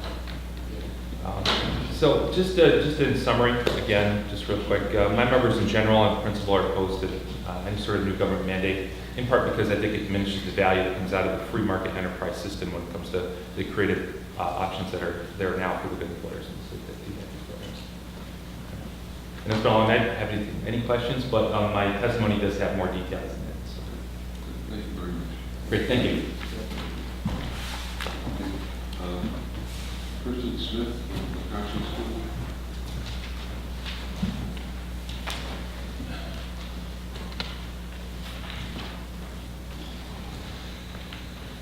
Thank you very much for inviting me up.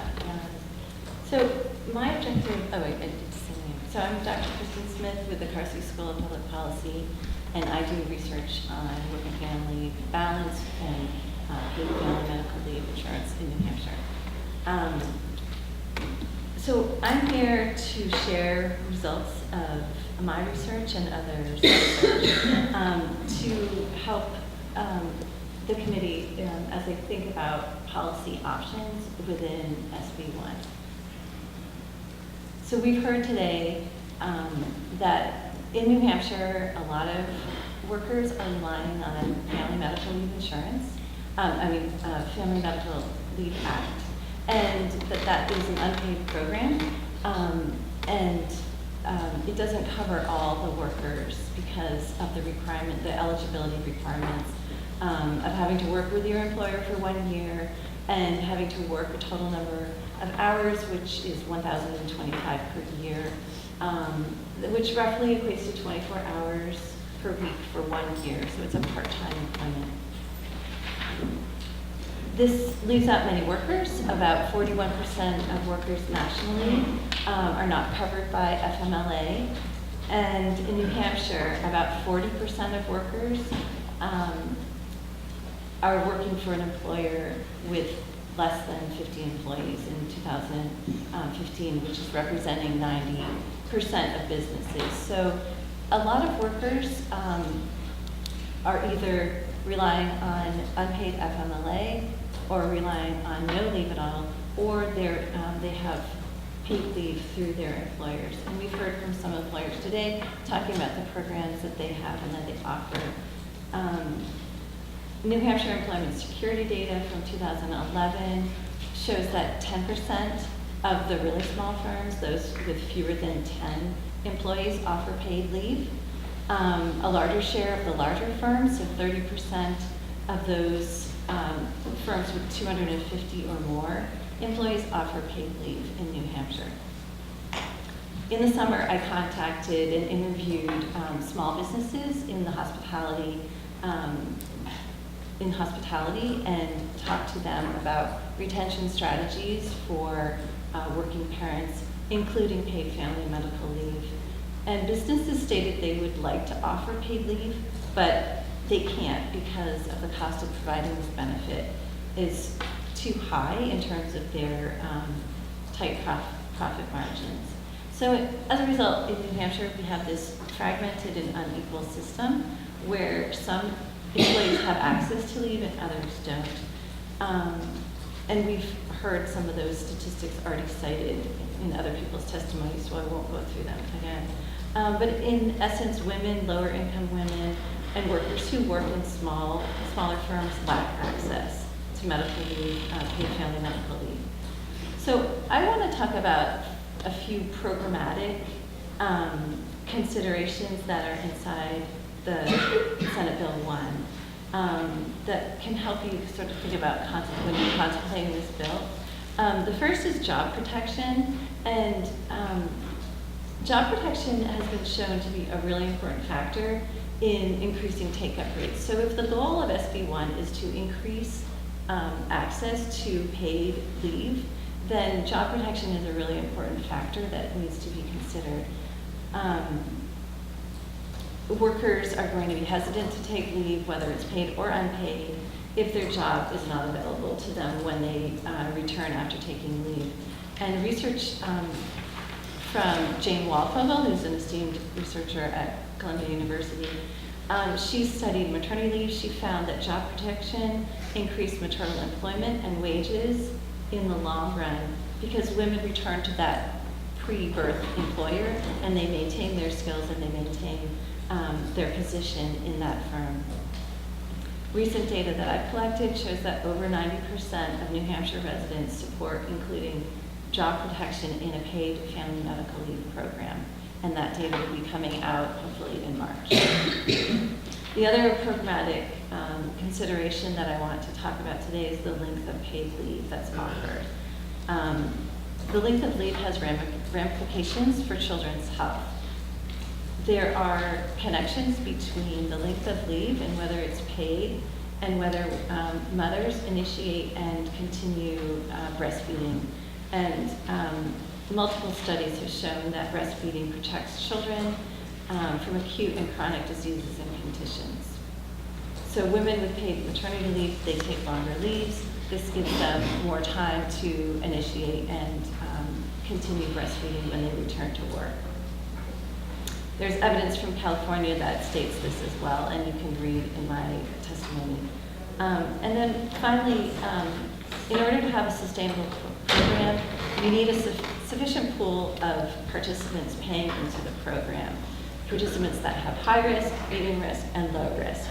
And that will reduce the overall cost for participants and increase the stability of the program funds.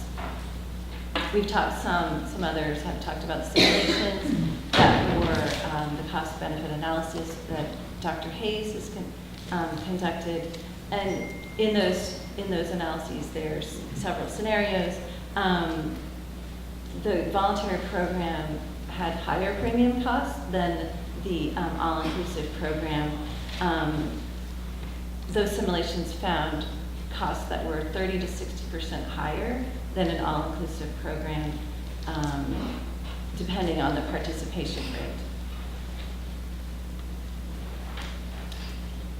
Finally, New Hampshire residents support paid family medical leave. You've heard from many residents in New Hampshire today, but our data shows 8 in 10 residents strongly or somewhat support paid family medical leave insurance, with nearly 9 in 10 women and 3 in 4 men supporting.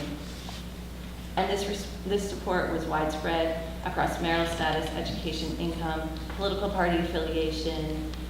For example, 82% of women affiliated with the Republican Party stated support. So I'm happy to answer any questions.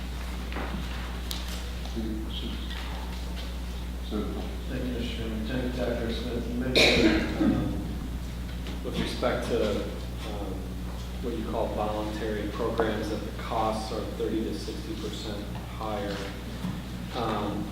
There was a press conference where a concept was floated of state employees being in a pool and then opt-in at business level, opt-in at employee level, all across the board.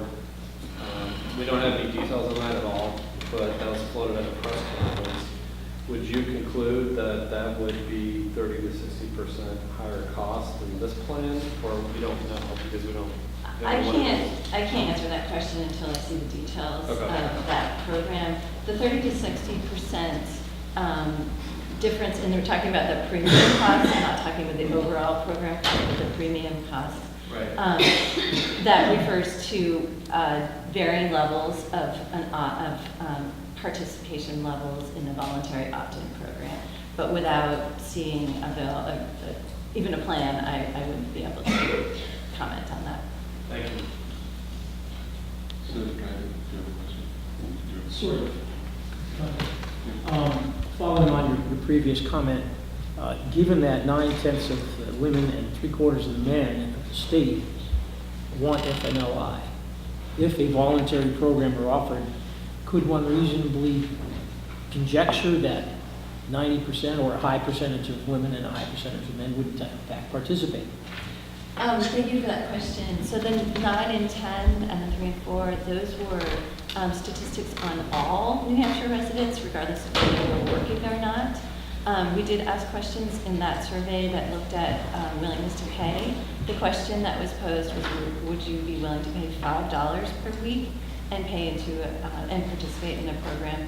And to that specific question, it was 69% of workers were willing to pay $5. However, that question, in hindsight, I believe, is not as useful for this kind of program because at varying levels of income, your actual pay-in isn't going to be $5. The people who would pay in $5 are those who are at the average median, the average. A little bit hard to hear. I thought I heard you say that your employment security data is 2011. That is correct. Can you update that? Can you bring that forward? It's not my data, so I wouldn't be able to update that. But that was collected, so the Task Force on Working Families made a request to Employment Security, asking them to ask specific questions in their employer benefits survey. I have not seen if they asked that question again. I don't think they have. That would be a question that I could follow up. I could ask the Department of Employment Security. Good, that would be, Sure. appreciate it. To my knowledge, there hasn't been a second study on that. Thank you, Mr. Chairman. But more generally, your testimony is not that the actuarial study that serves as a basis for this bill, your testimony is not that stale. Those data are from 2016. Okay. That was a 2016 study based on 2015, or maybe 2016. I have to get back to you. ACS employment numbers based on behavior data from a different study, which is not the same data that you're talking about. Those are two very different data points. Yeah.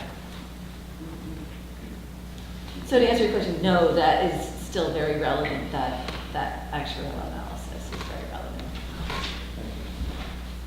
Thank you very much. Bruce Berkey.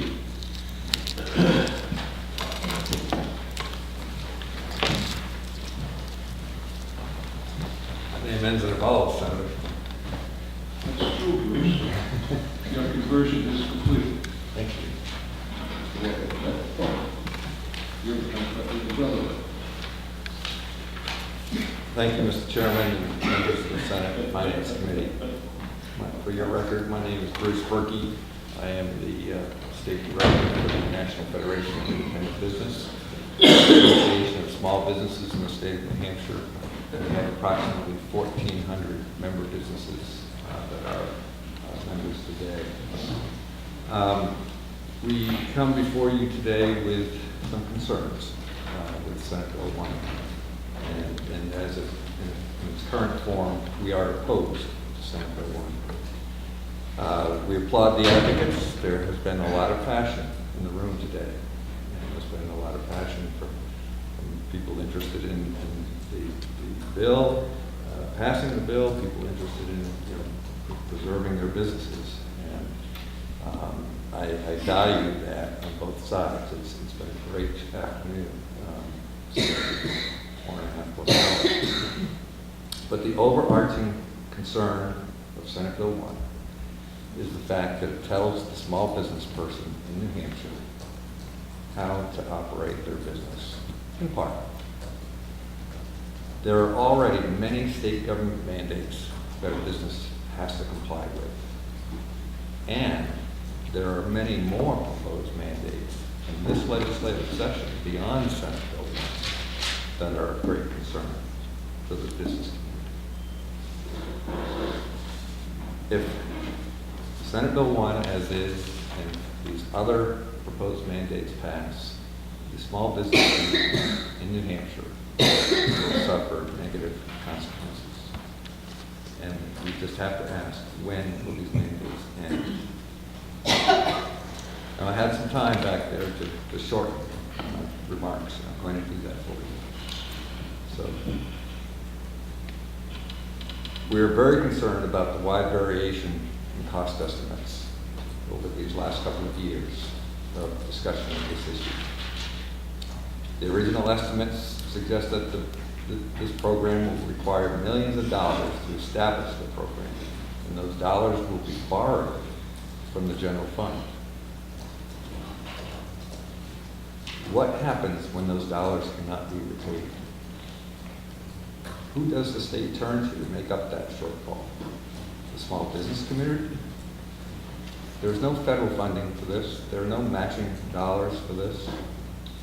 It's a very legitimate concern based upon the numbers that we heard last year and frankly, Mr. Lavers' comments earlier today. There are serious concerns about that. During the development of this proposal over the last couple of years, There have been changes made to the level of benefit, the level of cost to participate, to engage in the benefit. And given those changes, 1,400 NFIB members are even more concerned that this creates an unstable program that cannot last. And if this program fails, who will be responsible to pay for its collapse? There are only two sources to pay for such a shortfall. One is the employee, one is the employer. Well, imagine if the employee is required to make up the shortfall through a higher premium or a shorter benefit. This produces two very strong concerns regarding employee-employer relations. If the employee is asked to pay more or get less or both, they say to their employer, "This is not what I signed up for. I want out." Under Senate Bill 1, they can't opt out. And second, never in the history of New Hampshire, I don't believe, I'm not a scholar, but never in the history of New Hampshire, to the best of my knowledge, has an employee been required to make up a state government shortfall. Why? Because we do not have a state income tax. Now, I'm not labeling this proposal in any way, but it's darn close. Now, imagine if the employer has to make up that shortfall. What are the consequences? No raises for employees, fewer hours for employees, no additional hires. It's like a whack-a-mole. We pay more over here, we pay less over here. There's only so much in the pie that can be available for employees and to the operations of that business.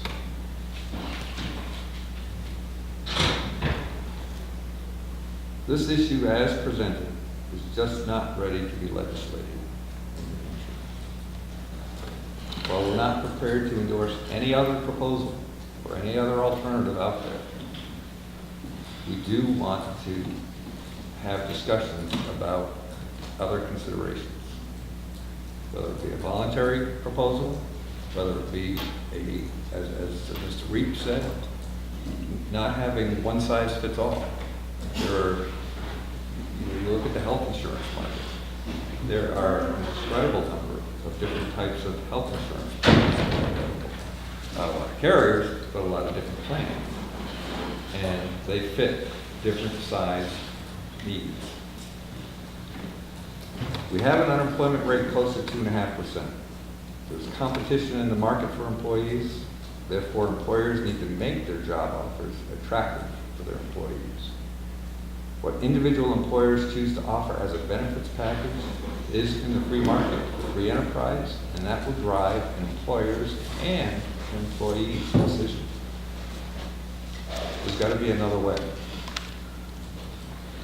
We pledge, the NFIB does, to work with you and to try and find that other way, rather than having a mandate that, quite frankly, feels like a cram down on the business community. I don't mean to sound negative, but just want to get our point across. Thank you for your consideration today. Thank you for your time, your service. I look forward to it. Thanks. Thank you, Mr. Chairman. Bruce, thank you for your testimony.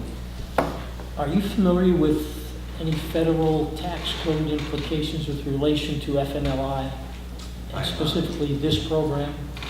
I am not.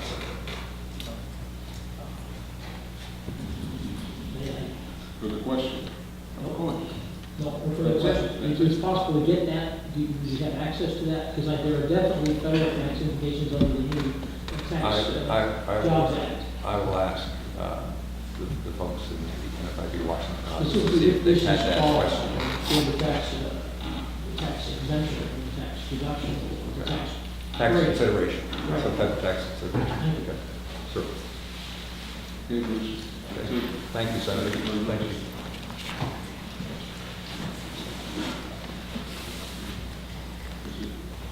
Dave Levis? Dave Levis? Are we behind us? Right.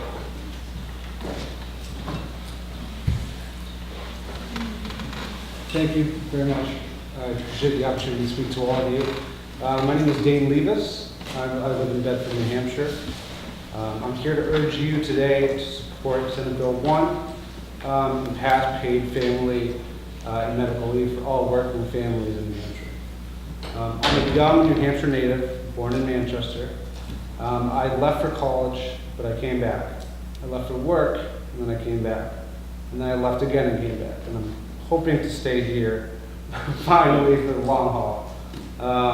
I want to stay because I love New Hampshire. And my family's here, but competitive job opportunities and a higher prospect for economic security keeps drawing me out of the state. My fiance and I moved back this summer because we're getting married this year. And we want to be near our families, but that's a tough choice to make. And it was tough for both of us. We all know that New Hampshire has an aging population, and our workforce is one of the oldest workforces in the country.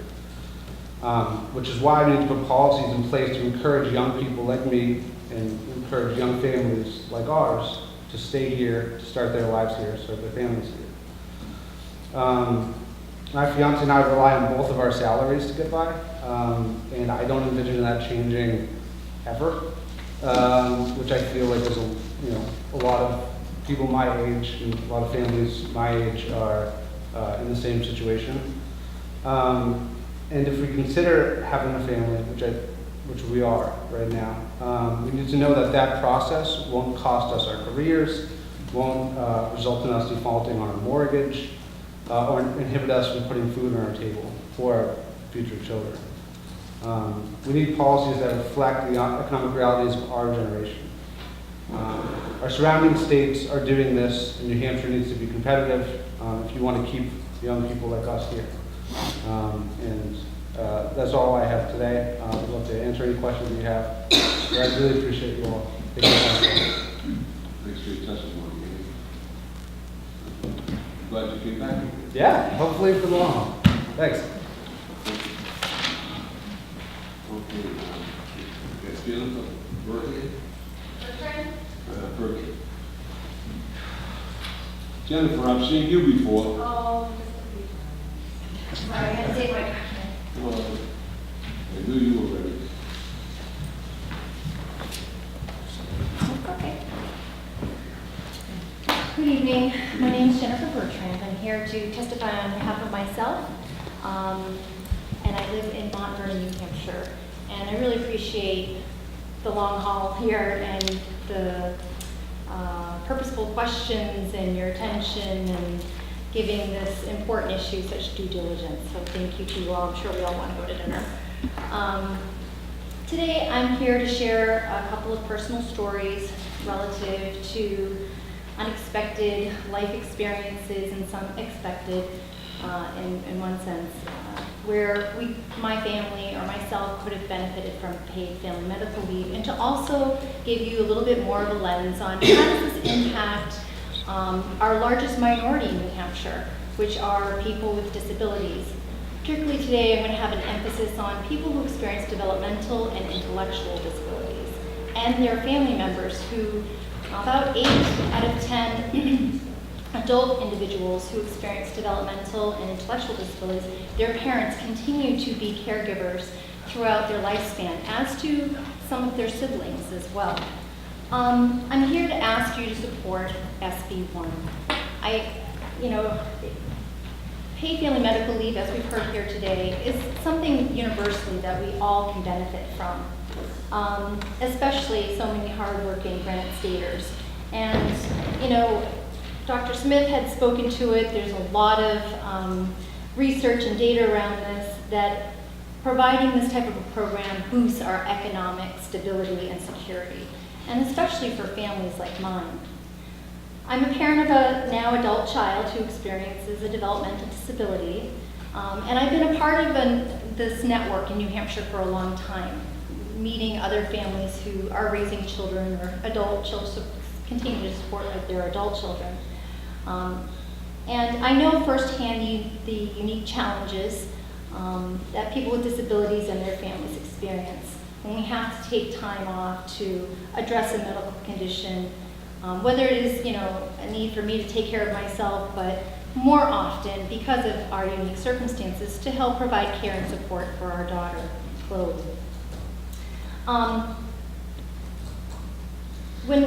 number of years ago, Chloe has always had orthopedic issues, and she had to undergo a very involved orthopedic surgery. She had to have her heel cord lengthened and a tendon transfer on her left foot because it was always rolling to the side, and if we didn't address it, she could have had significant back and other issues, into her adult years.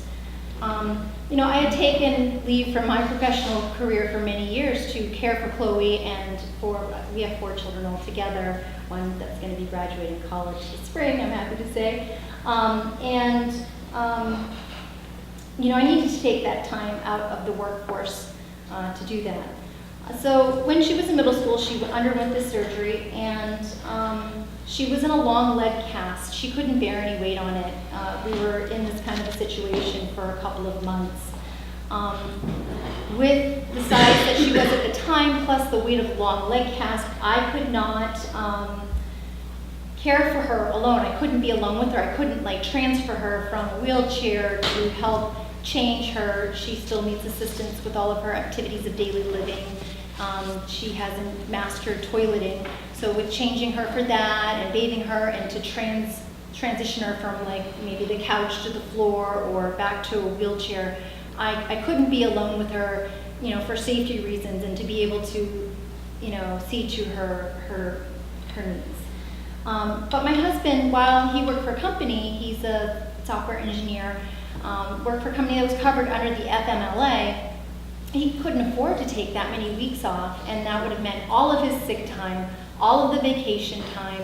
And when you're caregivers on an ongoing basis like we are, you need that time to have a break from those responsibilities. We love her. I can't imagine there's not anything I wouldn't ever do for her, but caregiving, takes a toll. It's a lot of work, emotionally, physically, and otherwise.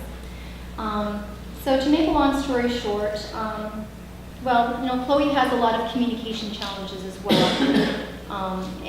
Having the support of her father there, who understands how she communicates, would have been really helpful as well. It would have been far more costly. Medicaid would have paid for her to stay in a rehab hospital, but she would not have done well there with her developmental disability and the autism. We would have had behavioral challenges. She could not have healed well in that situation. So we ended up, it took a lot of paperwork, phone calls, and time, but we were able to access some Medicaid funds to have someone come in while my husband was at work during the day to help care for her needs, so I wasn't alone.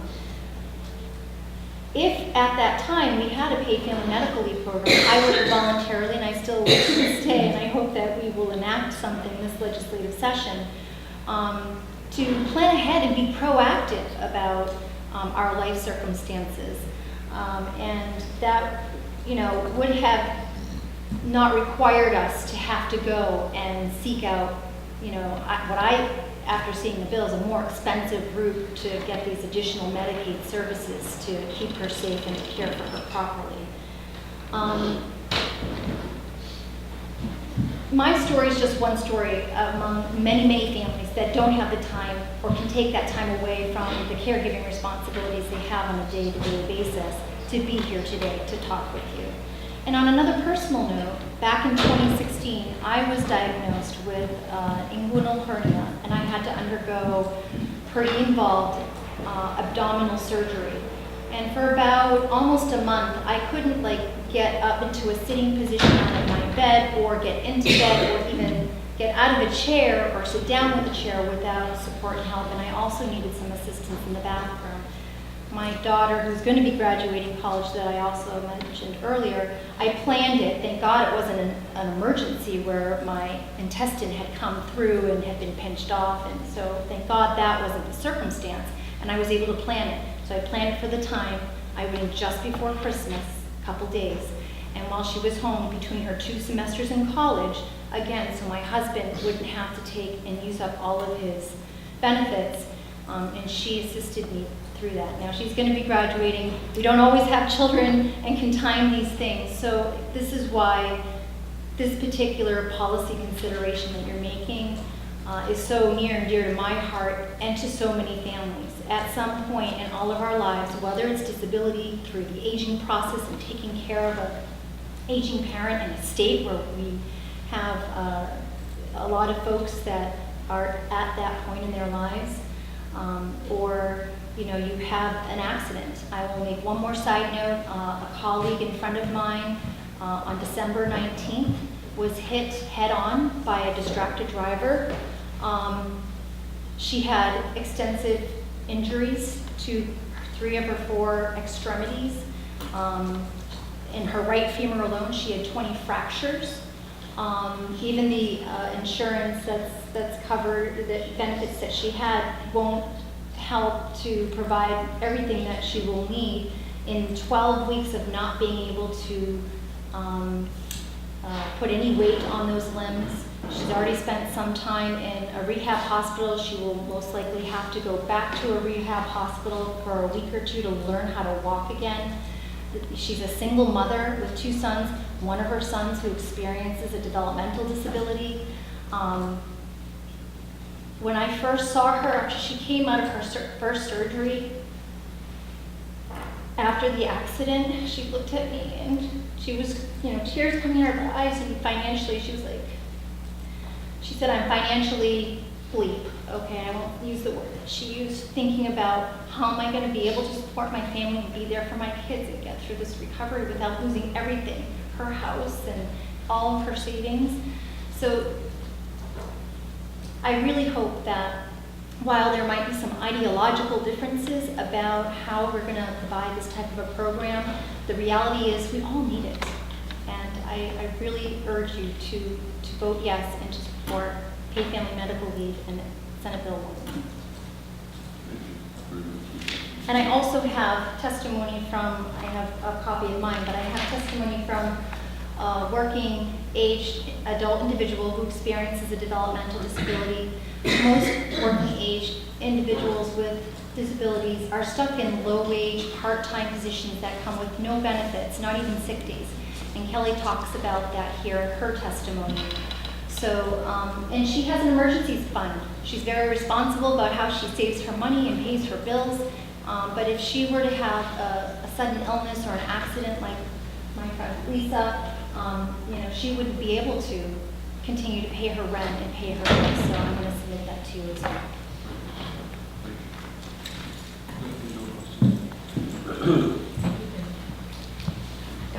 Any questions? Excuse me, Mr. Chairman, may we just take 2 minutes? Thank you so much. Have a good evening. We have,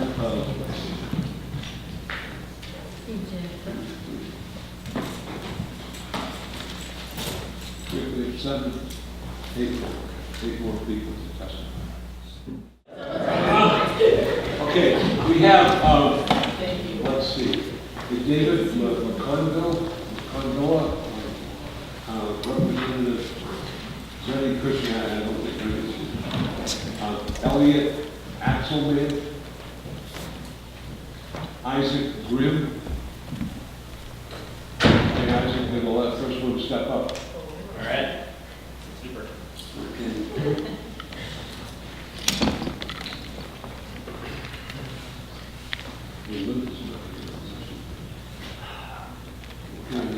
Thank you, Chairman D'Alessandro, and friends of the committee who are here. My name is Isaac Grimm. I am the organizing director with Rights and Democracy New Hampshire. We are a grassroots member-led organization based here and in Vermont with about 10,000 supporters and around 300 dues-paying members who actively volunteer and help lead our work. Our focus is on economic fairness, healthcare access, environmental protections, and better funding and support for our public schools. We work on local and statewide issues, as well as engaging around elections. Our member firmly supports the SB1 implementation of the statewide paid family and medical leave insurance program, because we know this would be a really critical protection for workers in the state, and we need to catch up with the rest of the civilized world in having such programs. We are, I think, literally the only country that does not have a national paid family and medical leave program of some sort. And many of our members have experienced issues with the lack of this kind of leave. Personally, I have knocked many doors in New Hampshire and Vermont and heard very, very difficult stories from folks on the doors about lacking that kind of protection. One that always stuck out for me a lot was a woman who had 3 kids that were kind of running around in the yard, and she still gave me a little bit of her time to speak. And when I asked her about whether she supported paid family and medical leave, she just actually broke down basically right when I asked the question, and it turned out that she had to go to work 4 days after giving birth with her most recent child, and was still suffering from the health consequences. Just one example there. Another member that I worked with unexpectedly became pregnant with her husband, and they turned out to be twins. She was then not able to work. They were not able to afford childcare. Her husband was working 60, 70 hours a week to try to make the bills, and she almost ended up committing suicide because of the mental health strain from that experience. And personally, I've been fortunate in having some of the supports with my current work. I do not have children, but I very much would like to have children. I love being in New Hampshire, would like to be able to stay, and this would certainly be for myself and many other young-ish people like myself to be able to stay and work here, contribute to the economy, contribute to our state in general. And I also think about my longtime partner when I think about the importance of paid family and medical leave. Both her parents are suffering from diabetes. Her father has gone blind in one eye because of the complications from that disease. Her mother suffered an accident with an elevator that went off its hinges and fell several floors a number of years ago, and she has back and leg problems from that. So it's inevitable that we will be needing more and more to take time to help care for her parents. And we certainly want to have children, and this would make a massive difference for us. I think it's very much the proper and right role of the government to help make sure that there is a dignity in work and that people can live balanced lives and be able to afford to be with their families and bond with their newborn children is absolutely what the government should do, and then just ensuring some basic fairness and dignity for working people. This is also absolutely a women's rights issue and a racial justice issue. Federal Reserve Bank of Boston did a study 2 years ago looking at where people earn their wages. They were specifically looking at the $15 minimum wage issue that's been on a lot of people's minds. They found that 49% of black workers in New Hampshire are making under $15 an hour, meaning about $30,000 a year or less. That's about 18% higher than white workers. The rate of women working under $15 an hour is about 40%. It's about 10 percentage points higher than for men. So this is something that would very much make a big difference for those who are already underrepresented and marginalized and suffering greater from economic challenges in our state. And I think that's all I wanted to share. Thank you so much for your time and for your work on this and for staying so long to hear from folks like me. Appreciate it. Thank you. Okay, I think we have 2 people left. Joe, S-H-A, is it S-H-A-E-R? Is he here? And the last one is, you got me. This is a good one. I got T-A. That is. Okay. Okay. Sorry. And what's your last name? Ashcliffe. Okay. Okay. Okay, you could hold My name is it. Thaddeus Ashcliffe. I live in Connecticut, New Hampshire. Due to layout, I'll be brief. This summer, my mom was very sick. And for most of the summer, I was taking care of her. And then we found out that the reason she was sick, she has colon cancer, stage 4. And we got, thanks to people at Concord Hospital, life-saving surgery. That kind of surgery was not easy. It was a painful and long recovery, and she needed someone there to look after her. It was only after she had recovered that I was able to rejoin the workforce. This was not a choice for someone in this position. I had to do it. I would do it again. I just hope that going forward, there are medical and family options so that people can look after their family and not have their lives disrupted more so than when events happen. So thank you. Any questions? Thank you for your notes, I appreciate it. With that, we've gone through everybody on the list. There are about 20 pages of people who didn't want to speak, and we'll enter those into the permanent record. So for everyone who came, thank you very much. Appreciated your testimony. Let me just make one comment, if I might. When people come to testify on a bill, testify on the bill, because that's what we have to make a decision on, the content of this piece of legislation, and how meaningful that is to you in terms of your desire to get this passed. That's very important, because you notice people are in and out because we're all on different committees and so forth. So the testimony that we get is so important, so important when it focuses on the bill. When we heard the guy from Employment Security, that was a space cadet, because I'm sure nobody was able to follow those numbers. I know I didn't follow them, I'll tell you that. But indeed, we're going to have to do some research to equate those numbers with the narrative that's in this bill. So just think about that as you go forward. I've been around here a little while, and I've listened to a lot of legislation. And I think it's wonderful that the public process allows everybody to speak in this state. And every one of these bills will be voted on and brought to the floor. But the stronger the testimony for the bill, and you're all advocates for the bill, the better the chance that bill has of being passed, moved along, and maybe becoming law. So thank you, everybody, for coming. And be careful driving home. I understand that the snow has come, and we don't want to lose anybody. Thank you.